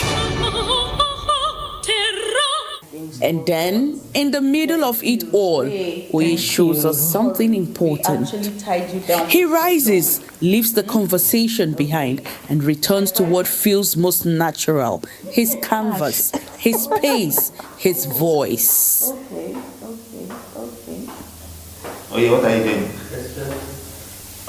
Okay, so Daddy, we'd like you to talk to us, especially to fellow daddies, okay, on the need to stay and to walk this walk. You've been able to stay, you've been able to watch your baby boy grow, and now he's doing amazing things that even amaze you. But of course, the journey hasn't been very smooth. The journey hasn't been a walk in the park, like drinking ice cream and all that. It came with a lot of efforts. So talk to us about this. Share your experience with us. I think the major area of support is basically regularly I always find out how is he progressing in his activity. And even up till now, on a monthly basis, I analyze the reports that they should always give me.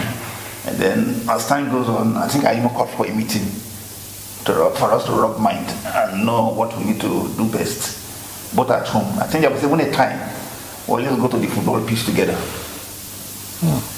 When I realized that he has interest in sports.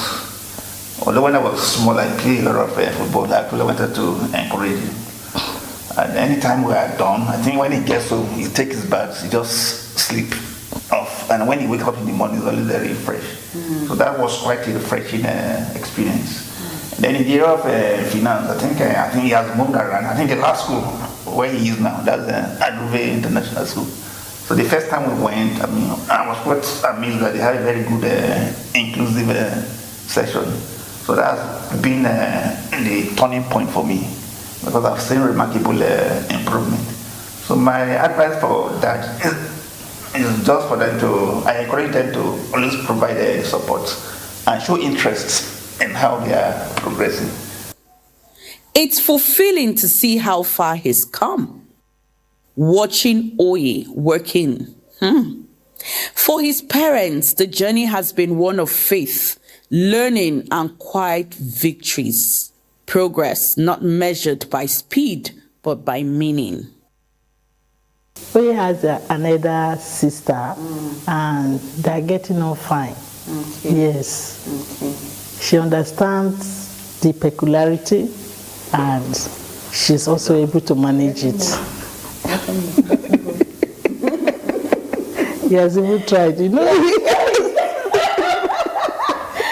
he has tried, yes, he has actually tried. You know, there's something about the autistic children. You can't keep them in a place for too long, and it's always very important to know that, look, I need to go and take a break now and all that.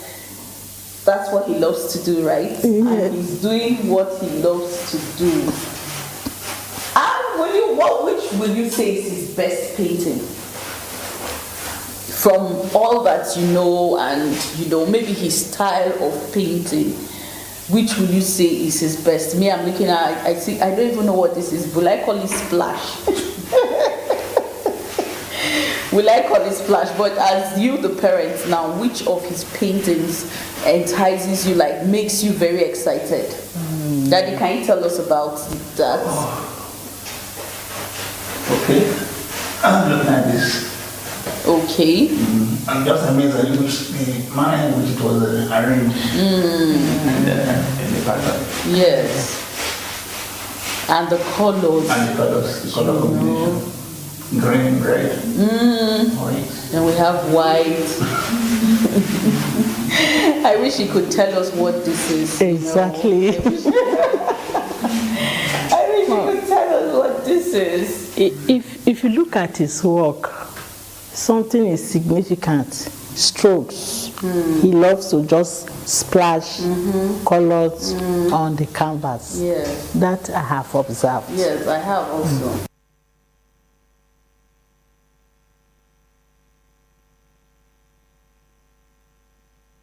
Oye's story is not about limitations. It is about expression. It is about identity. It is about seeing the world differently. Oye is in his own world, a world of art. And in that difference, there is something truly extraordinary. Actually, Daddy has been doing a lot, very encouraging, giving Oye exposure both within and outside the country. And the bonding is amazing. So they go to barb hair together, they go to play football together, engaging him extensively, showing him love, and it's very encouraging. We have seen so much progress in Oye. What do you think about it? To advise mothers. Supportive. Irrespective of any child's challenge, because they are all gifts from God. So they are good gifts, and God does not add sorrow to any. So if you have that at the back end, definitely all you need to do is to support. Forget about the challenges that comes with it. Just trust God absolutely, and you will never be disappointed. Sure. Managing the eating habits, because there is need to watch and ensure your child takes the right diet, especially anything that has to do with sugar, triggers is activity. And you know, children with chocolate, with everything sugary. So you need to manage that. To the best of my knowledge, at a point, we reduce anything sugar in the house for a start, since he will always go for it. So you manage the nutrition, you pray, and keep praying for the best, so that God will order your step in taking the right decisions that can help the child grow in the right direction. How do you feel about everything that is happening right now? I'm sure you know, just as we talked about prayer, you've prayed that God help this child to become and all that. And yes, this is an answered prayer. This is an answered prayer. Daddy said he had plans for this. And you people have already, it's fine. So this is an answered prayer that today you have a reason to have a gallery where people can actually step in and look at beautiful paintings. Courtesy Oye. How do you feel about this?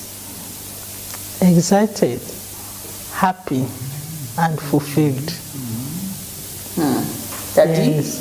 How do you feel about everything? Yeah, maybe I should just copy and paste. The first time I came, when I was renovating the place, I couldn't believe this was this place. Seeing all those paintings, I think it was quite an excellent work. And I believe that as time goes on, I'm sure it's going to even get a bigger gallery as the time progresses. And jokingly, there was even a time I told my wife that if not for the security challenges, I even plan to even take it to the village. Let me go and stay with my old man for some months. Yeah. With, yes. And you will be amazed what will come out from that. He will give you paintings that will run, abstract paintings. Go to the farm. Yes, do amazing things. But the insecurity, you're right. The insecurity. So before we run, what is that last word you want to give to a mother, Before attending this, he has had a solo exhibition at Horizon Gallery. Okay. And it is the cost implication that gave birth to where we are now. It's small, it's just the starting point, but I can visualize the bigger picture.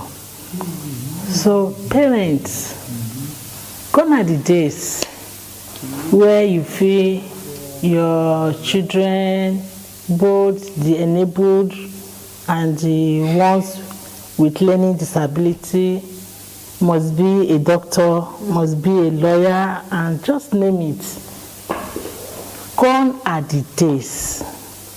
If you are able to identify the strength in a child, please invest in it and you'll never regret it.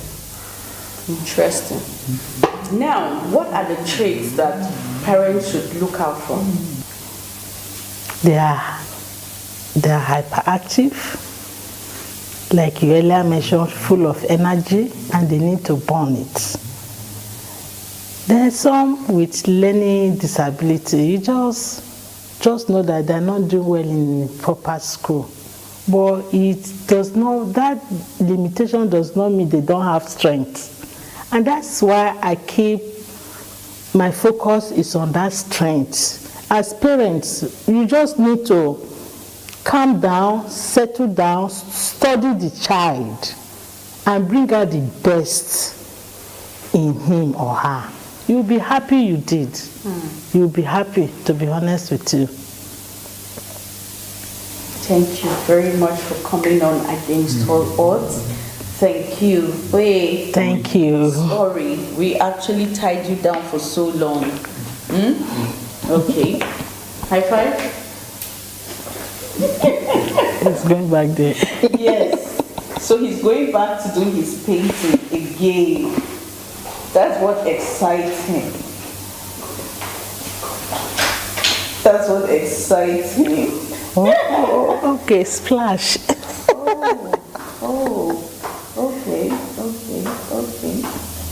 Oh, yeah, what are you doing?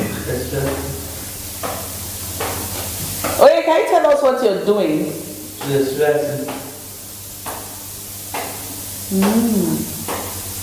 So he was not done with that painting. Yes. He wasn't done with it actually.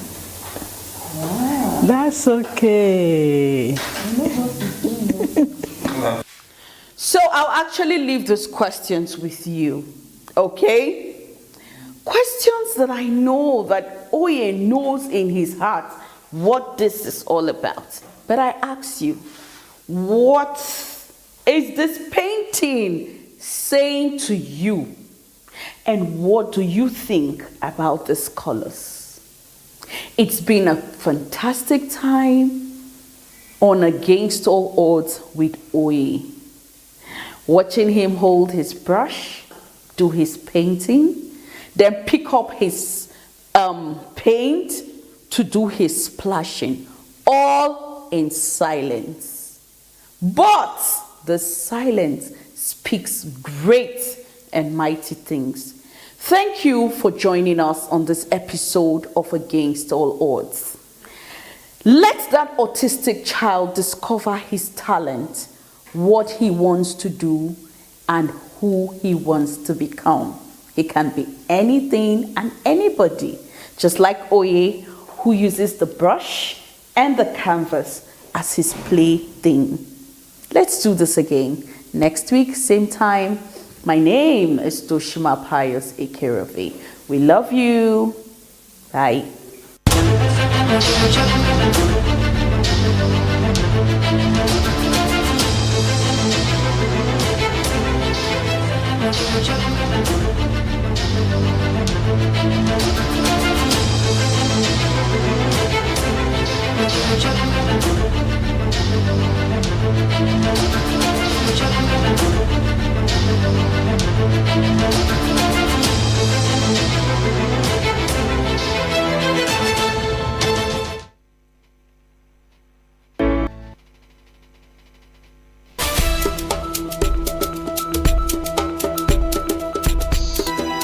Well, hello. It is great to be back with you again on Lens on Africa. Let's zoom our lens on its political history at this moment. Algeria did not have a centralized political structure prior to its colonization by France.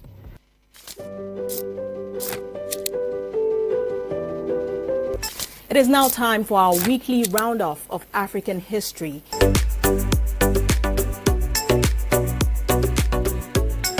Welcome to the interview segment on Lens on Africa. Examines its relevance, the pathways to achieving it. To sustain productivity, there must be continuity.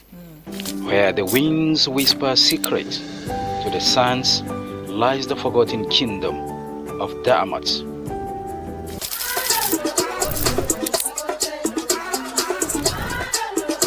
It is on this note that we conclude Lens on Africa today. Thank you for spending your time with us.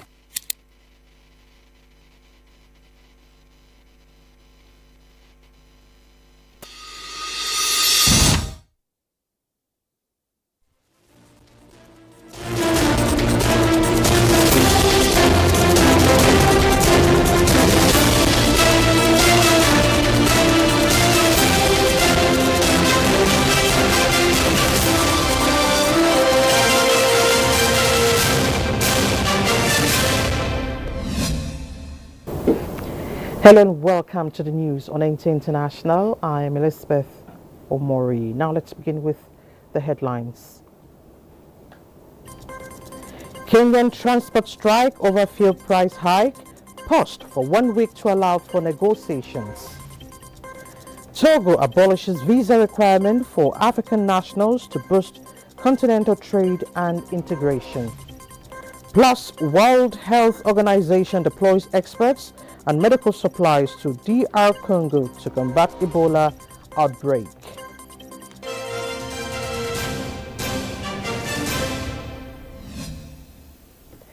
Nigeria has acknowledged a global leader that exhibited courage to ensure the unity of the nation, using military strategy, peace building, and entrenching conflict resolution mechanism.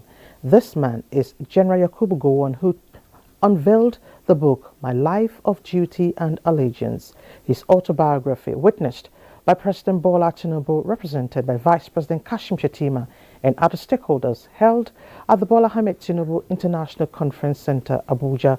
State House correspondent Abdurrahman Jibrila reports.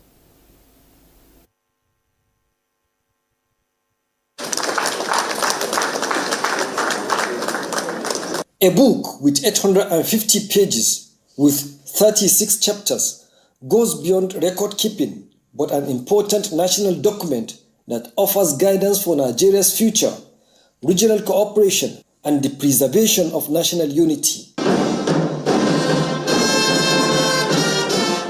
Honoring a lifetime of service and the power of written word, celebrating legacy, literature, and leadership of the book My Life of Duty and Allegiance, as President Bola Ahmed Tinubu called for wide circulation of the memo across the country, noting that it is a civic inheritance for all Nigerians. That is one of the reasons General Gowon's story remains indispensable. He understood that unity cannot be sustained by speeches alone. Unity must be given institutions. It must be given rituals of encounter. It must be given roads, schools, service, federal balance, and shared experiences that persuade citizens to see one another as partners in destiny. The National Youth Service Corps, for instance, stands in that tradition. For generations, young Nigerians have crossed the rivers of language, faith, and culture through that program. Many discovered, sometimes for the first time, that a stranger from another region could become a friend. General Yakubu Gowon said he only needed to tell the truth, not join issues with anyone or sit in judgment over what is right or wrong. The book is not celebration of me. Rather, as I wrote, it is my modest attempt at expressing gratitude for the opportunity to serve Nigeria and to dream alongside individuals and groups that shared a boundless faith in our nation's future, though many of them are no longer with us today. The years of the Civil War from 1967 to 1970 remain among the most painful chapters of our national experience. Yet, history also records his commitment to the preservation of national unity, and perhaps most importantly, his magnanimity at the end of this conflict, embodied in the enduring declaration of no victor, no vanquish. As Nigerian head of state during one of the most turbulent periods in our nation's history, General Gowon exhibited immense courage and sterling qualities in steering our beloved country from the brink of disintegration to a united, stable, and strong nation.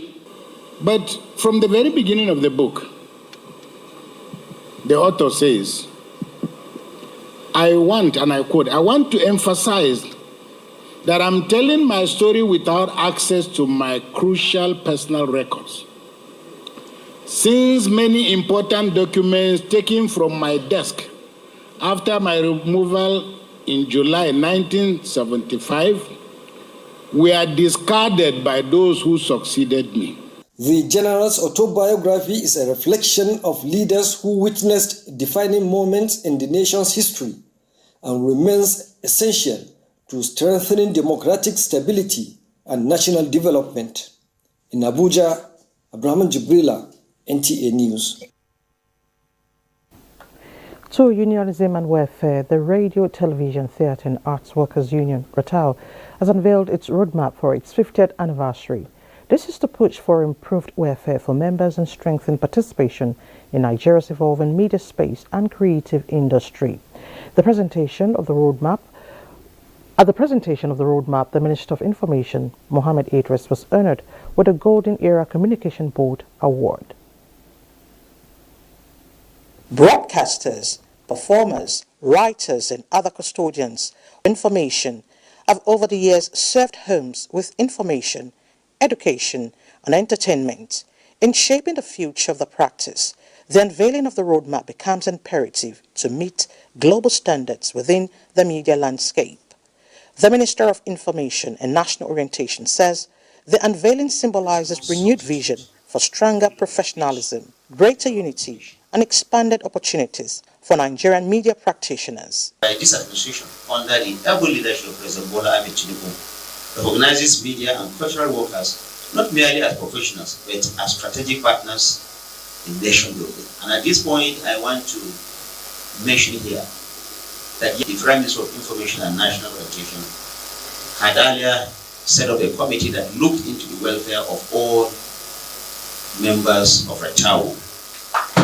And this has been presented to Mr. President. He's looking into it, and I want to assure you that very soon you will hear positive news. President of Ratau, Emeka Kalu, and other media actors insist that to drive the media, huge investments in impactful welfare for workers will advance professional development and preservation of culture. As we prepare to negotiate the circle of national minimum wage, I call on every member of Ratau to guard their alliance. But with our determination and your resolve, we will emerge victorious. Ratau's journey reflects resilience, creativity, visible national impact, especially in support of policies that strengthen the creative economy. We've flagged off every good thing that will come to the union. Pride for every member of Ratau. Satisfaction for every member of Ratau. Roof over the head of every member of Ratau. The Minister of Information and National Orientation, as well as other personalities from different sectors contributing to the growth of the media, were recognized. Elizabeth.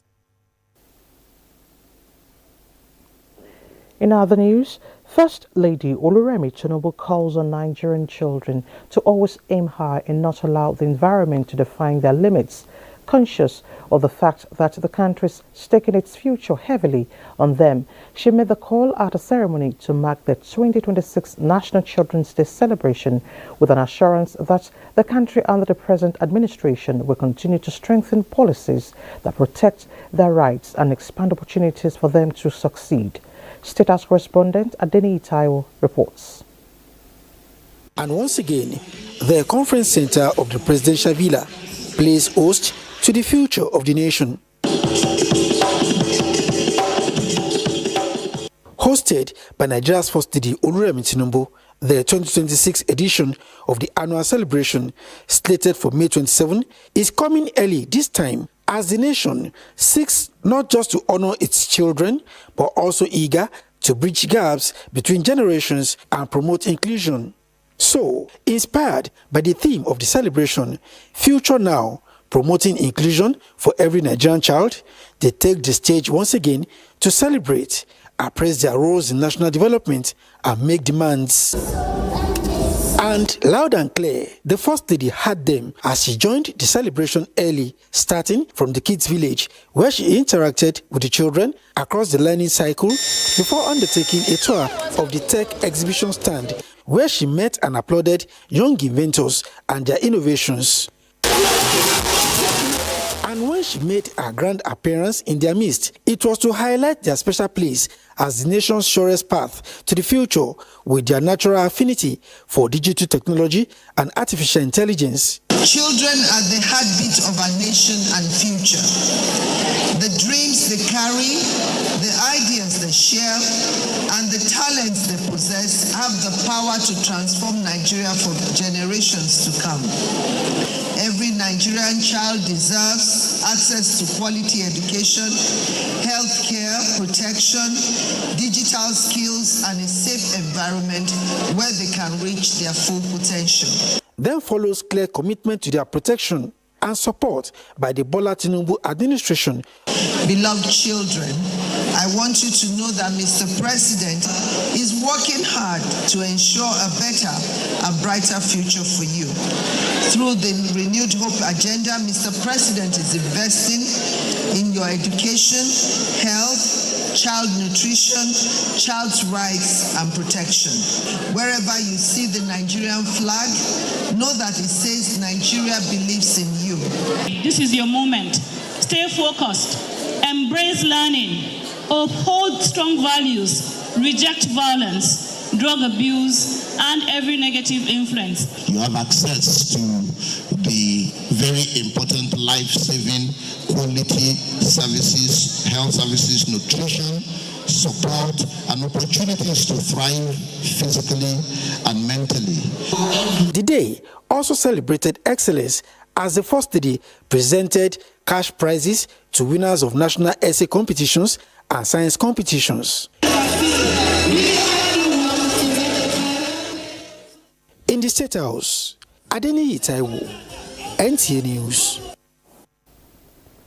Talking health now, artificial intelligence can advance global health and bring tangible benefits to millions, but most countries still lack a roadmap to build the systems needed to bring its benefit to scale.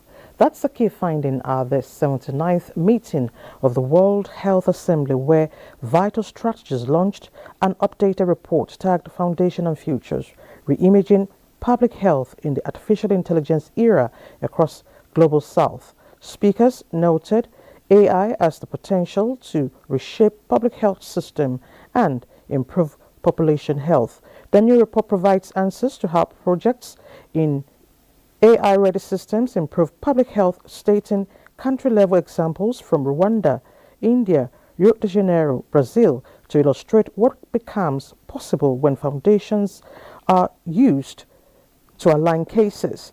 Reimaging public health in the artificial intelligence era across the Global South shows a readiness scan of 83 countries across Africa, South and Southeast Asia, Latin America, and Middle East against 5 key indicators: AI policy, connectivity, health data availability, and digital health workforce capacity. Together, these inputs ground a discussion and framework that organizes AI readiness as a set of foundational capabilities at 2 levels within the public health system and across the wider national digital ecosystem, and sets out 3 principles for governments, founders, and partners. The future of AI in health will not be determined by technical innovation alone. It will be determined by how well countries prepare their local systems and institutions to integrate AI, and the work starts now. Now, the World Health Organization has sent medical supplies and dispatched experts to Bunia Airport in Ituri province in DR Congo to address Ebola outbreak in that country. Francis Udojo reports. WHO official says more than 5 tons of emergency medical supplies, including personal protective devices, tents and hospitalization beds, as well as several medical experts, arrived to support the response to the outbreak of Ebola in the African country. The WHO has declared the Ebola outbreak in the Democratic Republic of Congo an international health emergency after more than 120 suspected deaths and hundreds of possible infections linked to the highly contagious virus. So far, 30 cases had been confirmed to be Ebola in the DRC's northeastern Ituri province. The World Health Organization chief says the province of Ituri is highly insecure, pointing out that intensifying conflict in recent months had seen more than 100,000 people newly displaced in the region. Information revealed that the total number of confirmed and suspected cases will change as field operations are scaling up, including strengthening surveillance, contact tracing, and laboratory testing. Francis Udojo, NTA News. Now let's take a break. The news continues shortly.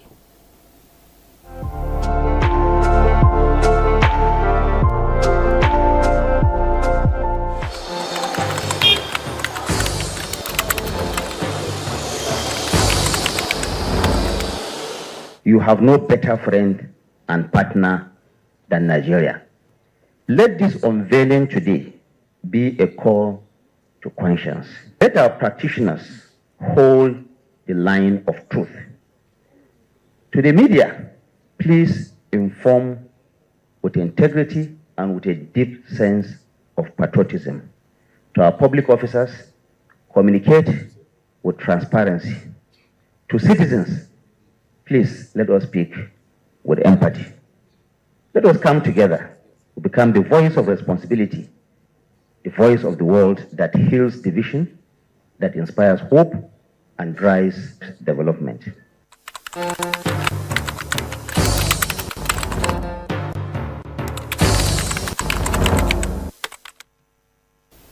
Thanks for staying with us. A Kenyan transport strike over fuel price hike driven by the Middle East war was paused for 1 week to allow for negotiations. 4 people were killed and more than 30 injured nationwide, while over 700 people have been arrested during the violent protests. As a result of this, the strike that is going on is suspended for a period of 1 week to provide an avenue for consultations and negotiations between the government and stakeholders.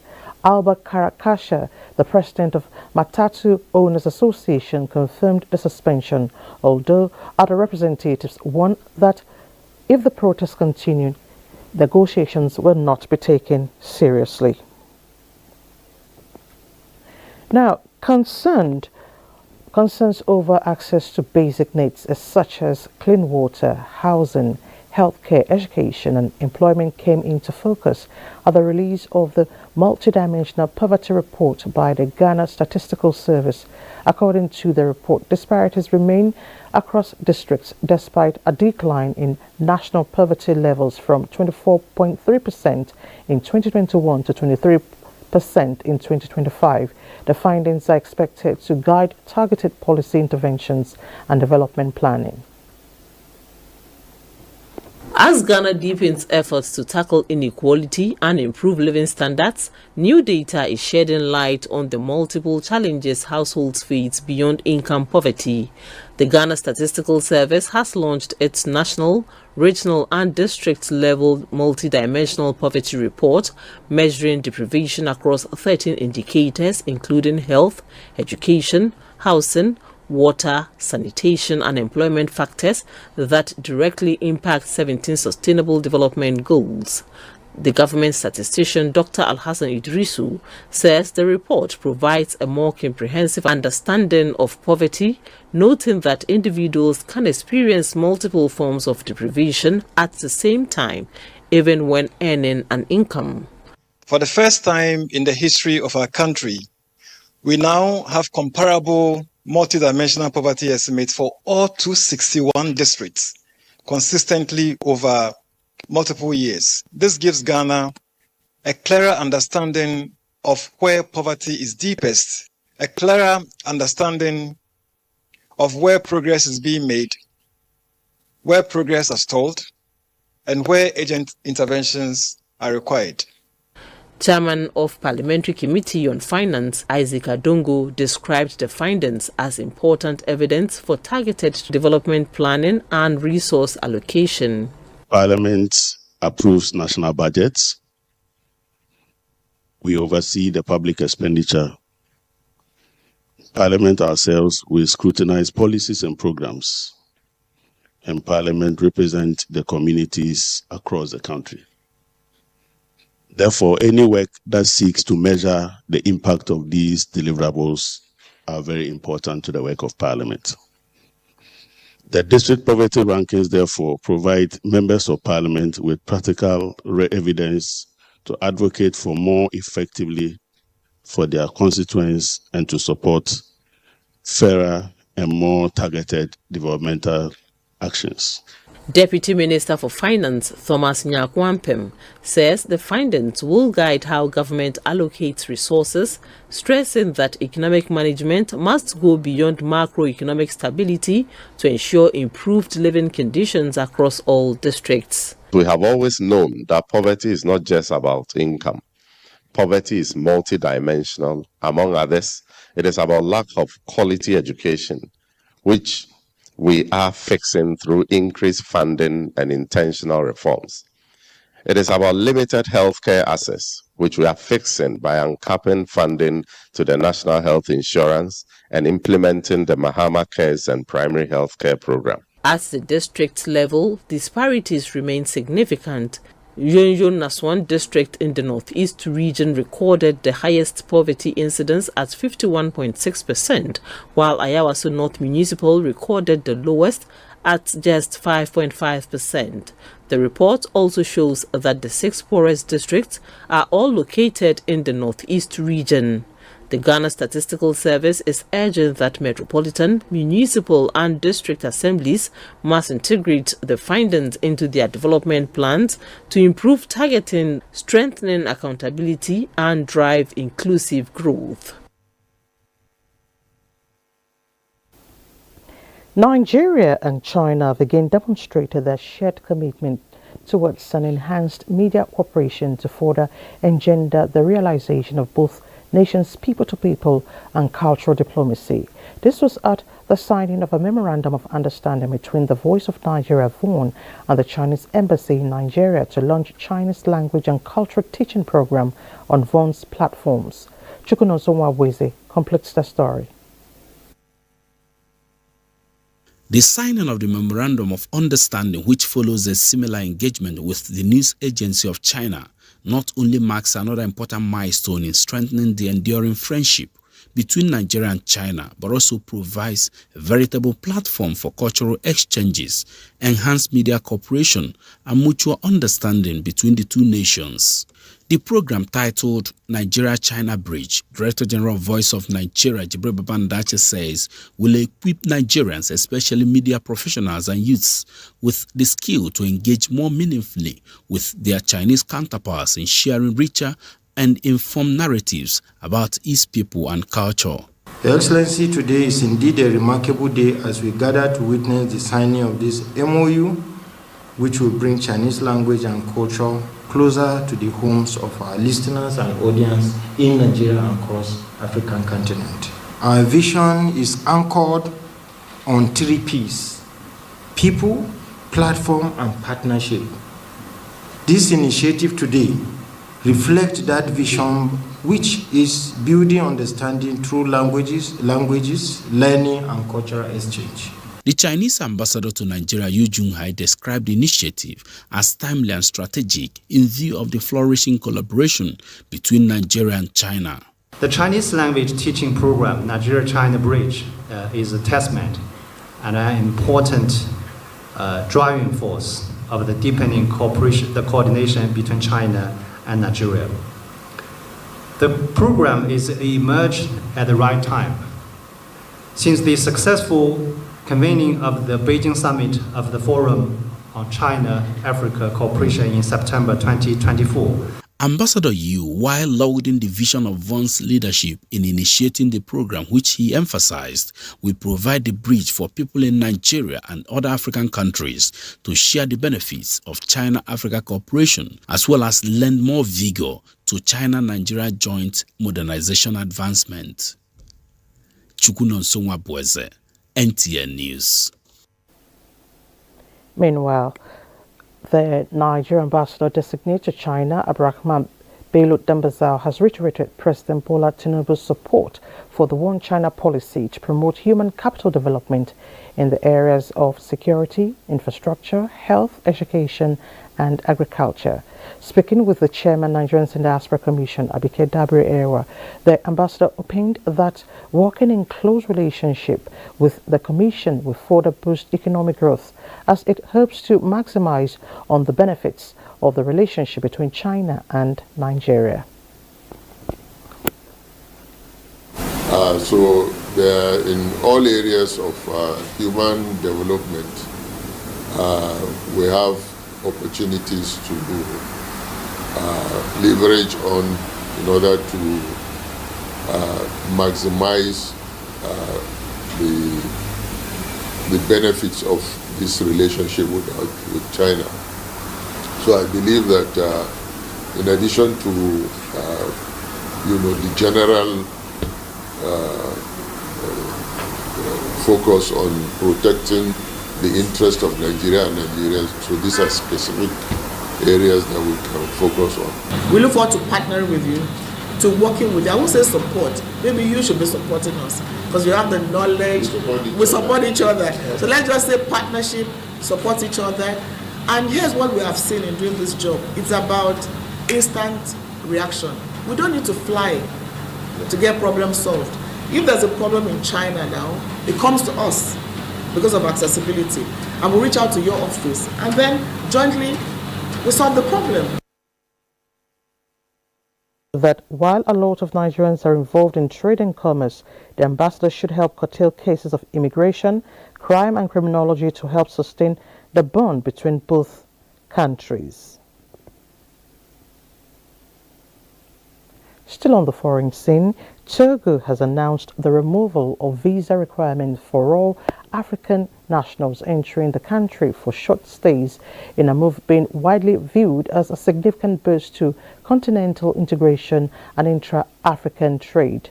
Under the new policy, citizens of all African countries holding a valid national passport may now enter Togo without a visa for up to 30 days. Travelers will, however, still be required to complete an online travel declaration at least 24 hours before arrival in order to obtain a mandatory travel slip. The Togolese government described the reform as part of a broader vision to position the country as a hub for mobility, commerce and cooperation in Africa. The decision comes amid growing momentum across Africa to ease travel restrictions between African states, a long-standing objective of the African Union and its Agenda 2063 framework for deeper regional integration. The AU's Free Movement Initiative seeks to remove barriers preventing Africans from traveling, working, and doing business across the continent. And the Director General of the National Boundary Commission, Adamu Adaji, has reiterated the importance of enhanced border demarcation in promoting cross-border cooperation, strengthening regional security, and improving the livelihoods of border communities across West Africa. Represented by the head of cross-border cooperation, Dr. Farouk Tafa, at a two-day cross-border cooperation program along the Nigeria-Benin and Benin-Togo borders, and hosted by the Director General of the National Boundary Commission of the Republic of Benin. The MBC Director General noted that most African borders inherited from the colonial era were largely ambiguous at independence, adding that African leaders nevertheless resolved to respect the inherited treaties while working amicably towards resolving areas of disputes and strengthening regional integration. The program was attended by the Director General of the National Boundary Commission of Benin Republic, the Director General, the Director of German International Cooperation at the African Union, the head of GIS Program Support to the African Union for promoting peace, security and governance in Africa, and the head of GIS African Union Border Program. The forum discussed the African Union Border Program, which serves as a continental framework aimed at encouraging member states to properly define their borders and transform border areas into spaces of cooperation and development. As part of activities, the delegation visited border pillars and inspected several cross-border socio-economic projects. In another development, legal practitioners are being trained to support the implementation of Nigeria's climate policies and participate more effectively in international climate negotiations. Stakeholders believe the legal profession remains vital in the quest to strengthen the country's climate governance framework. Charles Alpha reports. With Nigeria stepping up efforts to implement the Climate Change Act of 2021 and meet its international climate obligations, stakeholders say there is an urgent need to strengthen legal interpretation, institutional coordination, and policy implementation.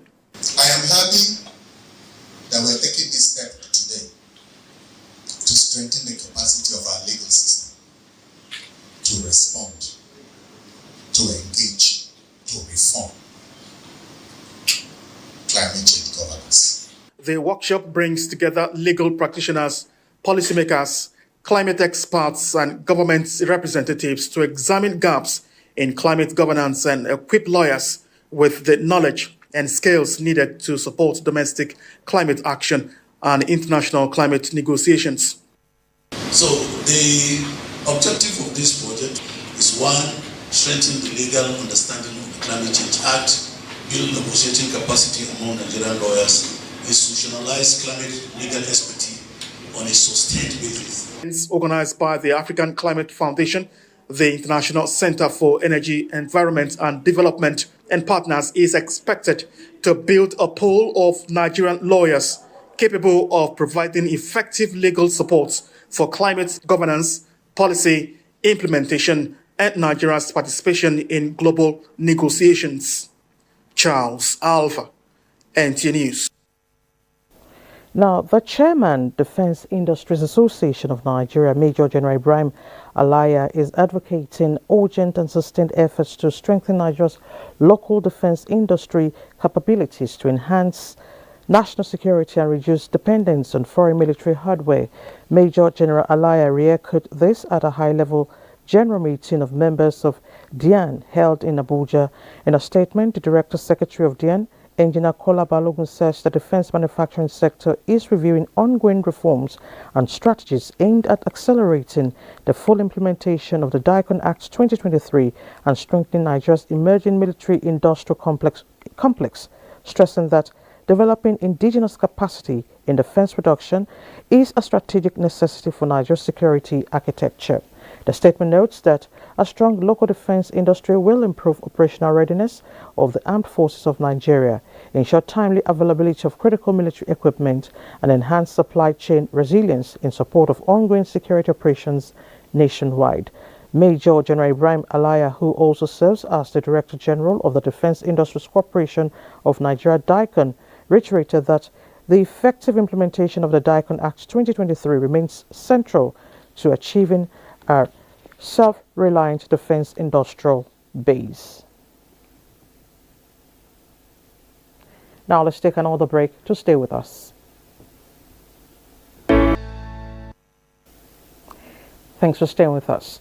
In our more news, Omoyele Sowore has failed to enter defense in his ongoing trial before a federal high court in Abuja on cyberbullying related offences. Sowore has been prosecuted by the Department of State Services DSS for allegedly making false claims against the person of President Bola Tinubu by referring to him as a criminal in a post he made on his X and Facebook accounts.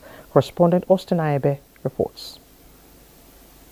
When the case last came up, Justice Mohammed Umar, in a ruling, dismissed Showore's no case submission and upheld the argument by counsel to the DSS, Akinlolu Kehinde, senior advocate of Nigeria, that a prima facie case has been established against Sowore to warrant his being called upon to enter a defense. Shortly after the ruling, Sowore and his lawyer, Masha Abubakar, applied orally that the judge should withdraw from further handling of the case on grounds of alleged bias, following the objection raised by Kehinde that such applications are usually made formal to enable the adverse party respond appropriately. Justice Umar ordered the defense to file a formal application on their request for the judge to recuse himself to enable the prosecution respond and for the court to make a ruling. When the case came up on Tuesday, Abubakar told the court that his client has filed letters and applications to the court's chief judge demanding a reassignment of the case to another judge. Responding, Kehinde said he was served on May 19th with the two letters filed. Kehinde argued that what the defense has done is contrary to what the court ordered him to do on the last date, which was to file a formal application to the court on their request for the judge's recusal.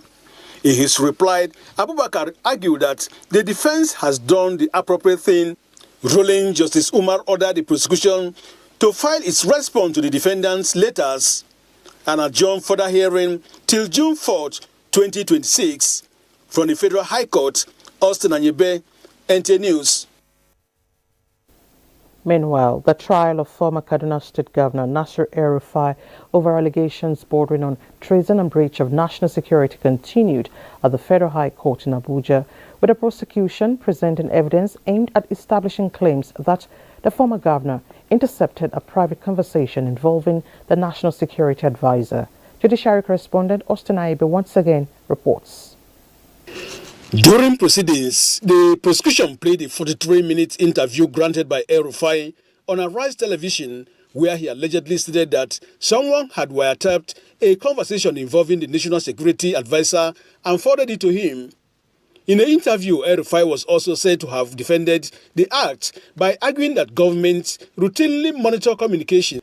The prosecution witness told the court that following the broadcast, investigators interviewed the National Security Advisor, who verbally confirmed that the conversation referenced by El-Rufai had indeed taken place between him and the chairman of the ICPC.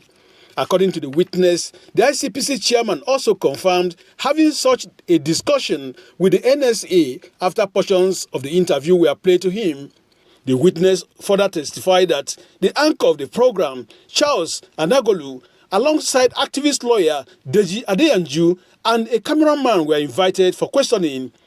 The prosecution tendered statements obtained from Charles and Adeyanju, which were admitted by the court as exhibits. The witness added that the investigation team considered the act capable of undermining national security and subsequently recommended prosecution. Under cross-examination by defense counsel Paul Erokoro, senior advocate of Nigeria, the witness acknowledged that investigators did not examine any communication devices belonging to the NSA, obtain IP addresses, or conduct forensic analysis of the alleged interception. He maintained, however, that such steps became unnecessary after the NSA reportedly confirmed the authenticity of the conversation referenced in the interview. The witness also agreed that El-Rufai never specifically stated during the interview that he personally carried out the interception, but insisted that the former governor repeatedly stood by the claim that the conversation had been tapped and forwarded to him.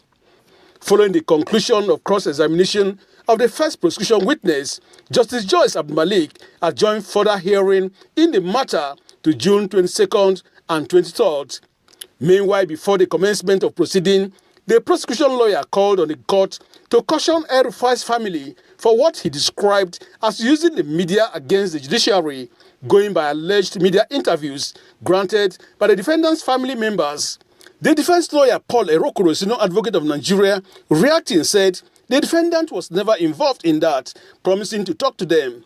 Justice Joyce Abdulmalik said she is never moved by the social media, but rather focused on matters before her. From the Federal High Court, Abuja, Austin Anyebe, NTA News. The National Council on Climate Change, People, Planet and Peace Foundation and partners under the Climate Beyond Border Caravan intensified advocacy for climate action with young people identified as major drivers of sustainable environmental campaigns across Africa. Charles Alpha reports. The caravan, which brings together different climate advocates groups, is focused on touring 17 African countries to source local strategies and innovations capable of addressing climate challenges while meeting global standards. We know the women are the backbone of the community, and also women are mostly affecting women. So I'm here to make awareness to all the Africans. A very robust experience that goes beyond just storing, but having a database of local solutions. Today we are here to talk about climate action, especially how to drive youth participation across all different pillars of climate. And for me, one of the key things we need to pay attention to is advocacy. We expect the youth to be well equipped concerning climate-related issues. The initiative is aimed at encouraging homegrown climate solutions through youth participation, innovation, and community engagement. The cost, we're destroying the environment, and some of us who understands this decided to take on an assignment to keep advocating for the environment. As this caravan journeys across Africa, it sends a powerful message that young Africans are not waiting for others to solve our problems. These programs arrive at a critical moment when our world cries for informed, courageous, and innovative climate action. They also emphasized the need for greater support for individuals and organizations involved in recycling, renewable energy, and other environmentally friendly ventures, with attention on advocacy, commercialization of climate action, government policies, and utilization of local resources to ensure climate initiatives become sustainable and beneficial to communities across the continent. Charles Alpha, NTA News. Let's talk internal stability. Convergence of diverse criminal actors operating across interconnected illicit markets are mainly responsible for instability in Nigeria. This is the submission of a roundtable on the crime conflict link, key trends in illicit markets and instability in Nigeria, organized by the Institute for Peace and Conflict Resolution. The roundtable identified international arms and drugs trafficking, kidnapping, cattle rustling, and illicit gold trade as some of key trends fueling instability in Nigeria and across Africa. The Institute says the dynamics not only undermine governance and economic stability, but also erode social cohesion and deepen insecurity at the community level. The insights from the roundtable are therefore intended to guide policymakers and law enforcement stakeholders in tackling instability in Nigeria.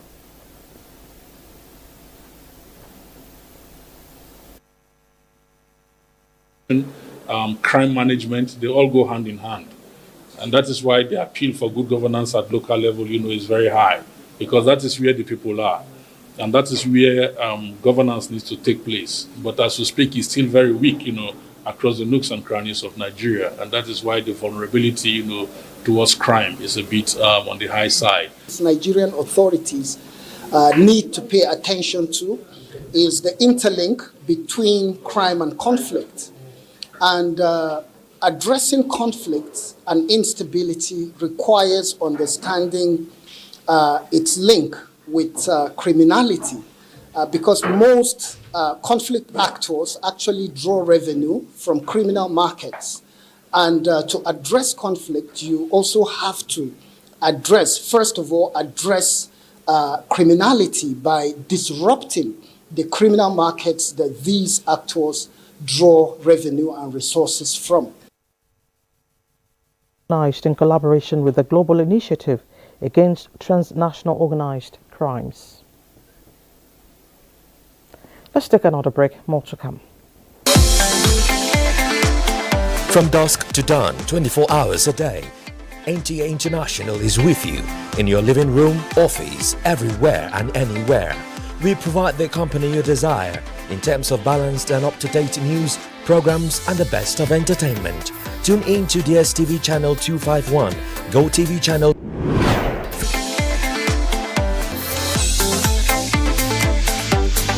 You can also see us on Facebook and YouTube for quality content on the go. NTA International, Africa's window to the world.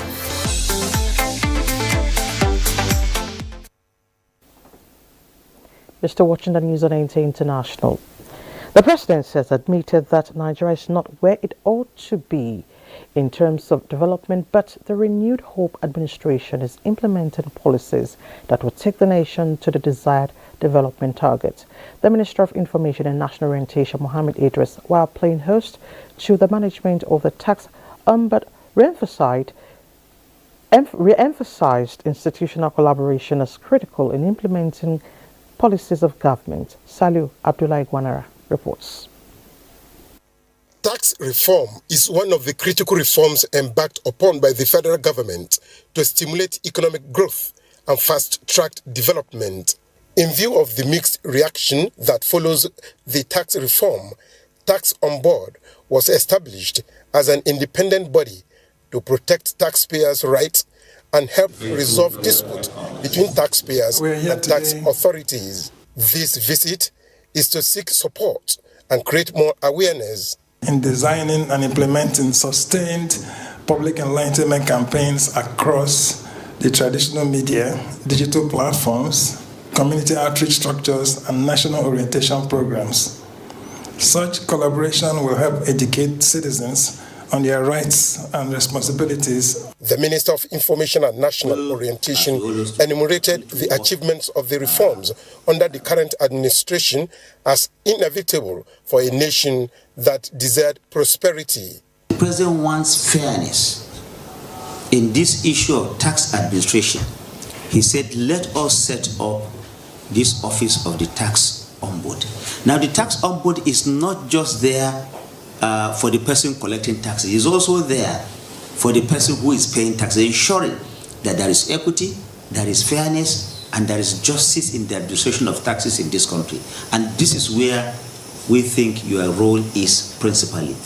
And for us as a ministry, we have a direct responsibility to making sure that Nigerians get to know about what you do, how you do it, and also letting them know that this is indeed for the benefit of all Nigerians. Tax reform, like others, he said, are responsible for increased financial allocation across the 3 tiers of government and infrastructural revival. When President Bola Ahmed Tinubu took office, 27 out of the 36 states of the Federation were struggling, sometimes unable to pay even the basic salaries of workers.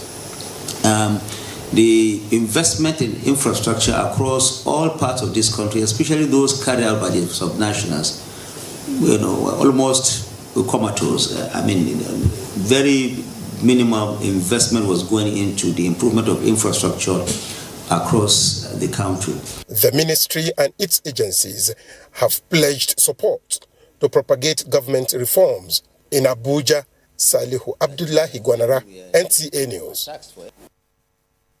Talking housing now, improving digital innovations and cooperative collaboration approach have been suggested for consideration by housing experts as the most possible means of massive delivery of affordable housing in Nigeria. This was at a 2-day Africa Cooperative Housing Summit holding in Abuja. Housing correspondent Francis Udojo reports. The presence of high-caliber policymakers, including the Minister of Agriculture for State, representatives of the Ministers of Housing, that of Finance, as well as the Director General of NTA, portrays determination towards reducing housing deficit in Nigeria and in Africa. The Housing Summit, with the theme, Catalyzing Adequate Housing Through Cooperative, aims at promoting and strengthening cooperatives as a veritable innovation for decent, affordable housing in scale for low-income earners across Africa. Digital innovative housing solutions also formed part of discussions at the event.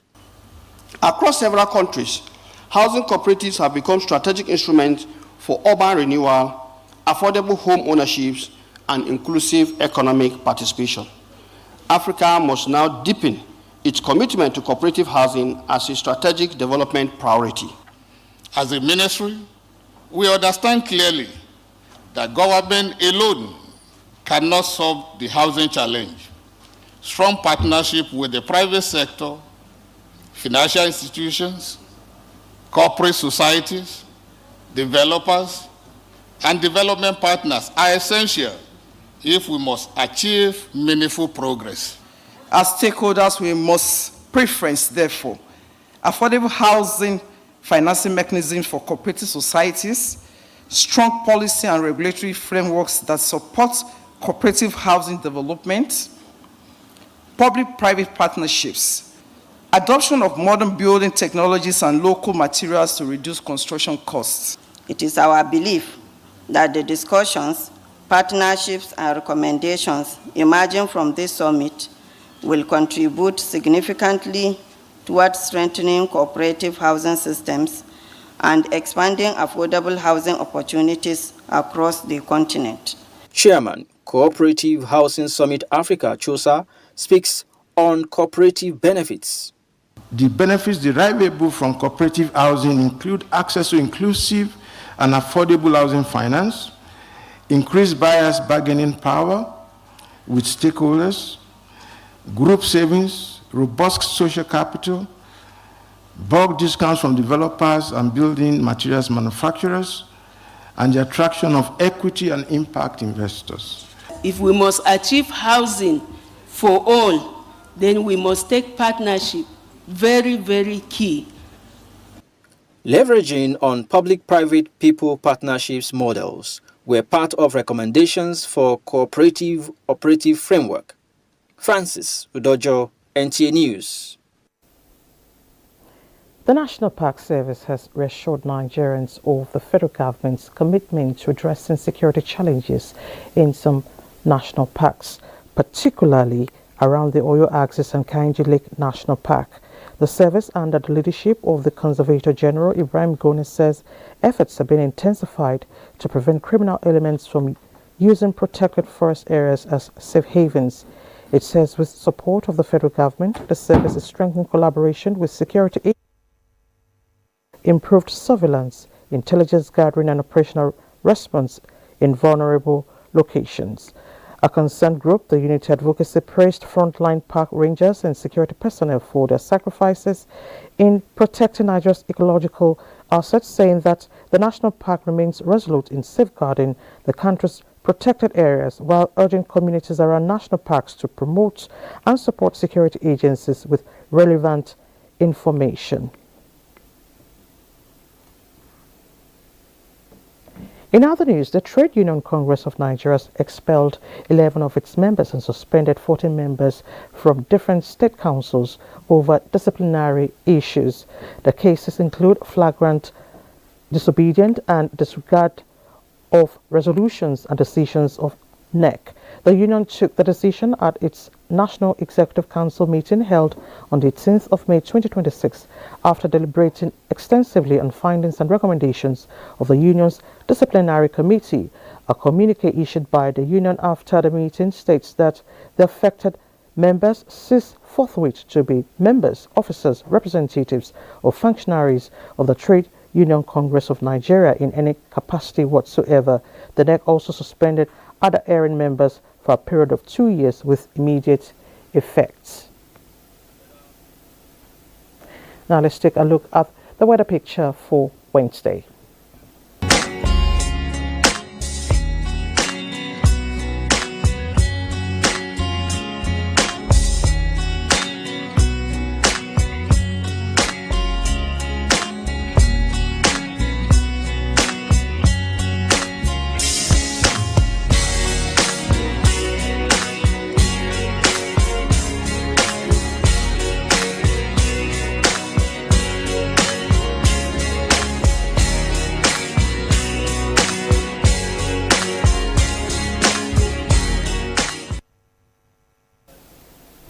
And that ends the news at this hour on NT International. Thank you so much for your time. And here's a quick reminder that you can join us on the network service of the NTA in a few hours for Good Morning Nigeria. I'm Elizabeth Omori.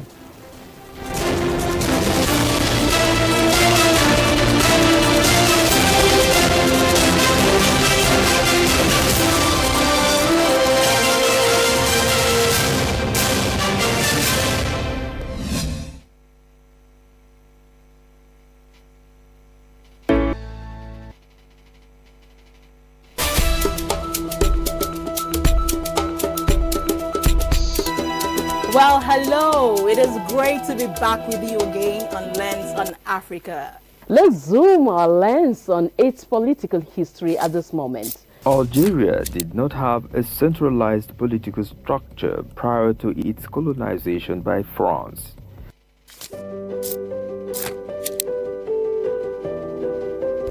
It is now time for our weekly roundoff of African history.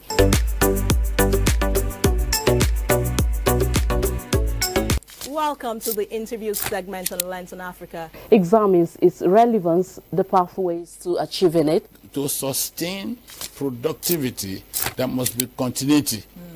Where the winds whisper secret, to the sands lies the forgotten kingdom of Daamat.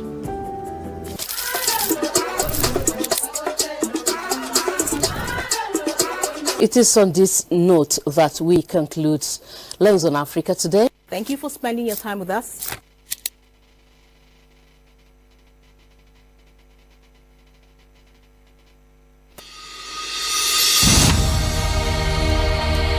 Nigeria means a lot to me.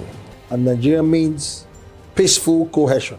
My country We continue to pray, and then hopefully we will come to understand that unity of purpose, unity of living together. Our ethnic beliefs and background and culture is our strength. Ever since the amalgamation period of 1914 to date, about 109 years ago, the people of Nigeria live very peacefully with one another. I think diversity helps a lot to enhance robust development in Nigeria.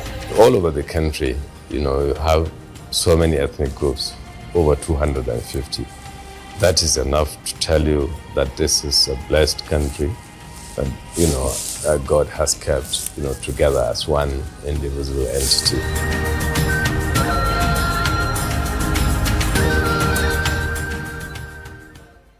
The federal government of Nigeria warns vandals of national assets, electricity transmission towers, cables, and other facilities to desist from this act of sabotage.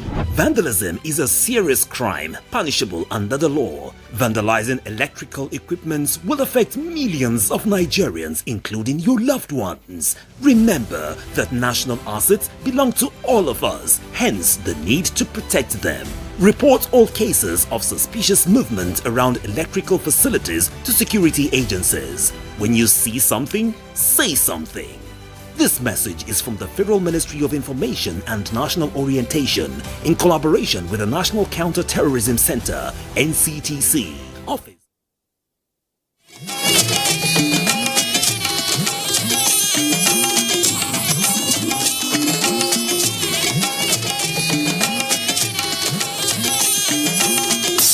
This is the network service of the NTA.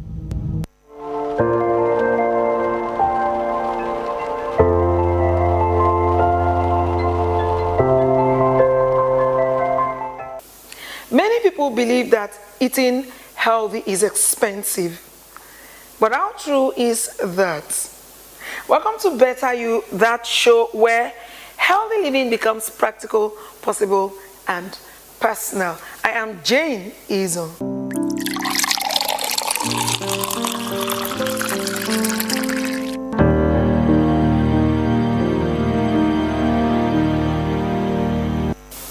Today we're breaking the myth and showing you how good nutrition can fit into everyday budget. But before we begin our discussion, let's take a closer look at how average families can navigate healthy eating in the midst of economic challenges.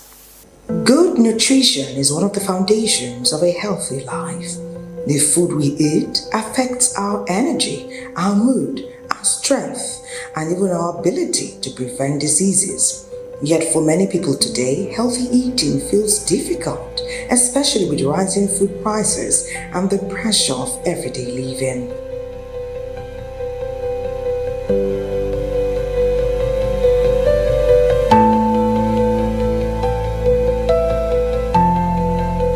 A lot of people believe eating healthy is expensive. Some think it means buying imported products, following strict diets, or completely changing the way they eat. But the truth is, healthy eating does not always require spending more money.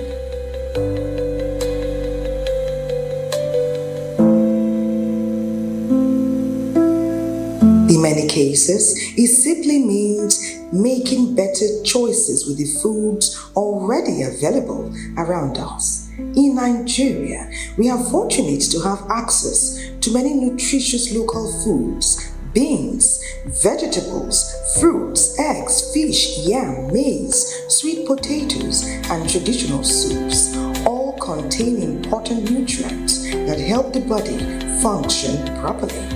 The challenge is not always availability, but understanding how to combine these foods in a balanced and healthy way.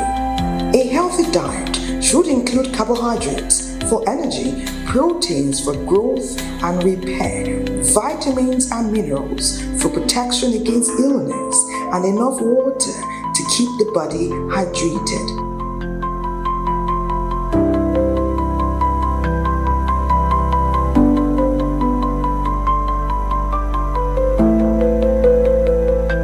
The body needs balance, not excess. Eating too much oil, sugar, salt, and processed foods can over time increase the risk of conditions such as obesity, diabetes, and high blood pressure.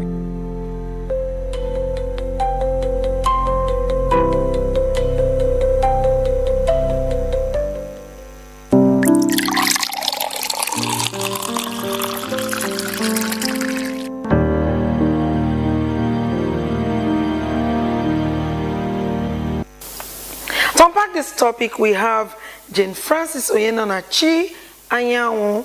She's a licensed and registered dietitian nutritionist.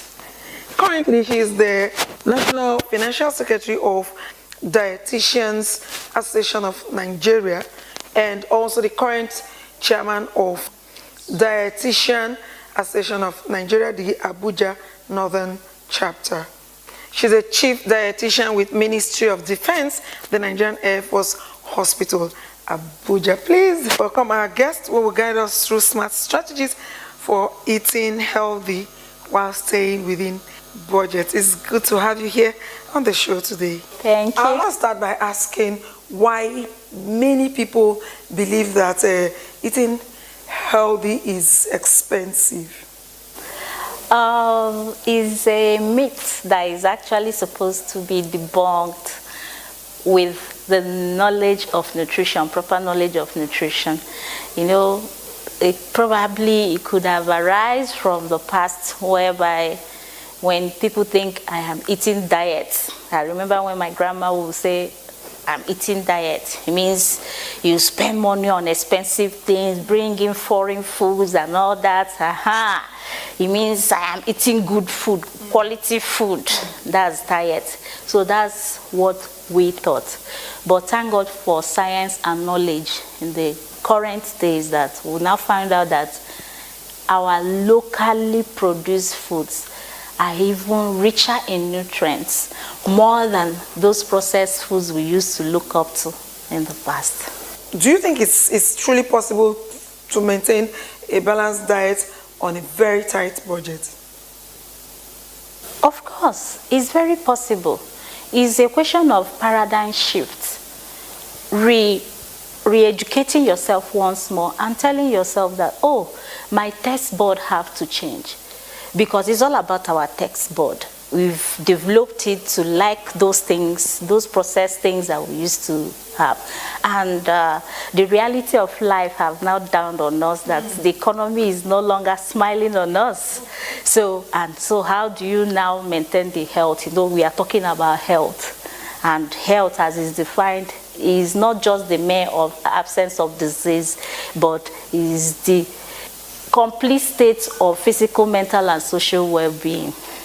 Do you understand? So when you now look at that, eating healthy doesn't mean that it must be only for the wealthy. Eating healthy doesn't mean that the food must be expensive. We have alternatives, because what matters is the particular nutrient we are looking at that is contained in that particular food. Let's talk about mistakes that people do when they try to eat, healthy and affordable meals. Yeah, the challenge, it might not be a mistake because they do it unknowingly. It's because the mindset has been there that I have to eat expensively for me to eat a healthy food. If it comes to change that, the person goes to understand that that same protein that sausage is going to give you, that crayfish will also give you, and it's not the same amount. Okay, yeah. The same protein I'm supposed to get from beef, which might be very costly now, or chicken, I can still get it from the egg. Egg is a cheaper option. From beans, I can still get those options.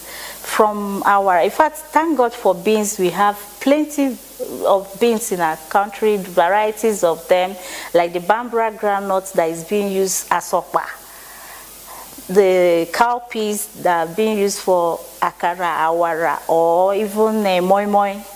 Then the other types of beans that you can mix with your foods and vegetables, even the green beans, the ones that comes with the continental vegetables and all that, they are all beans. The red kidney beans, some are grown here. It must not be the canned one. So if you lay your hands on that, those are good sources of proteins. We even have edible insects and edible termites, which comes, those ones that come in season and all, they're all sources of protein. It's just that most times people will look at it, why am I eating insects? Why am I eating this or that? So some of them can be good sources of protein. Then sometimes we are being encouraged to do home gardening and home breeding of animals. We've been taught sometimes that we can do the catfish, we can rear them in our homes if we have water and other things. So that could also be a way of subsidizing the amount that we're going to spend buying these proteins. Okay, how important is meal planning in saving money on food, you know? Some people will plan a meal and then to ensure that they save money for, you know, some other things, you know. Meal planning is so important because if you can plan your meals ahead of time, it will save you wastage. You won't go to market and buy things you might not need at that particular time, especially the perishable foods. So by the time you don't waste the food, you are not wasting money. Meal planning will help you to buy the exact food ingredients that is going to supply you with those nutrients you are expecting, rather than just going into market and buy anything you see and later when you get home you say, oh, I forgot to get this and I forgot to do it. If you plan your meals ahead, it will help you to prepare the exact meal that you are aware that is going to give you those nutrients that your body needs. It will also help the members of the family, because now in a family there could be a pregnant mother, there could be an aged woman and all that. So you plan ahead for everyone and now put everybody's interest inside the food before you make the meal. In actual sense, as dietitians, we are registered dietitians, nutritionists, there is a particular quantity of food every individual is supposed to take per day. We call it daily nutrient intake, recommended daily intake. So it's a global thing. What it means is that in that daily intake of food, in nutrients they are supposed to take, some are supposed to come from carbohydrates, some are supposed to come from protein, some are supposed to come from fat and oil. We call these three macronutrients. So it is from these macronutrients that we see the bulk of what we eat. We can use it to plan what we used to call then a balanced diet, while it's supposed to be an adequate diet, because it can be balanced but not adequate. When it is adequate, it's tailored to an individual. So when these macronutrients are present in a particular meal, there should be something to represent the carbohydrate, which gives us the energy. There should be something to give us the protein, which gives us which helps for reproduction and the other activities in the body. There should be something for the fat and oil, because even the fat and oil contains some of the vitamins. So talking about vitamins, we have gone to another aspect. We call it, because food, we grouped it into two, the macronutrients and the micronutrients. Micro are the tinier ones that the body might need in smaller quantities. So that's when we now talk about vegetables and fruits, because they contain more of these vitamins and minerals that they should all be combined in a food. You carbohydrate, and you now have egg, is giving you protein. If you decide to fry the egg, good and fine, the fat and oil have entered it, and you now have probably ugu, a vegetable that is accompanied. You can now see that, assuming I wanted to eat that rice now, I fried my egg, or I made my stew to eat with the white rice with the vegetable in it. It makes it a complete meal. There are some foods that would really give us the nutrients we want in our body, but people overlook them. Yes. What are those kind of foods? Yeah, when we talk about nutrients, they are majorly carbohydrates, proteins, fats and oil, vitamins and minerals, then water. These are the nutrients that are contained in the food. Now, do we overlook carbohydrates? No, we don't, because we have it in abundance. There are plenty of it. In fact, we overeat carbohydrates in this part of the world. That is just it. So, but if you now ask an average person, what about proteins? That one they cost, so I don't get money. At least you must have heard when they say, Madam, give me without. So yes, so without is without the protein. So why the protein is the major problem. So now, because we feel the meat is expensive, if you use that amount you're going to use to buy the meat and buy something like rice or maize, you will have a bigger quantity while the meat is now small. Yeah, it could be something like that. But the alternative to the chicken and the beef, which is going up so much these days, is egg is a lot cheaper. I think about one egg should be like between 200 or 250 right now. So that's another good option, because it has almost everything it needs, the proteins and all that is in the egg. The beans are there. We have a lot of beans that we can play around with. It's just that when you say, beans is not my thing, no. So now, if it is not your thing, is health your thing? Why don't you reason and say, oh, for my health, beans is my thing? Because what I'm looking at is getting the nutrient, the protein from that beans. And we have beans, we have soya beans, we have plenty of beans in this country. Let's talk about the medical aspect of these discuss. Healthy eating with low budget. Do you think it can help reduce, say, future medical expenses? Nobody's praying for sickness anyway, but then, do you think it can reduce medical expenses? Good. That's the part I love so much. In fact, if there's no other reason why I enjoy the course of nutrition, it is because of this. The relationship between nutrition and health. Now, we usually hear the saying, prevention is what? Better than cure. Exactly. It's better and cheaper than cure. And how do you now prevent? Look at the world today. The diet-related communicable diseases are non-communicable diseases. There are lots of them. They are diet-related, and they can be prevented if we eat right. If we eat the right kind of food. What are these chronic diseases? That those non-communicable diseases? The cancers, hypertension, diabetes, heart diseases. All of them have a relationship with diet. They goes to show that at some point in that person's life, the diet was not gotten right. So that's how that landed the person in that situation. And now you'll be now spending money on cure.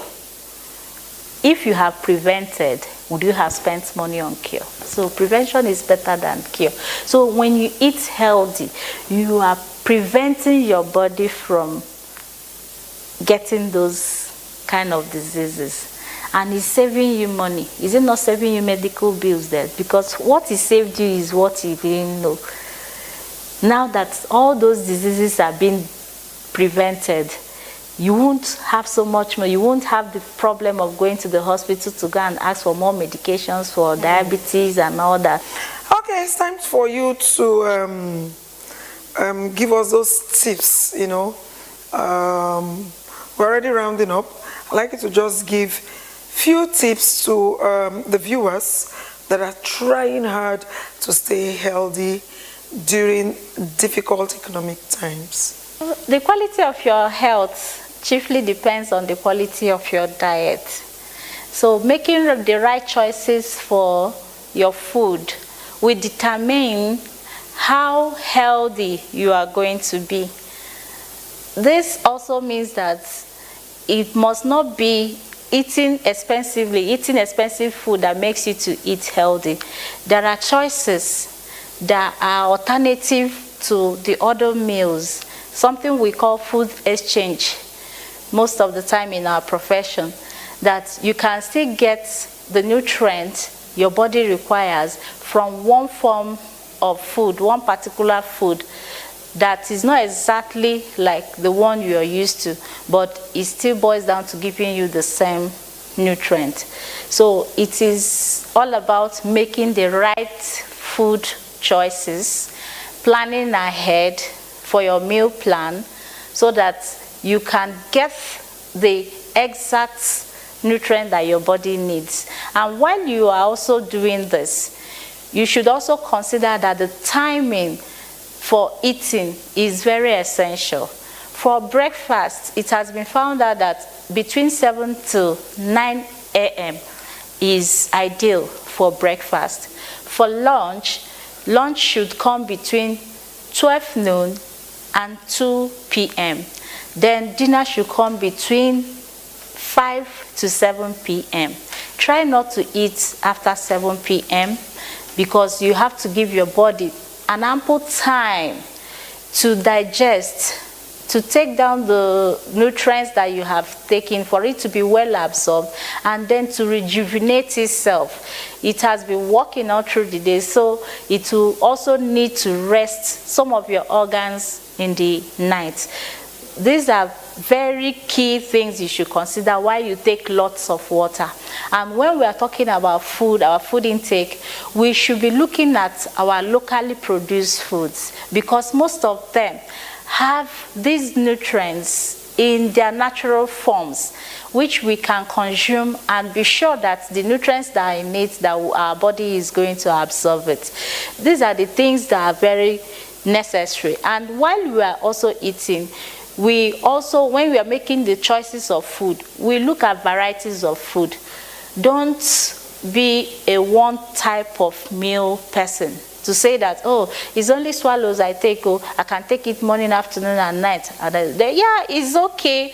But if you can, even the swallow, if you can get it from various sources. Yes, in Nigeria we have lots of them, the fufu, the gari, that's the but a lot of people can still make some from corn. Yam can be even used as swallow. Even plantain, because plantain has a lot of fiber, dietary fiber. So there are lots of things we can turn into our swallows. Then even when you are taking the swallows, thank God in Nigeria we have varieties of soups. If we start mentioning them, here is plenty. The egusi is almost like the universal one. We have the vegetable soups, we have okra, the bitter leaf soup. There are lots of food. We are rich in those ones. So when you do this, it means that you are eating from varieties of food, and definitely most of these leafy vegetables that come from different plants are going to supply our bodies with different vitamins and minerals that we need. Then we would also look at fruits, especially fruits when they are in season. That will make it cheaper. So, and another thing is that we should eat in moderation. Eating healthy doesn't mean that it must be a full bowl of plates. We should just eat moderately, cutting down on carbohydrates. Then our focus should be on our proteins, because I know that in our culture, we weren't brought up with eating plenty of proteins, and some that later made it in life that felt like, oh, I didn't get enough. Then when they're also eating it, they're also overeating the protein. So everything should be in moderation, because the key to everything is balance, moderation, and variety. So once you have this at the back of your mind, that this is what I should be taking, and I should take them in moderation, that will give us a healthy diet, and that's what we are talking about. Well, the mind resetting is awesome. Yes, that's what is essential for all of us to be healthy. Mm-hmm. A good one. Thank you so much. I would love to have you over and over again. Oh, thank you. Thank you so much. Movement of the body also matters when it comes to healthy living. We're still continuing with the FEBSGA exercise. You know, it's a top priority for the federal government to ensure Nigerians are fit, well, and physically active. So let's go there.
We hope that today's discussion inspires you to make healthier eating choices with your budget.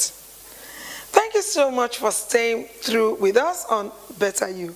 Until next time, take care of your body, nourish your mind, and keep becoming a better you. I am Jane Izo. Bye for now.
Embrace the wisdom of our ancestors as we explore the timeless wisdom of Nigerian proverbs. Proverbs are palm oil with which words are written. Kola nuts last long in the mouths of those that values it. He who thinks is leading when no one follows is just making the walk. No matter how hot your anger, it cannot cook here. Nigerian proverbs, timeless lessons from our ancestors.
mosaic of time, so piece together your time wisely.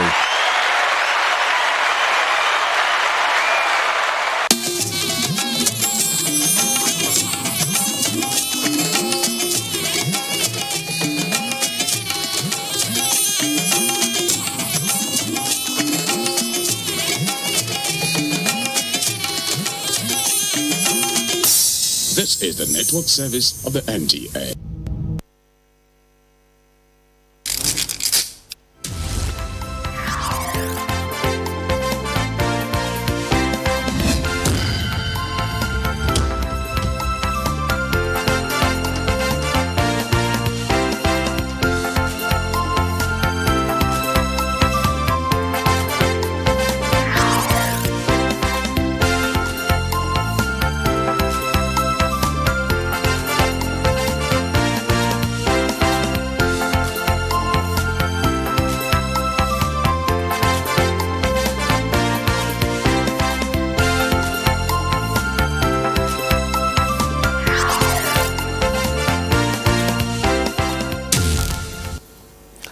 Ahead of primaries across the country, the All Progressives Congress and other political parties continue with screening exercise for aspirants for various elective positions. There's no crack on the walls, PDP maintains, says no faction recognized by law outside the Abdurrahman Mohammed-led National Working Committee. Our discussion segment will focus on the Africa-France Forum in Nairobi, Kenya, where Nigeria is attending with a full delegation and looking at the low-hanging fruits for Africa and for Africa's giant. We have this and other political stories making the headlines on Political Update. I'm Fisai Ogunfui. Welcome.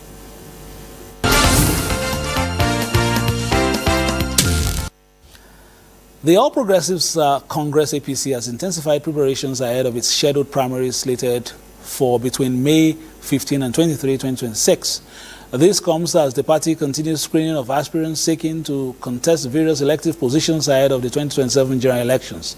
The All Progressives Congress says the exercise is aimed at ensuring credible, transparent, and itch-free primaries across the country. Political activity within the All Progressives Congress is gathering pace as the party moves into the second day of screening aspirants seeking governorship, National Assembly and State Assembly tickets ahead of the 2027 general elections.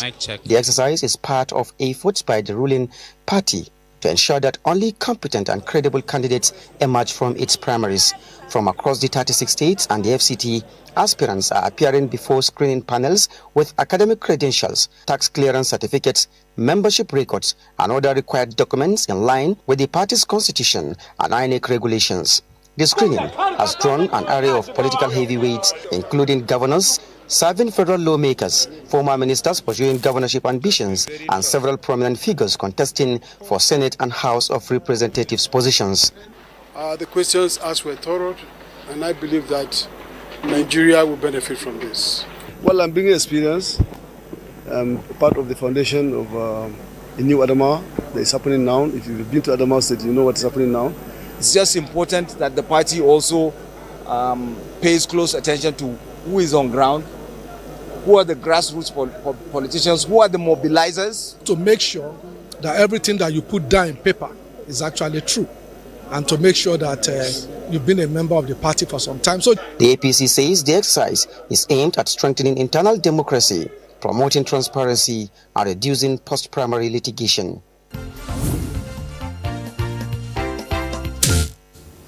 And the maiden national convention of the Nigerian Democratic Congress, which happened over the weekend, has zoned its 2027 presidential ticket to the south.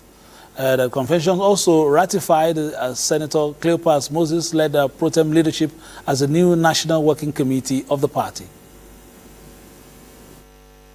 Ratification of the Senator Cleopas Moses-led leadership as new National Working Committee of the Nigeria Democratic Congress, NDC. NDC is a newly registered political party recognized by INEC in February 2026 following a Lokoja High Court judgment. This is the maiden national convention of the party as it zoned its presidential ticket for the 2027 presidential election to the south. Let me reaffirm that our struggle has always been bigger than politics. It is about restoring the hope to Nigeria. It is about deepening democracy. Rabbi Congress, and all of you, and many more still to come, you can be sure that the political landscape of Nigeria will not be the same again. Leaders of the party, in their separate remarks, believe that their built alliance is towards taking politics to the people. The convention reiterated that NDC is free from all forms of litigation, urging members not to panic.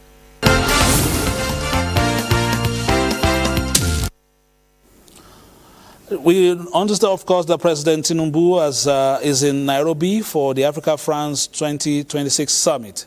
The president, who departed Nigeria for France on Sunday, May the 3rd, landed in the Kenya capital about 12:15 on Monday. President Tinubu will join 29 other heads of state and government scheduled to attend the first edition of the summit, holding in an English-speaking country in Africa.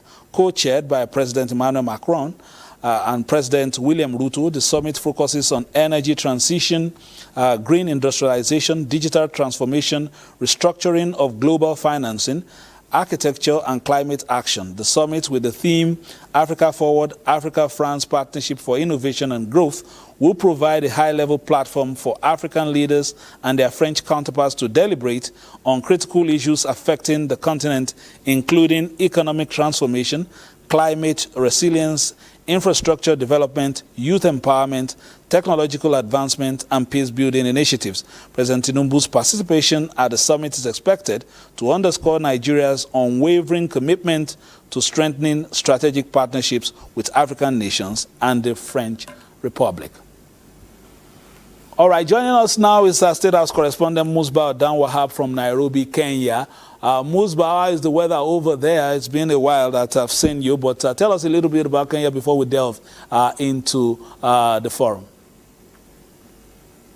Well, it's calm and cool in Kenya, Nairobi, Kenya. The weather is very clement, pleasant for this type of event. And I understand that this is how it is almost around the year. And it's somehow like an European weather, good for the occasion, international stage like this.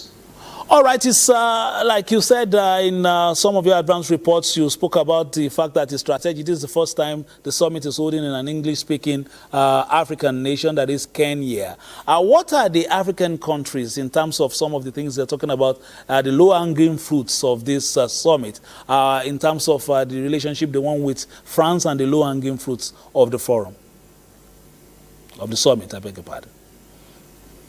Well, basically, what's is happening now is that African countries are trying to make a statement to the world. They're trying to tell the world that they have come of age, they have come to a level where they no longer depend on any other countries, whether developed or developing countries, whether former colonial masters or whatever you call them. They are making statements, big statements on this stage of Africa-France summit that what they want now is partnership with the rest of the world, with developed countries, with Western countries. Any country that is ready to partner with them, they are also ready to do same. They don't want this idea of grand support, that will subject the developing countries or African countries to a sort of control of Western countries or other developed countries. Partnership is the key word here, and what you're saying through President William Ruto of Kenya, is that we have ideas, we have resources, we have the climate for investments on the continent. If you want to partner with us, we are welcoming you. We are receiving you with both hands, and we are ready to partner with you. But the time for come and take, go and work and bring back or whatever, whether it's in form of grants or loan, they don't want that anymore. What they're saying is, we don't want to depend on any country anymore. We have what it takes in form of resources in forms of the environment, the investment opportunities for any country, any investors that is ready for business. And coincidentally, this is an idea of President Bola Tinubu. I'm sure you know, you've been following his movement around the world. He has been going from country to country to say Nigeria is ready for business. Nigeria is creating the enabling environment for investments. We want partnership, we want cooperation, collaboration, and that is exactly what is playing out here. I see Africa.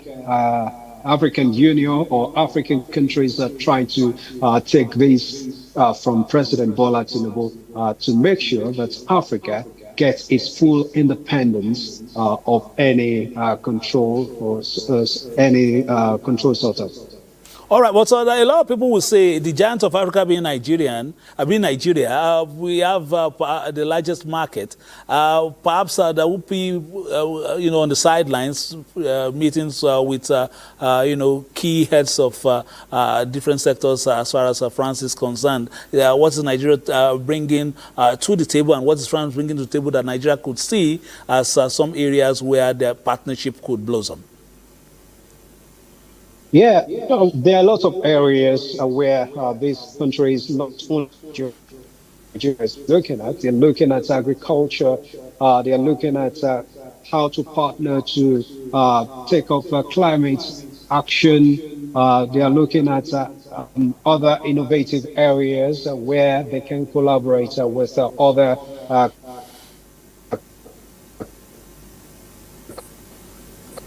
from Nigeria, who are also making statements on this stage, talking about the likes of Aliko, Alhaji Abdul Samad, Rabiu. They are all part of this. They earlier met with their counterpart from France, and they are championing this cause that we have a lot of areas that we want to collaborate, and we are ready for business. All right, Musba Wahab joining us all the way from Nairobi, Kenya. We'll be hoping that you give us more updates in our subsequent bulletins, and perhaps you'll be giving us the numbers in terms of some of the deals you expect to be signed and some of the agreements or collaborations that we'll see with African countries partnering with France. Thank you so much, Musba Wahab, joining us all the way from Nairobi, Kenya. All right, thank you. But just to add what you just mentioned about to be signed, other countries, independent countries, individual countries are signing deals on the. Nigeria just met with the president of Madagascar, and we are still expecting some other events that President Bola Tinubu will address. He took part at a plenary of peace and security event on the sideline, and the Kenyan government has also taken the lead by signing some deals with about 10 of them just on the first day of the event. The event is winding down as we speak. Thank you, sir. Thank you so much, Musba Wahab. We will continue to check your page for updates. All right, moving on now. 1.4 million National Youth Service Corps members will be deployed for the 2027 general election. The chairman of the Independent National Electoral Commission, Professor Joash Amokwiton, made this known when he paid a courtesy visit to the Director General of the National Youth Service Corps, Brigadier General Olakunle Nafiu, in Abuja for the Ekiti and Osun governorship elections and the by-elections in Nasarawa, Enugu, Rivers, Ondo, Kebbi, and Kano states. About 53,000 corps members will be engaged as the elections approach. The INEC chairman promised adequate welfare and proper training for the NYSC members. The NYSC DG commended the partnership between the two agencies and promised to ensure corps members remain apolitical during elections. Nigeria's democracy is work in progress. This is part of an Election Observer Group Kimpact Development Initiatives report on the state of Nigeria's democracy. Let's take a listen.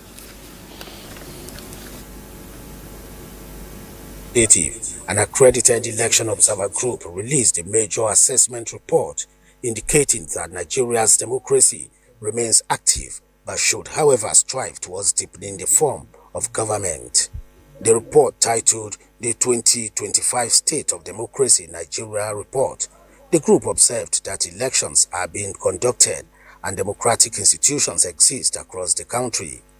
The dimension is electoral participation, political inclusion, democratic, institutional effectiveness, and civil liberty and civic space. For the state-by-state analysis of democratic performance across Nigeria, the report presents a system that is active, visible, and procedurally intact.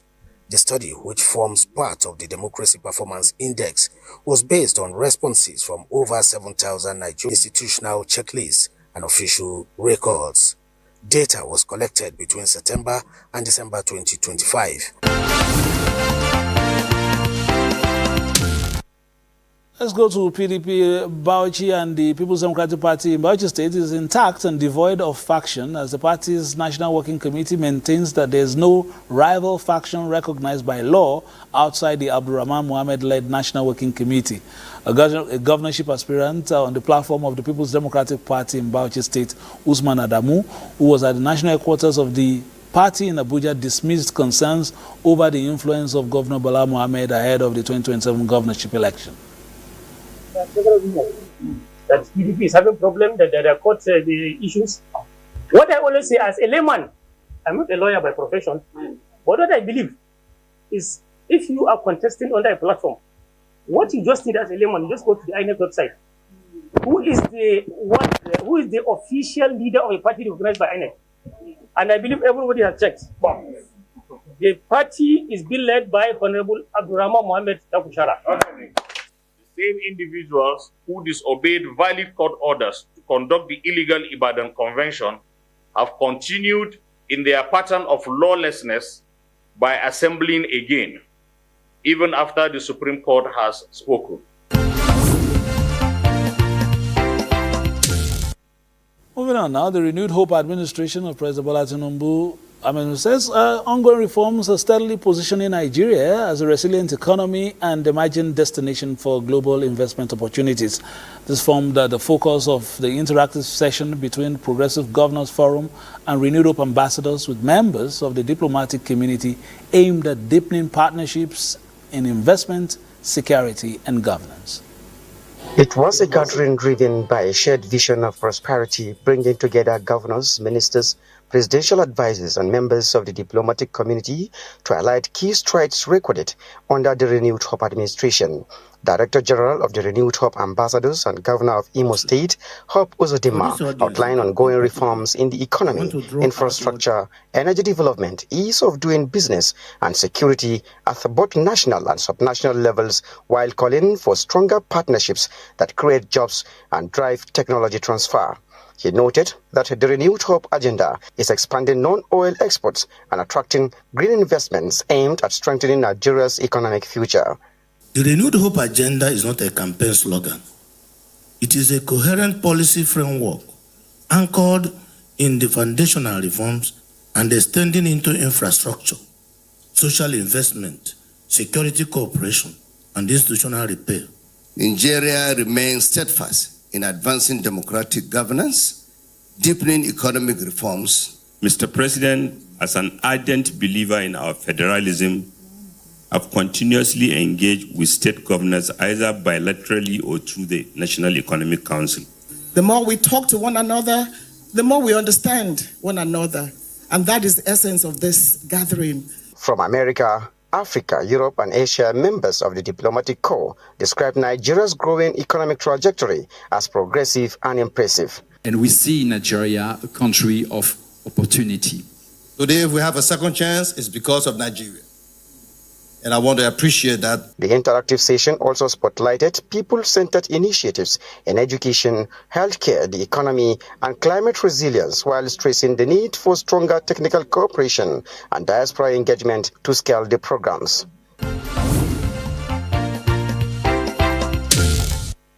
To the State House in 2027 is truly on, and if you're in any doubt that President Bola Tinubu will run, it was put to rest last week as the expression of interest was submitted, interest form was submitted to the NWC. Let's recall that report and the sound bites from friends of the President.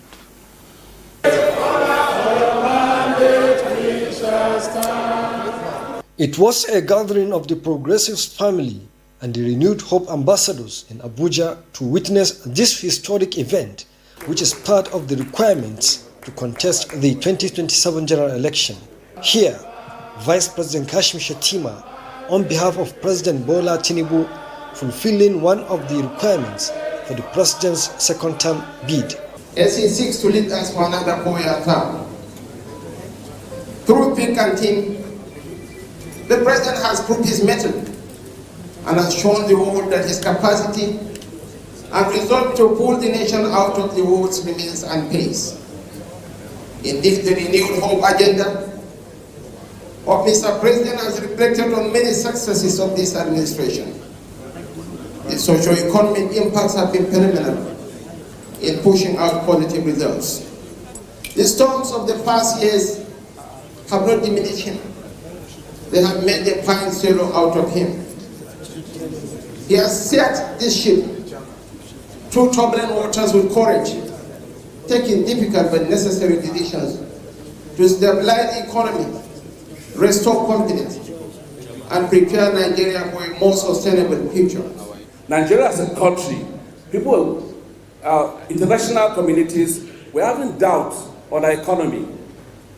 But today, Mr. President, sort of postponing like other leaders who have been using such fiscal reforms as a campaign material for many years, opted to not just make it a campaign, but rather a decision that will make a change in this country. I have no iota of doubt that if there is one simple person who can single out in this country today to say with precision, with guarantee, with confidence that his election is guaranteed, it is Mr. President. I humbly commit to work assiduously to market our party, market the policies and successes recorded by this administration, and to ride on that to get the public mandate and confidence for Mr. President to be re-elected. The stakeholders assured that the Tinubu administration is taking the difficult but necessary decisions required to reset Nigeria's economy, expand opportunity, strengthen national productivity, and secure a more sustainable future for Nigerians.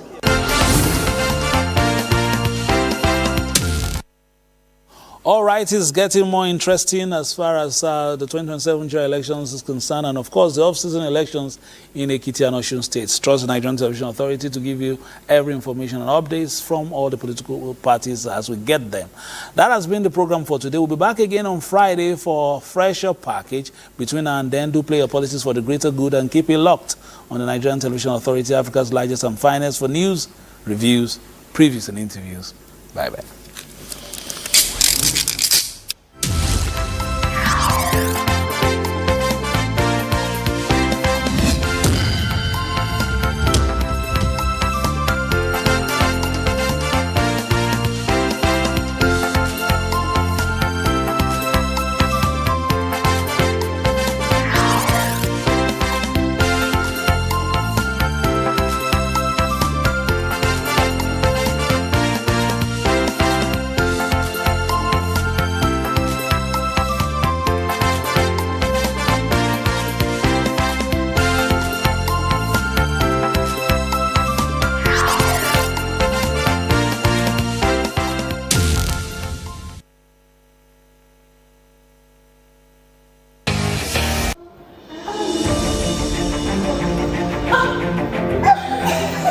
Friendships are the threads that weaves our lives together.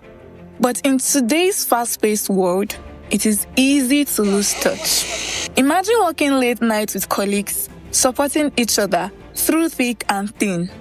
That's the power of workplace friendships. Shared struggles and goals create unbreakable bonds. Friendship is a union of 1 to more people that have the same values, the same goals, the same passion, the same aspirations, and probably the same environment even. So there must be something in common that brings them together for them to maintain that relationship and grow with it. The workplace is not initially built for friendship. You need to understand why you are even in the workplace, right? You are there to be productive in what you've been employed for. However, in the process of working together, because you are not working in isolation, of course, you're not working in isolation, you are interacting with people. So it means that in the process of working together, you begin to attract like, you know, and then we begin to make friends and all of that. So for you to maintain friendship in the workplace, first you need to understand why you are there.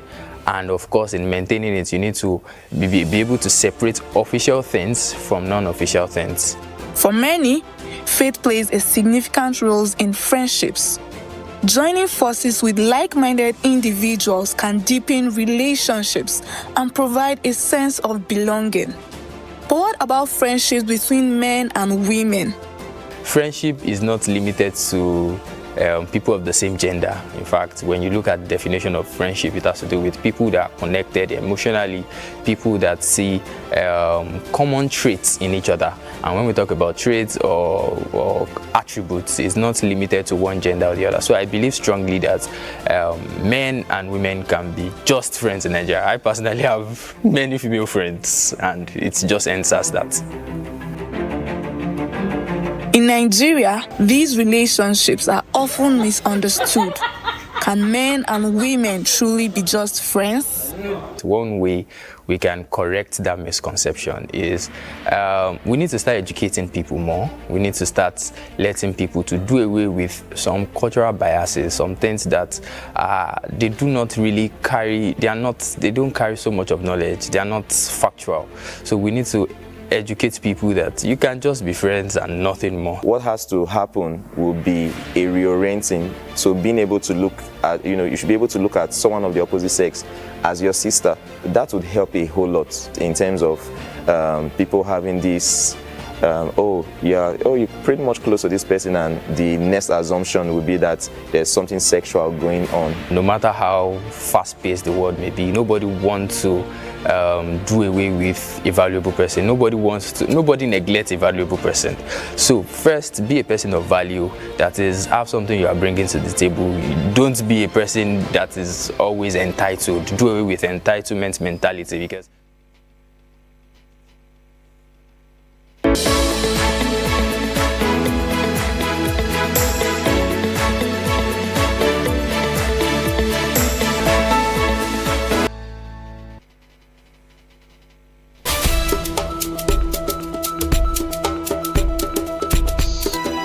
Well, hello. It is great to be back with you again on Lens on Africa. Let's zoom our lens on its political history at this moment. Algeria did not have a centralized political structure prior to its colonization by France.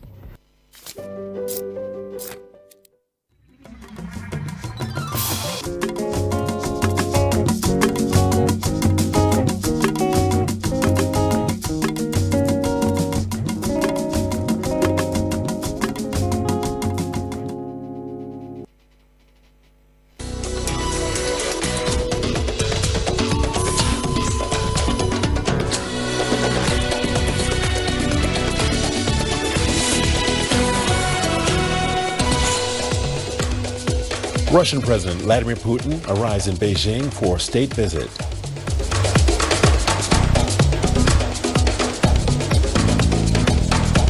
President Donald Trump says the United States may need to hit Iran again within days if an agreement is not reached. And the DR Congo races to contain an Ebola outbreak with neighboring countries on high alert.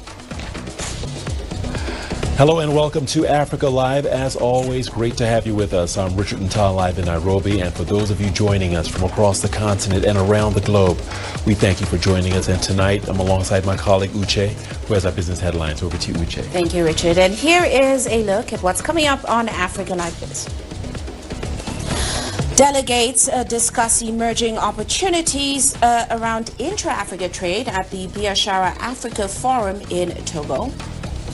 And Zimbabwe's mining royalty policy helps to boost the country's gold reserves. Of course, all of that coming up within the program, but for now it is back to you, Richard. Thank you so much, Uche. Once again, a very warm welcome to Africa Live. Let's begin with our top story. Russian President Vladimir Putin has begun his state visit to China. This is Putin's 25th visit to China.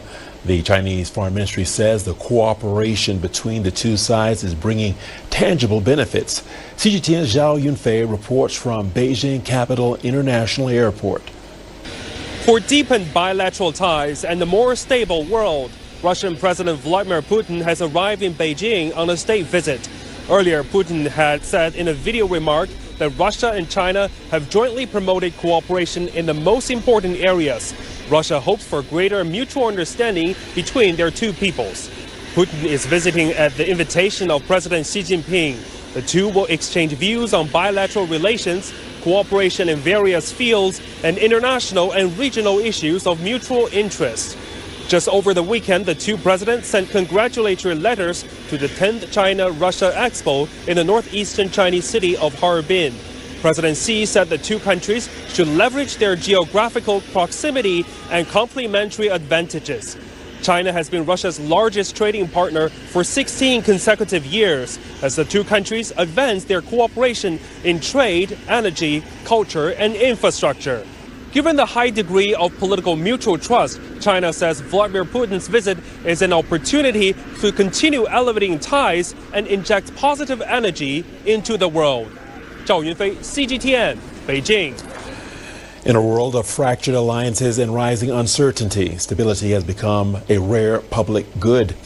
Against this backdrop, the Russian president's visit to Beijing, marking 3 decades of the China-Russia strategic partnership of coordination, sees the two neighbors offering the world an example of the new type of major country relations and shared global governance. Zhao Jiexin reports. Just days before Russian President Vladimir Putin's visit to Beijing, two diplomats from China and Russia jointly published an article timed to mark 2 overlapping anniversaries this year. 30 years of the China-Russia strategic partnership of coordination and 25 years of the Treaty of Good Neighborliness and Friendly Cooperation. They described the bilateral relationship as the most stable, most mature, and most strategic among major countries. And these 3 words are the deliberate language of what analysts see as a high degree political trust in the China-Russia partnership. The trust that has demonstrated remarkable continuity over 3 decades of global change. During this period, major country relations have seen many ups and downs, but China-Russia relations have continued to grow from a strategic partnership of coordination to a comprehensive strategic partnership of coordination for a new era. Chinese Foreign Minister Wang Yi said China-Russia relationship has stood rocky solid against all odds in a fluid and turbulent world. The main reason, he explained, lies in 3 core principles: equality, respect, and mutual benefit. Equality ensures that neither side imposes its will or agenda on the other. Respect is reflected in mutual recognition of territorial integrity, accommodation of each other's core interests, and acknowledgement of the sovereign right to choose one's own development path. Mutual benefit drives deep all-around cooperation across political, economic, energy, technological, and other fields, expanding common ground between the two countries. Over the past decade, trade between China and Russia has reached record levels, with China now Russia's largest trading partner. Energy cooperation covers oil, natural gas, transported via pipelines and ports. In agriculture, average annual growth has exceeded 10%. The two countries are launching more joint high-tech projects in aerospace, aviation, nuclear energy, pharmaceuticals, and beyond. They lay the foundation for future development. One country's progress benefits the other. President Putin's visit also coincides with the launch of the China-Russia Years of Education for 2026 and 2027. That is a signal. This relationship is not only about politics and trade, it is also about young people, academic exchange, and long-term social familiarity. Emerging technologies have posed a real challenge to the education system. Economic development in our times cannot be achieved without knowledge and cooperation. For us, the best way forward is to join hands with our reliable friends. The significance of major countries like China and Russia always extends far beyond bilateral affairs. 80 years ago, they were major forces to build the post-World War order. Today, the two permanent members of the UN Security Council see themselves as upholders of UN-centered order. For instance, opposing unilateral interventions, lacking authorization, and blocking sanctions inconsistent with international law. Within the framework of the Shanghai Cooperation Organization and BRICS, they have worked to refine international financial institutions and promoted a multipolar world. China and Russia advocate true multilateralism, replacing traditional major power rivalry with equal consultation and mutually beneficial cooperation, and replacing military alliances with deep strategic coordination. This is precisely the exemplary and forward-looking role of the China-Russia partnership. 3 decades of practice have proven that stable, mature, and strategic coordination represents what Foreign Minister Wang called the direction of a new type of major country relations. It has endured not because China and Russia are allies, but because each maintains its strategic autonomy and resilience. U.S. President Donald Trump said Tuesday that the United States might need to strike Iran again, adding that he was only an hour away from deciding whether to launch an attack before postponing it. Speaking at the White House, Trump claimed that Iranian leaders were pleading for a deal. He warned that if an agreement was not reached, another U.S. attack would take place within days. He said the attack could be launched on Friday, over the weekend, or early next week. Also on Tuesday, Qatar said that the U.S.-Iran negotiations mediated by Pakistan required more time to reach a deal. Walter Morris reports from Washington, D.C. Donald Trump says serious negotiations are taking place, and he's holding off on attacking Iran while those diplomatic efforts play out. Trump said in a social media post that he had scheduled a large-scale assault for Tuesday, and that warning comes a day after he issued an ultimatum saying Iran better move fast to make a deal soon or there won't be anything left. Over the weekend, the U.S. and Iran failed to move forward in negotiations after both countries rejected the other's offer to resume talks. Monday, Iran submitted a new peace proposal to the White House through mediators in Pakistan. And according to Reuters, the latest proposal has very similar terms to the plan Trump rejected last week. Iran is reportedly focused on permanently ending the war and reopening the Strait of Hormuz. The more controversial issues related to Iran's nuclear program and enriched uranium would be addressed in a later round of negotiations. Iranian officials are also looking for compensation for war damages and guarantees against future strikes. For weeks, the White House has demanded Tehran dismantle its nuclear program and allow free shipping through the Strait of Hormuz. About 20% of the world's oil and liquefied natural gas travel through the waterway. The strait has effectively been shut down since the war began in February, leading to a global energy crisis. Here in the U.S., the Trump administration is facing growing pressure over rising gas prices. Experts say the national average could climb to $5 a gallon in the coming weeks. The average for crude oil is forecast to hit $130 a barrel in the next quarter, and it could reach $150. Trump has taken steps to address the rising prices by easing sanctions on Russia and Venezuela, but energy analysts say reopening the Strait of Hormuz is the only way to address the crisis. And new polling shows Trump's approval rating has hit a new second-term low, 37%. According to the latest New York Times Siena poll, 60% of Americans do not approve of Trump's job as president, and more than two-thirds disapprove of the way he's handled the economy and the decision to go to war. On Monday, Trump wrote on social media that the U.S. is ready to carry out a large-scale attack at a moment's notice if they can't strike a deal with Iran. Walter Morris, CGTN, Washington. Iran says it remains focused on ending the war, but warns it is prepared to respond to any new aggression. Sepa Saremi reports from Tehran. Warnings from Washington have intensified pressure on Iran to reach a deal amid reports of possible strikes on Iranian energy and economic pressure.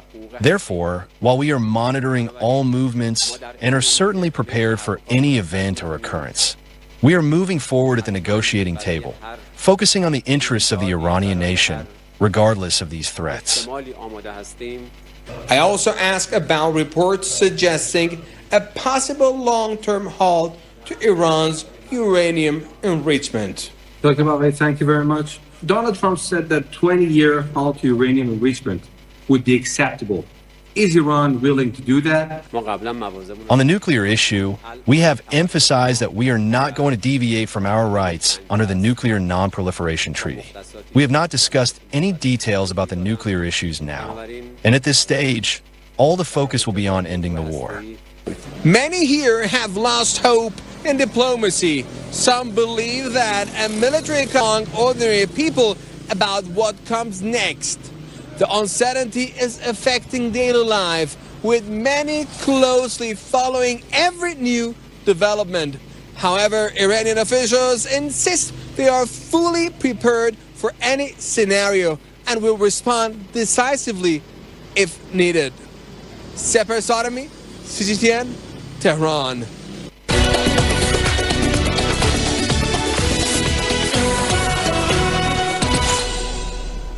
Health workers are racing to contain an Ebola outbreak in the Eastern Democratic Republic of Congo. The death toll from suspected Ebola cases is at 136, according to the DRC Health Ministry. On top of 33 confirmed cases, there are more than 500 suspected cases. The epicenter of the outbreak is in Ituri province, although suspected cases now cover a wider area. One case has been confirmed in different regional warehouses and national stockpiles that had been established in preparation for events like this. What makes this extremely critical is that this is mostly personal protective equipment, which helps us in the making sure that this infection does not spread, especially with the frontline health workers. We earlier spoke to Chris Ochemringa, who started by explaining the Congolese government's response and the ongoing intervention efforts. Let's take a listen. The Congolese government has urged people to remain calm, advising them on what they should do to stop contracting this very contagious disease. They have been advising people to keep a distance from anyone who has symptoms of Ebola, which is fever, headache, vomiting, diarrhea. They've also been telling people to report any cases to health authorities so that they can be given the treatment very fast. And they're also working very closely with the World Health Organization and other global partners. We have been told that 5 metric tons of medical supplies are being sent to Ituri province, the hotspot of this outbreak. But authorities in the DRC are very worried about the rapid spread of the disease. More than 130 people have died in just a space of 4 days. When this outbreak was reported by the Africa Centers for Disease Control on Friday, they mentioned 60. While they have been receiving treatment for the past 3 days, this hospital lacks adequate facilities for isolating patients or quarantining their contacts. The only measure put in place to contain spread is a hand-washing station at the entrance. The hospital has already recorded 1 death, according to its medical director. We have nowhere to put these patients, the hospitalized ones. We've had to set up a tent, and we may set up another one to try and isolate these patients for the time being. The needs are enormous in terms of infrastructure. The needs are enormous in terms of protective equipment and medicines. There are no medicines. There haven't been any so far. The same goes for protective equipment and staff. We'll also need help in increasing the number of staff who will actually look after these patients. At Bunia Central Market, activities continue normally despite reports of Ebola cases. Traders are calling on authorities to impose preventive measures because we have no protection. We have been told to wear face masks, but are the masks enough? We know that this disease requires us to avoid contact. Yet here at the market, there are large crowds and a lot of people keep coming and going. We do not know what to do. So we are asking the authorities to help us with hand-washing facilities to protect the public, especially us, the traders, at the central market. The situation is the same at the University of Bunia. Students say preventive measures have yet to be set up. The University of Bunia has made absolutely no progress with regard to the Ebola outbreak. To date, no measures have been taken by the university, notably no hand-washing facilities. We haven't even had the university require students to wear masks here, and so on, which is truly deplorable and exposes students to the risk of catching this disease. The current strain of Ebola is caused by the rare Bundibugyo virus, which is complicating the health response. There are no approved treatments or vaccines for this strain, unlike the Bundibugyo strain has a fatality rate of up to 50%. The World Health Organization Director General expressed concern over the scale and speed of spread of this rare strain, declaring it a public health emergency of international concern. Crystal Onkel, CGTN. Let's turn to Sudan, where a drone attack has killed 28 people and injured 23 others in West Kordofan state. And that's according to a medical source and 3 witnesses who spoke to the AFP news agency. The strike reportedly occurred in the town of Gubeish, in a territory controlled by the Rapid Support Forces, which has been fighting Sudan's National Army since April 2023. 2 witnesses said the drone hit a crowded restaurant at the town's main market. Another witness said it first struck a vehicle belonging to the RSF, killing 3 people on board before hitting the restaurant. A medical source said casualties were taken to the local town hospital. Public transport operators in Kenya have called off a massive had effectively paralyzed the region's largest economy. The 2-day strike was a direct response to a massive hike in fuel prices, driven largely by ongoing conflict in the Middle East. CGTN's Dan Arab Moy reports. Kenya's Transport Sector Alliance had bus owners, freight and logistics firms and digital ride-hailing drivers ground their vehicles on Monday and Tuesday. This was against the backdrop of the price of petrol rising by approximately 16% and diesel by a staggering 23.5%, making daily operations economically unsustainable. The shutdown forced millions to walk kilometers to work. Suspension follows high-level government assurances to review the fuel pricing mechanism and address the economic pressures. It was agreed that that there was need for negotiations between the government and the stakeholders at a high level, and that those negotiations must be undertaken within the next 1 week. That in the interceding period between now and Tuesday, 26th May of 2026, that the strike that is ongoing is suspended for a period of 1 week. Kenya, which relies heavily on government-to-government fuel import deals with Gulf suppliers, has defended the price hikes as an inescapable reality of global crude volatility tied to the Iran conflict. While the Treasury claims it has already deployed a nearly $40 million stabilization fund to cushion consumers, transport operators are demanding deeper structural reforms. They want massive fuel tax cuts and a return to a free market procurement system. The country's Transport Alliance has made it clear that if the government fails to lower pump prices during the emergency talks, the country could face an even larger indefinite shutdown. Daniel Arab Moy, CGTN, Nairobi, Kenya.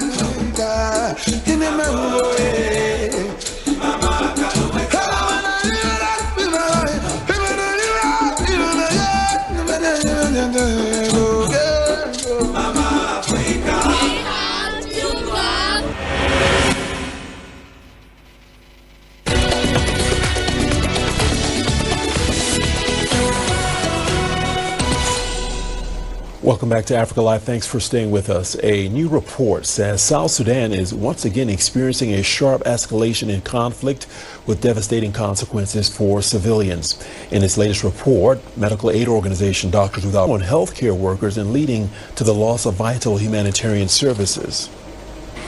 In its report on the violence in South Sudan, Doctors Without Borders, or Médecins Sans Frontières, called attention to what it termed the normalization of violence against civilians in the country that has been embroiled in conflict due to the heightened risk in areas where armed groups, including government forces and other allied groups, were present. Food deprivation, lack of medical care, and lack of contact with their families. Researchers also reported that attacks on civilian infrastructure increased and healthcare workers and facilities were not spared. MSF facilities and staff faced 12 attacks from the beginning of 2025, including gunfire on staff and facilities, looting and destruction of health facilities, and abduction of staff. Currently, only one hospital in the Upper Nile and Jonglei states has a functional operating theatre due to the escalation of violence. The medical aid organization estimates that 750,000 people have lost access to healthcare due to these attacks. What we are seeing is a situation, a paradoxical situation, where the hospitals that are systematically shut down and so on. But on the other hand, we have a situation where there is a systematic attack on healthcare. There is a limitation or a blockage on accessing the population or the population to access assistance. As the gap between the pressing needs of locals and the humanitarian response widens, humanitarian workers have urged the government of South Sudan and all parties to the conflict to protect civilians, healthcare workers, and healthcare infrastructure. Attacks on healthcare, they are depriving, these attacks are depriving care for the population when they most need it. It's a violation, of course, of humanity. Assistance, together with increased funding to meet the pressing needs of a population affected by conflict. Senegal is hosting a gathering of African parliamentary representatives. Organizers say delegations from 16 Francophone African countries, parliamentary presidents, lawmakers, and representatives from across the continent have convened in Dakar to address some of the most pressing challenges facing the continent. This year's summit is also expected to address international crises and the role of parliaments in ensuring stability. The three-day assembly is presented as a forum for coordinating of this year's convention in his welcoming address. This high-level meeting will provide us with an opportunity to examine several key themes, including of this museum is to bring more tourists and strangers to come and visit the Lamidar of Demsa and our museum, to give people the opportunity to discover what we also have to offer. The vision behind the museum is to show the transition, or first of all, the important role that horses have played throughout time, throughout history, meaning from pre-colonial era to nowadays. In addition to the showcase of the history of horses, the museum's second major attraction is the collection of vintage automobiles. These mark the transition from the traditional horse-drawn carriage. Among them is the Citroën DS, which was used as an official car in the 1950s. There is also the Beetle, the oldest car in the collection, as well as a Peugeot 604, a heirloom vehicle inherited from his father. Finally, there is a Mercedes, a car used for official engagements due to its regal character. These are the museum's most important exhibits. And the director is planning to expand the facility into a key center of Sahelian culture. Sophia Shimecheros, GTN. And Uche is in the studio, and that means it's time for our business segment. Over to you, Uche. Thank you, Richard. And coming up on Africa Live Biz. Delegates discuss emerging opportunities under intra-Africa trade at the Biashara Africa Forum in Togo. And Zimbabwe's mining royalty policy helps to boost the country's gold reserves.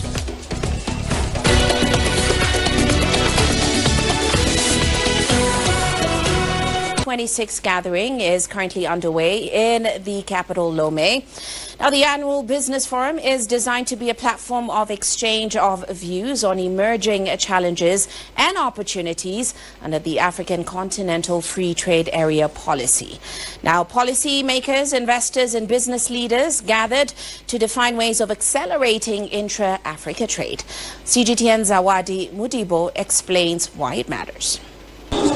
Biashara Africa is simply a reflection of Africa's integration journey in the perspective of small, medium enterprises and young entrepreneurs. So far, 50 state parties have ratified the FCFTA agreement, and 26 of them are already trading on the preferential terms and rules of the free market of Africa. In 2024, a new report by the Afrexim Bank shows that intra-Africa trade hit $220 billion, which was a 12.5% growth compared to the year before. Africa's inward trade is now projected to hit $230 billion by the year 2027. And that is in tandem with the growth that has been seen. In 2025, the UN Conference on Trade and Development, the UNCTAD, did show that $35 trillion was what the global trade was worth. External auditors, and they need to continuously keep those gold reserves.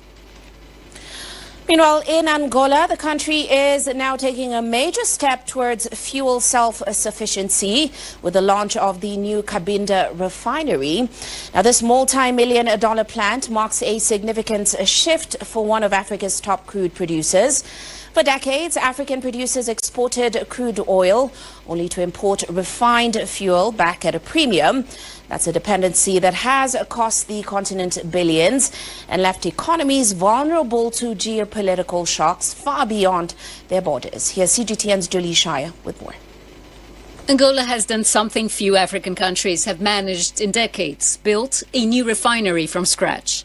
The $470 million Cabinda plant, 90% owned by investment firm Gemcorp Capital, is being seen as the beginning of a new era for the country's energy sector and the first real test of its refining strategy. The Cabinda refinery is a strategic asset that strengthens our energy security, creates jobs and adds value to the province more than a capital partnership. It is a demonstration that the Angolan state continues to firmly guide the destiny of our mineral resources in the service of the entire Angolan people. The wheels are already turning. The plant is supplying diesel to the domestic market while exporting heavy fuel oil and naphtha, a key petrochemical ingredient to international meters needed for commercialization. We are now in the processing test phase, which is a standard industry procedure. Despite being Africa's second largest crude producer, Angola still relies heavily on imported refined fuel. Now it is betting heavily on domestic refining capacity in an effort to keep more value on the continent and break that dependency. Angola is having refinery, like for example Dangote in Nigeria, full capacity, and is exporting to other African countries because of the crisis that has happened, and therefore this refinery will fuel our energy needs in Africa. Africa is a market of 1.4 billion people. We need energy. The timing is significant. Escalating tensions involving Iran have disrupted fuel supply chains and driven up energy prices across the continent, making Angola's move strategically urgent and closely watched. Cabinda is only one piece of a broader refining strategy that includes the planned Lubito and Soyo refineries. Our great hope is this large Lobito refinery, which, together with the other two that we consider relatively small, the Cabinda and Soyo, will deliver the long-awaited self-sufficiency in refined petroleum products.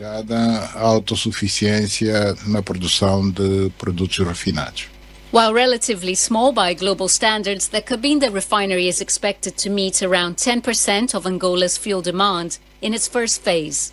That capacity is set to double to 60,000 barrels per day as Angola pushes to finally close the gap between the oil it exports and the fuel its people consume. Julie Shire, CGTN. Well, let's shift our focus now to the agriculture industry, and Uganda has sent its first ever shipment of processed pineapples to China. And that move comes as Kampala pushes to add value to agricultural exports and also compete in the global market. Now, its latest shipment is part of a broader cooperation between Uganda, China, and the UN's Food and Agriculture Organization under the South-to-South Cooperation Program. Now, this all comes just 2 weeks after China expanded its zero tariff policy to 53 value finished products. This processing plant is among many across the country, scaling up agriculture exports and creating jobs for hundreds of young people in the process. Demand for ready-to-eat canned fruit is growing in China, creating fresh opportunities for countries like Uganda to expand exports. For farmers like Jen Nakandi, the processing plant means fewer losses and more dependable buyers. In the past, much of the harvest went to waste when pineapples ripened at the same time and traders failed to buy enough produce. The problem with pineapple is that even if you plant some in January and another in December, it all gets ready for harvest at the same time.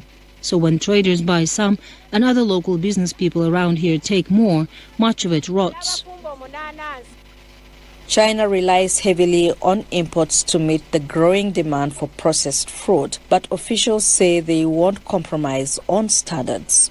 The Food and Agriculture Organization says Uganda will need to scale up production and maintain international quality standards to compete in the market. This inaugural export signals that Uganda is not only producing, but is increasing. Ahead in sports, we'll bring you the latest from the 2027 Africa Cup of Nations draw conducted today in Cairo.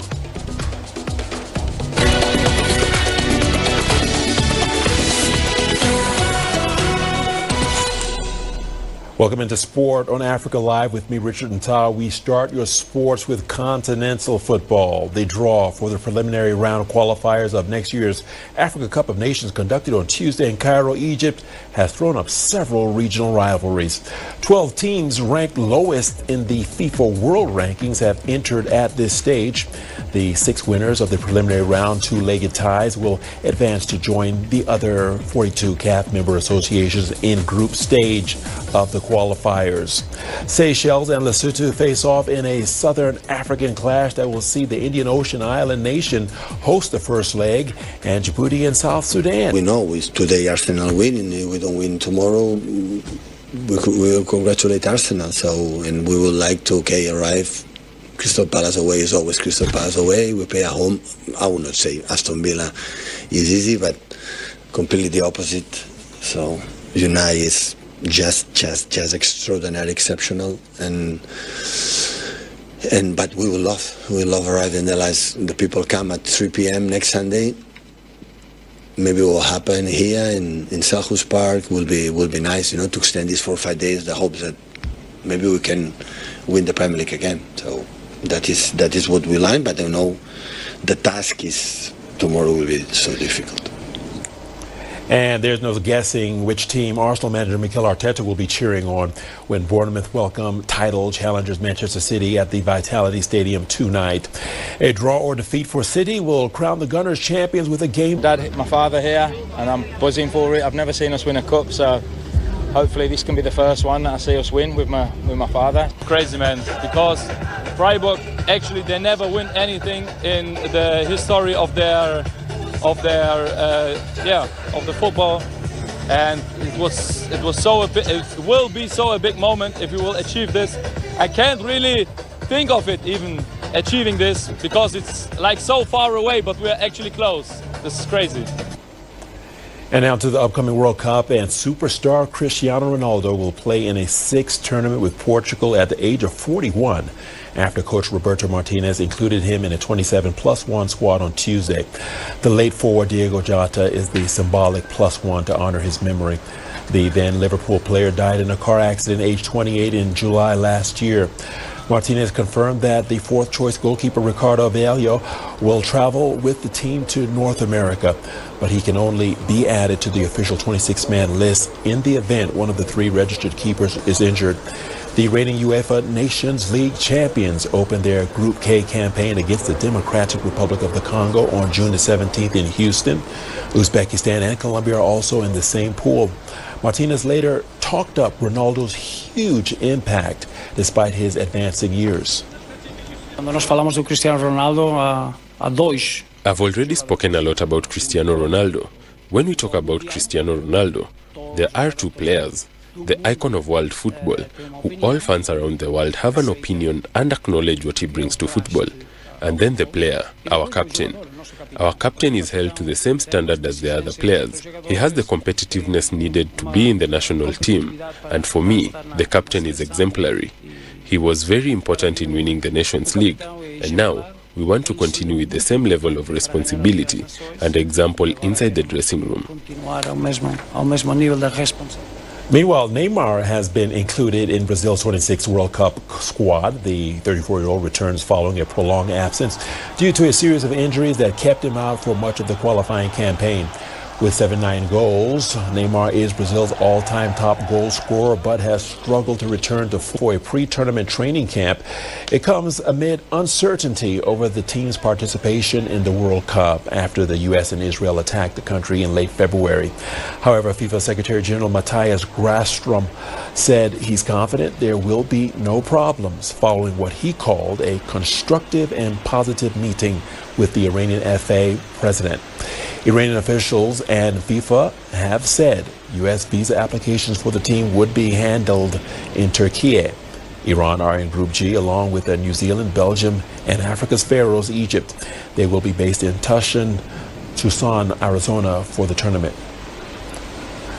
Well, according to multiple reports, Jose Mourinho has told Benfica that he is leaving the club with a return to Real Madrid on the cards. If true, the 63-year-old would replace Alvaro Arbeloa, who took over in January on an interim basis following the sacking of Xabi Alonso. Mourinho managed Real from 2010 to 2013. I feel like it was a great effort from everybody, 1 to 15. Physically, I'm feeling tired, honestly, but not as much as you would expect, honestly. It's probably the adrenaline. It's going to come down a little bit. I'm probably going to sleep pretty well tonight. Ahead of the Eastern Conference Finals, New York Knicks guard Josh Hart says the long layoff may have interrupted his team's rhythm, but acknowledged that there are also positives. The 31-year-old was speaking ahead of Game 1 of their series against the Cleveland Cavaliers at Madison Square Garden on Tuesday night.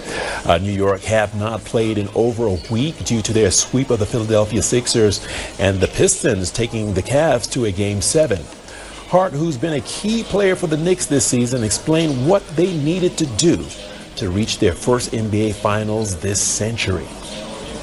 Now we got to come in with... Well, hello. It is great to be back with you again on Lens on Africa. Let's zoom our lens on its political history at this moment. Algeria did not have a centralized political structure prior to its colonization by France.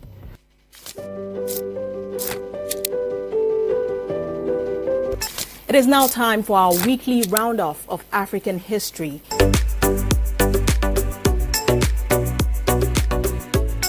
Welcome to the interview segment on Lens on Africa. Examines its relevance, the pathways to achieving it. To sustain productivity, there must be continuity.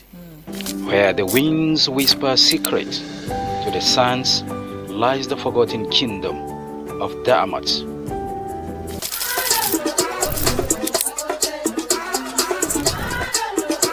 It is on this note that we conclude Lens on Africa today. Thank you for spending your time with us. Done 24 hours a day. NTA International is with you in your living room, office, everywhere and anywhere. We provide the company you desire in terms of balanced and up-to-date news, programs and the best of entertainment. Tune in to DSTV channel 251, GoTV channel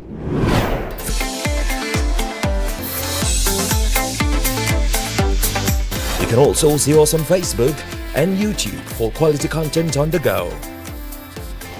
NTA International, Africa's window to the world.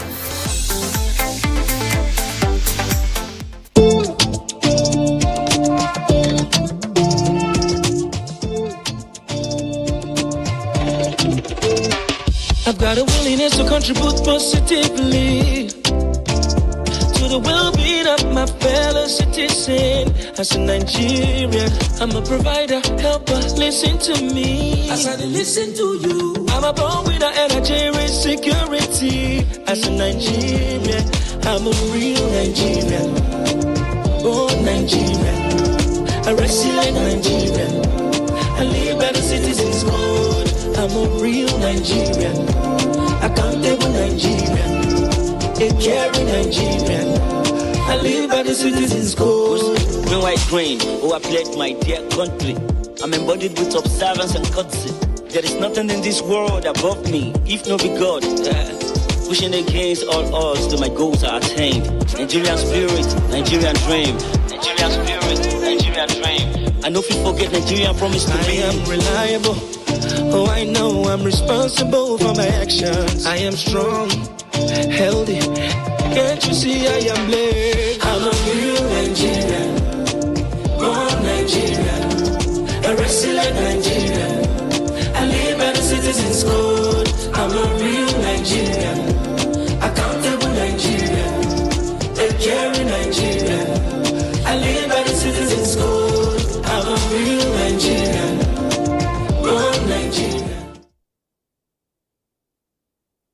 Users, stop, reflect, and verify information before sharing it. Be a good social media user. Stop the spread of fake news. Verify the authenticity of your source and use social media responsibly for a better Nigeria. This message is brought to you by the Nigerian Television Authority, NTA, in collaboration with the National Orientation Agency.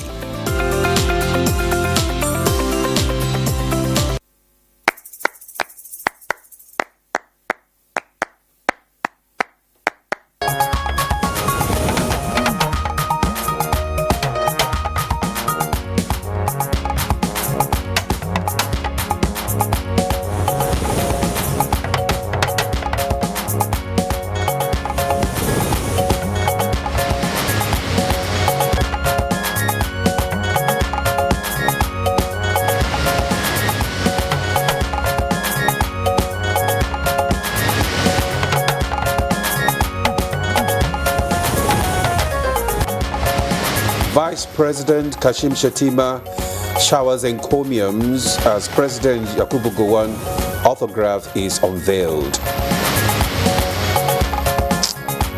That is one of the reasons General Gowon's story remains indispensable. He understood that unity cannot be sustained by speeches alone. Aim high, the future is yours. First Lady Senator Oluremi Tinubu tells Nigerian children at the 2026 Children's Day commemoration.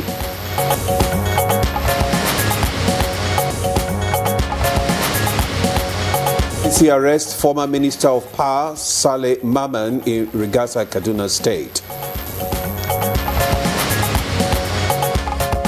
And on good, in fact, not just to overhaul, but to also make it, one of the health priorities now.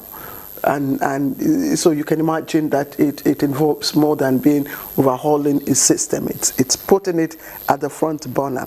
Now, the resolution follows a national stakeholders validation meeting, of course, prompted by the World Health Organization, WHO findings, that reveal that 50% of people in low and middle income countries are not receiving the rehabilitation services they need, and that's due to so many reasons. So what are the issues plaguing the progress here in our country, Nigeria? And what are the reforms expected? How can a dedicated rehabilitation budget trigger the necessary change and ultimately culminate in a national rehabilitation policy? I am Ademola Adeoye. These are some of the questions our guests will attempt to provide answers to today on Good Morning Nigeria. Absolutely, Demola. And these questions, or should I say, this is a program that speaks directly to every family that is going through one debilitating health condition or the other. And I would like to urge the viewers, you the viewer, to stay tuned. You might get one or two things today, to make you happy, to also help relieve tension. I join my colleague Demola to welcome you to the program. I am Claire Adilabu Abdurrahim. Good morning, Claire and Ademola. Good morning, Nigerians. An acknowledgement of a global leader that exhibited courage to ensure the unity of the nation using military strategy, peace and building and entrenching conflict resolution mechanism was evident on Tuesday.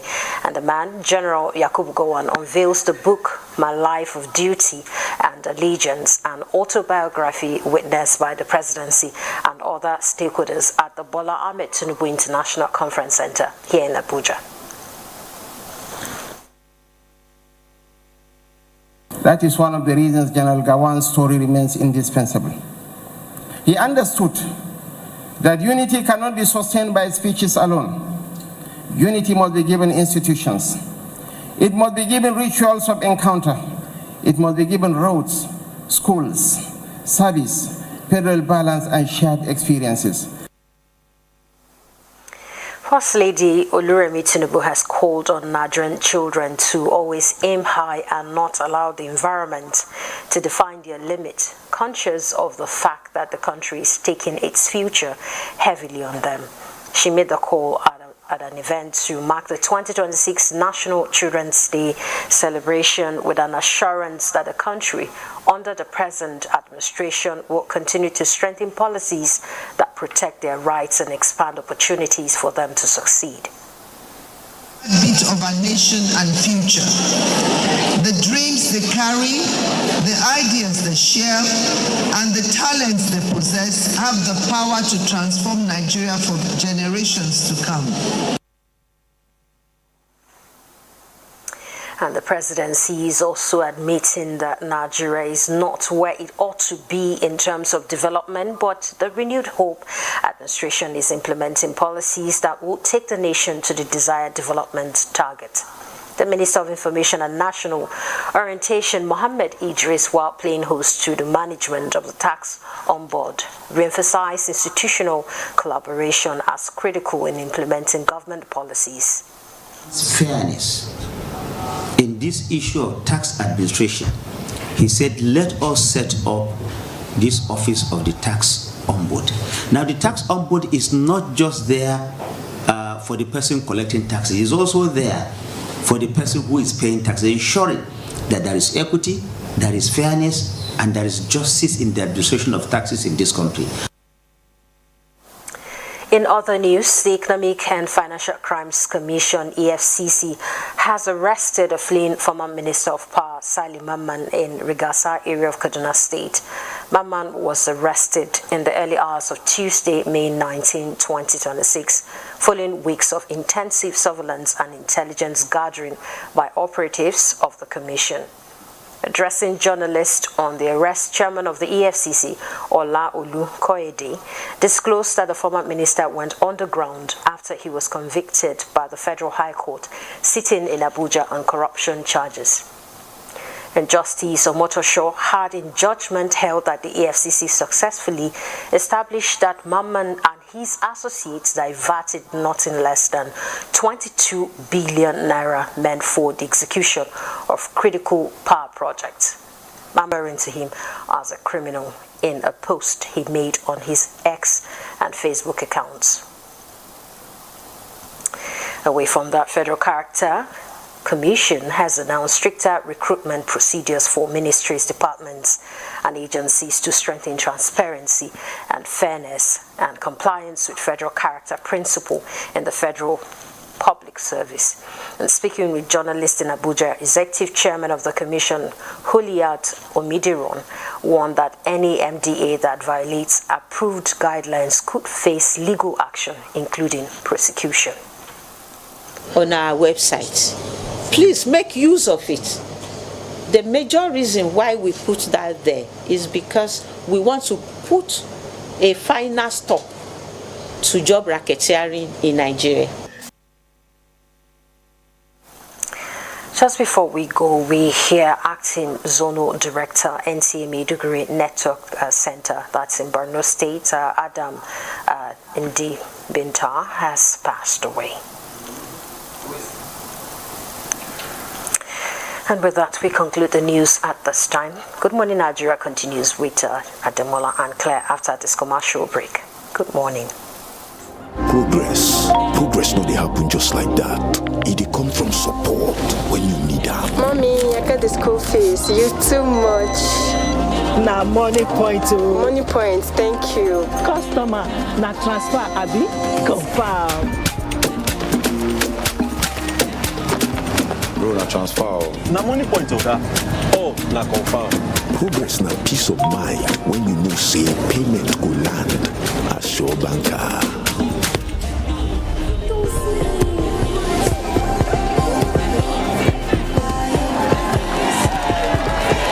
Progress na small win wey dey carry person go far. No worry, yourself go make am. Mo go buy ball. Victor, even you dey use money point? Of course na, they use money point. Confirm. Money point, made for your progress. With a splash of golden terra oil, mums make every dinner a grand family celebration. Her care nourishes you from within. Nourishing family meals.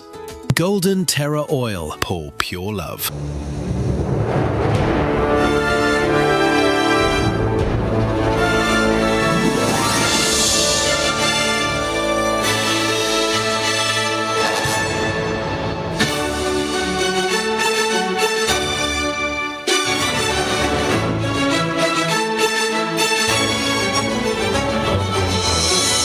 TerraCube, unwrap joy, unleash taste. Milo 3-in-1 Milky and Creamy is truly milky and contains calcium. So, no need to add milk for that rich, creamy cup, which helps to nourish your kids. Little body, big moves. Little brain, big learning. Your little child is eager to do big things. Every sachet comes with the nutrients they need. Enjoy your little one's big moments of growth.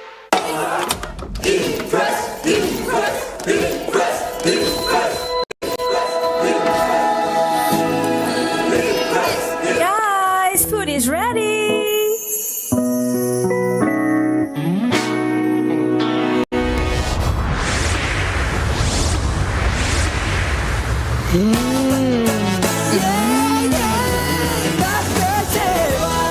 Cook to impress. Ina fata wannan kulawan da kake bani za ta ci gaba bayan mun haihu. Kin ga Lami, bayan kin haihu zan ƙara dagewa da ƙwazo wajen nema don kula da mu. Za mu jima ba, za mu ƙara tara yawan yaya. Me gida a shirye kake kenan? To ni kuma fa? To mu tattauna mana na samun mafita. Tattaunawa tsakanin ma'aurata yana da muhimmanci. Mu tattauna. Yanzu mun san abin da kowa ke so. The prestigious NTA Television College, widely recognized for its professionalism and excellence in media training, has achieved another significant milestone. In addition to its existing affiliation with Ahmadu Bello University Zaria for the award of a degree in mass communication, the college has now received official approval from the National Board for Technical Education, NBTE, to commence National Diploma, ND programs in mass communication and multimedia. Additional programs are also in progress. Admission requirements: a minimum of 5 O-level credit passes in relevant subjects. For National Diploma ND programs, minimum JAMB admissible score of 100. For degree programs, recommended JAM score of 180 and above. This is a great opportunity to become part of the college's growing legacy in media and broadcast education. For more information, visit our website at www.ntatvc.edu.ng or call these following numbers: 0803-838-4343, 0806-980-9897. Announcer Management. Are you ready? Join us on Reshaping Democracy, a groundbreaking program on the network service of the NTA, where citizens get the chance to ask ministers, heads of ministerial departments, agencies, and other top government officials questions on their performance and delivery of mandates. With no sector of limits, conversations build around bridging communication gaps for feedback and effect as our guests engage with the people they serve. How does ND foster partnerships with organizations, government agencies, NGOs, among others? As our leaders give account to citizens' inquiries on good governance, tune in to Reshaping Democracy, a creative concept coming up every Tuesday evening at 10:05 p.m. This is Reshaping Democracy.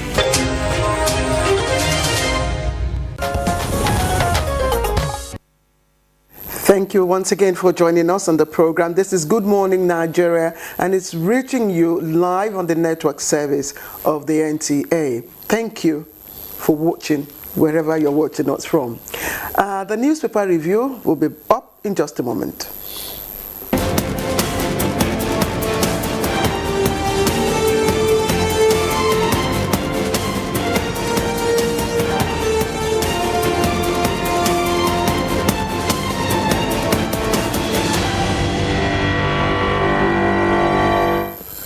Well, Claire, I should ask you, where did you keep your brother? I know.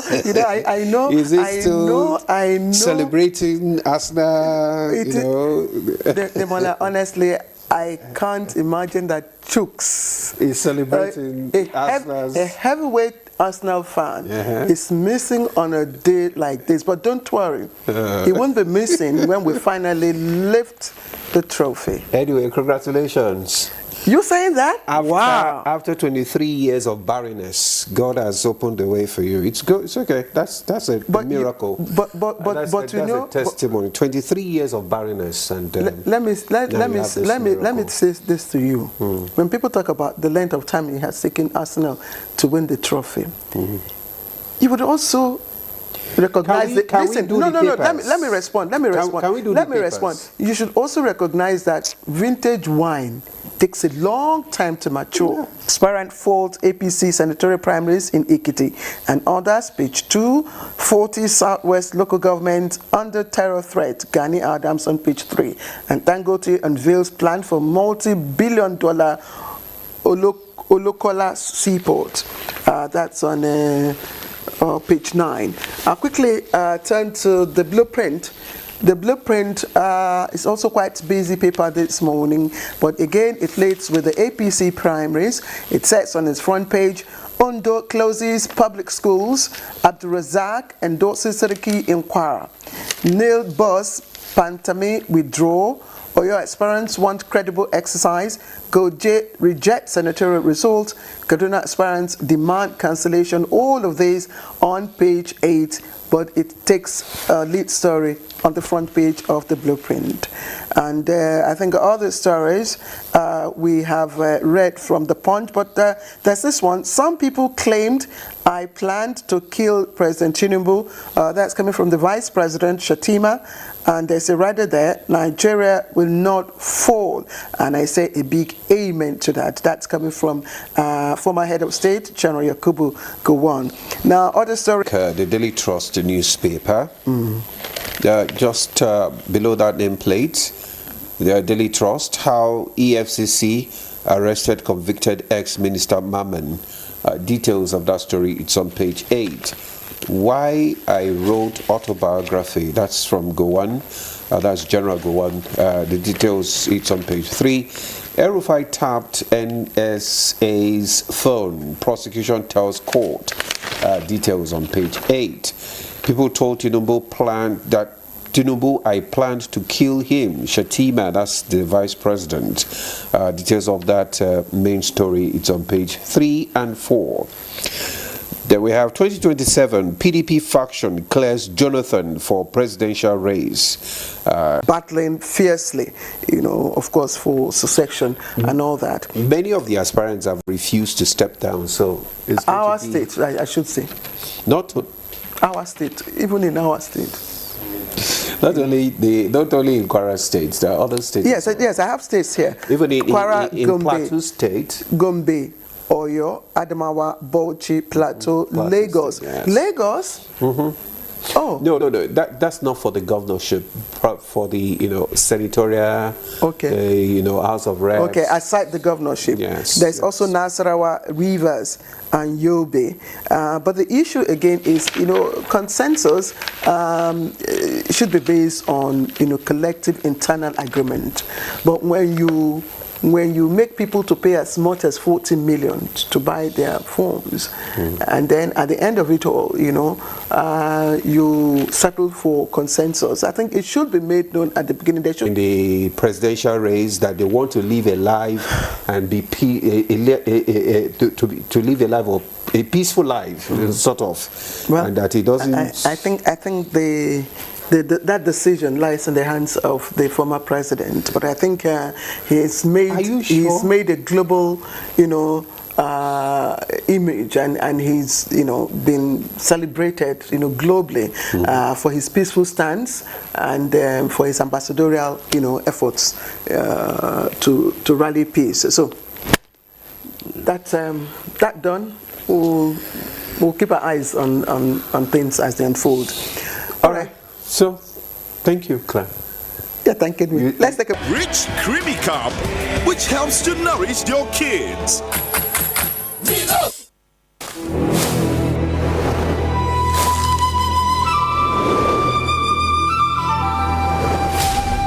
TerraQ, now available in crayfish.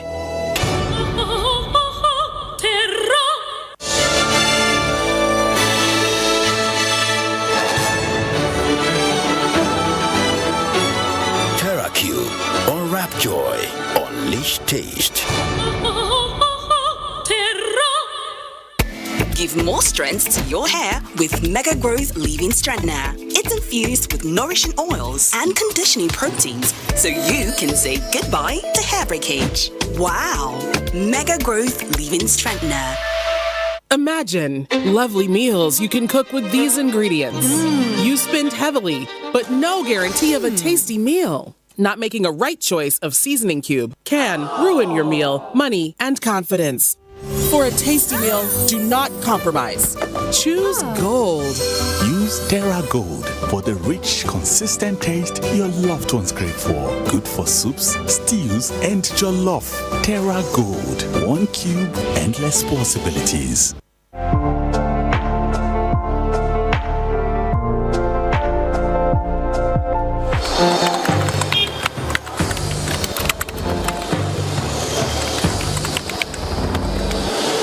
You have no better friend and partner than Nigeria.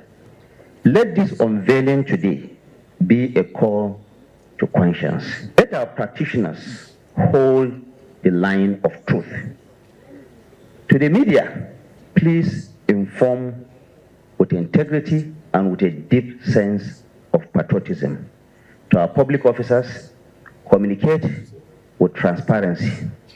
To citizens, please let us speak with empathy. Let us come together to become the voice of responsibility, the voice of the world that heals division, that inspires hope and drives development.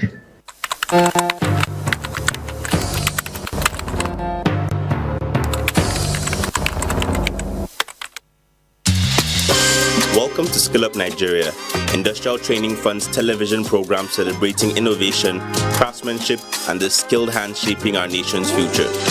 Join us and share in our over 50-year journey of empowering Nigeria's workforce and impacting the nation's human resources. Tune in and connect with experts and skilled workers sharing real stories that inspire. Every Saturday at 10 p.m. on the Nigerian Television Authority, NTA. Skill Up Nigeria, powered by ITF.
Let's believe in ourselves. Let's have the right attitude. We've got all it takes to get there. Let's look inwards and revive all our infrastructures and galvanize our human and material resources.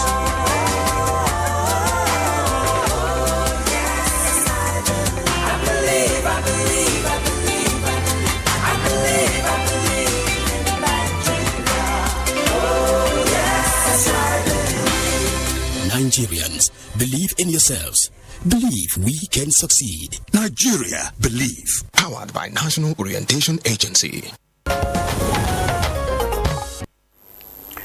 This is Good Morning Nigeria on the network service of the NTA. This morning, our focus will be on strengthening rehabilitation services in Nigeria. Let me ask, what do you know about rehabilitation services? Don't worry. If you join us much later on, you'll find out a lot about what these services require. But first, let's listen to the background report by our correspondent, Yemi Ajayi.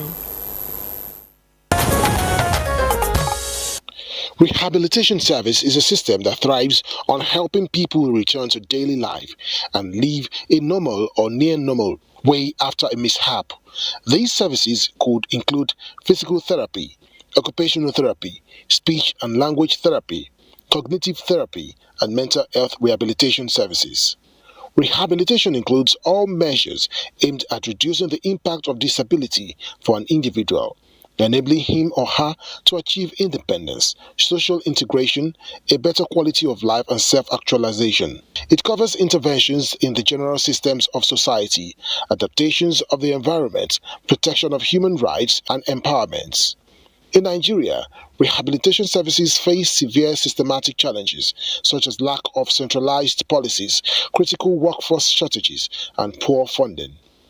These compounding issues leave vulnerable groups, including persons with disabilities, stroke survivors, and individuals with mental health conditions, with limited access to proper dignified care. Aside this, observers say there is a glaring shortage of dedicated rehabilitation specialists across the country. Fewer than 8,000 are registered physiotherapists and fewer than 500 professionals for other crucial disciplines like occupational therapy, speech therapy, audiology, and prosthetics. Also, many highly trained Nigerian therapists and medical professionals emigrate in search of better working conditions, leaving rural and even urban public health facilities critically understaffed. As it stands, Nigeria's rehabilitation framework is widely considered fragmented, lacking comprehensive, cohesive guidelines across both federal and state levels. Over time, the federal government has initiated steps to overhaul these systems.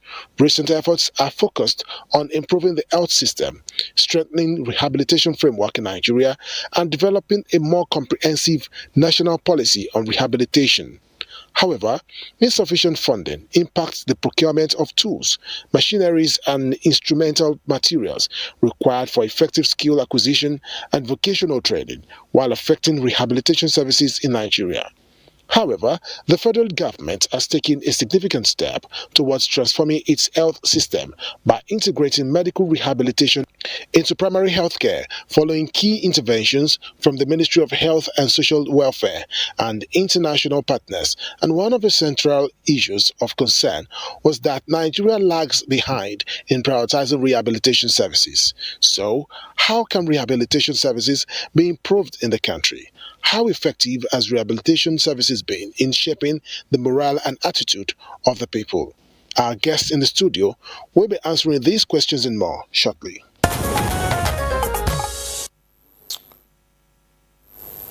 Yeah, thank you very much, Oyemiya Ajayi, for that background report and for those issues that you have raised. And I'm sure that our guests will be able to prefer some answers to some of those issues. Joining us here is Professor Rufai Yusuf Ahmed.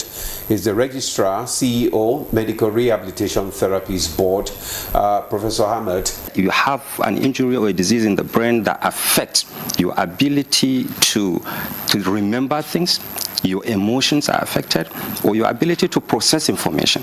When you see things, you need to understand them to be able to relate with them. The brain does that through mental status. Even consciousness, you lose consciousness. All these are mental issues that if you have them and it affects your ability to be able to interact with the environment, rehabilitation practitioners come in.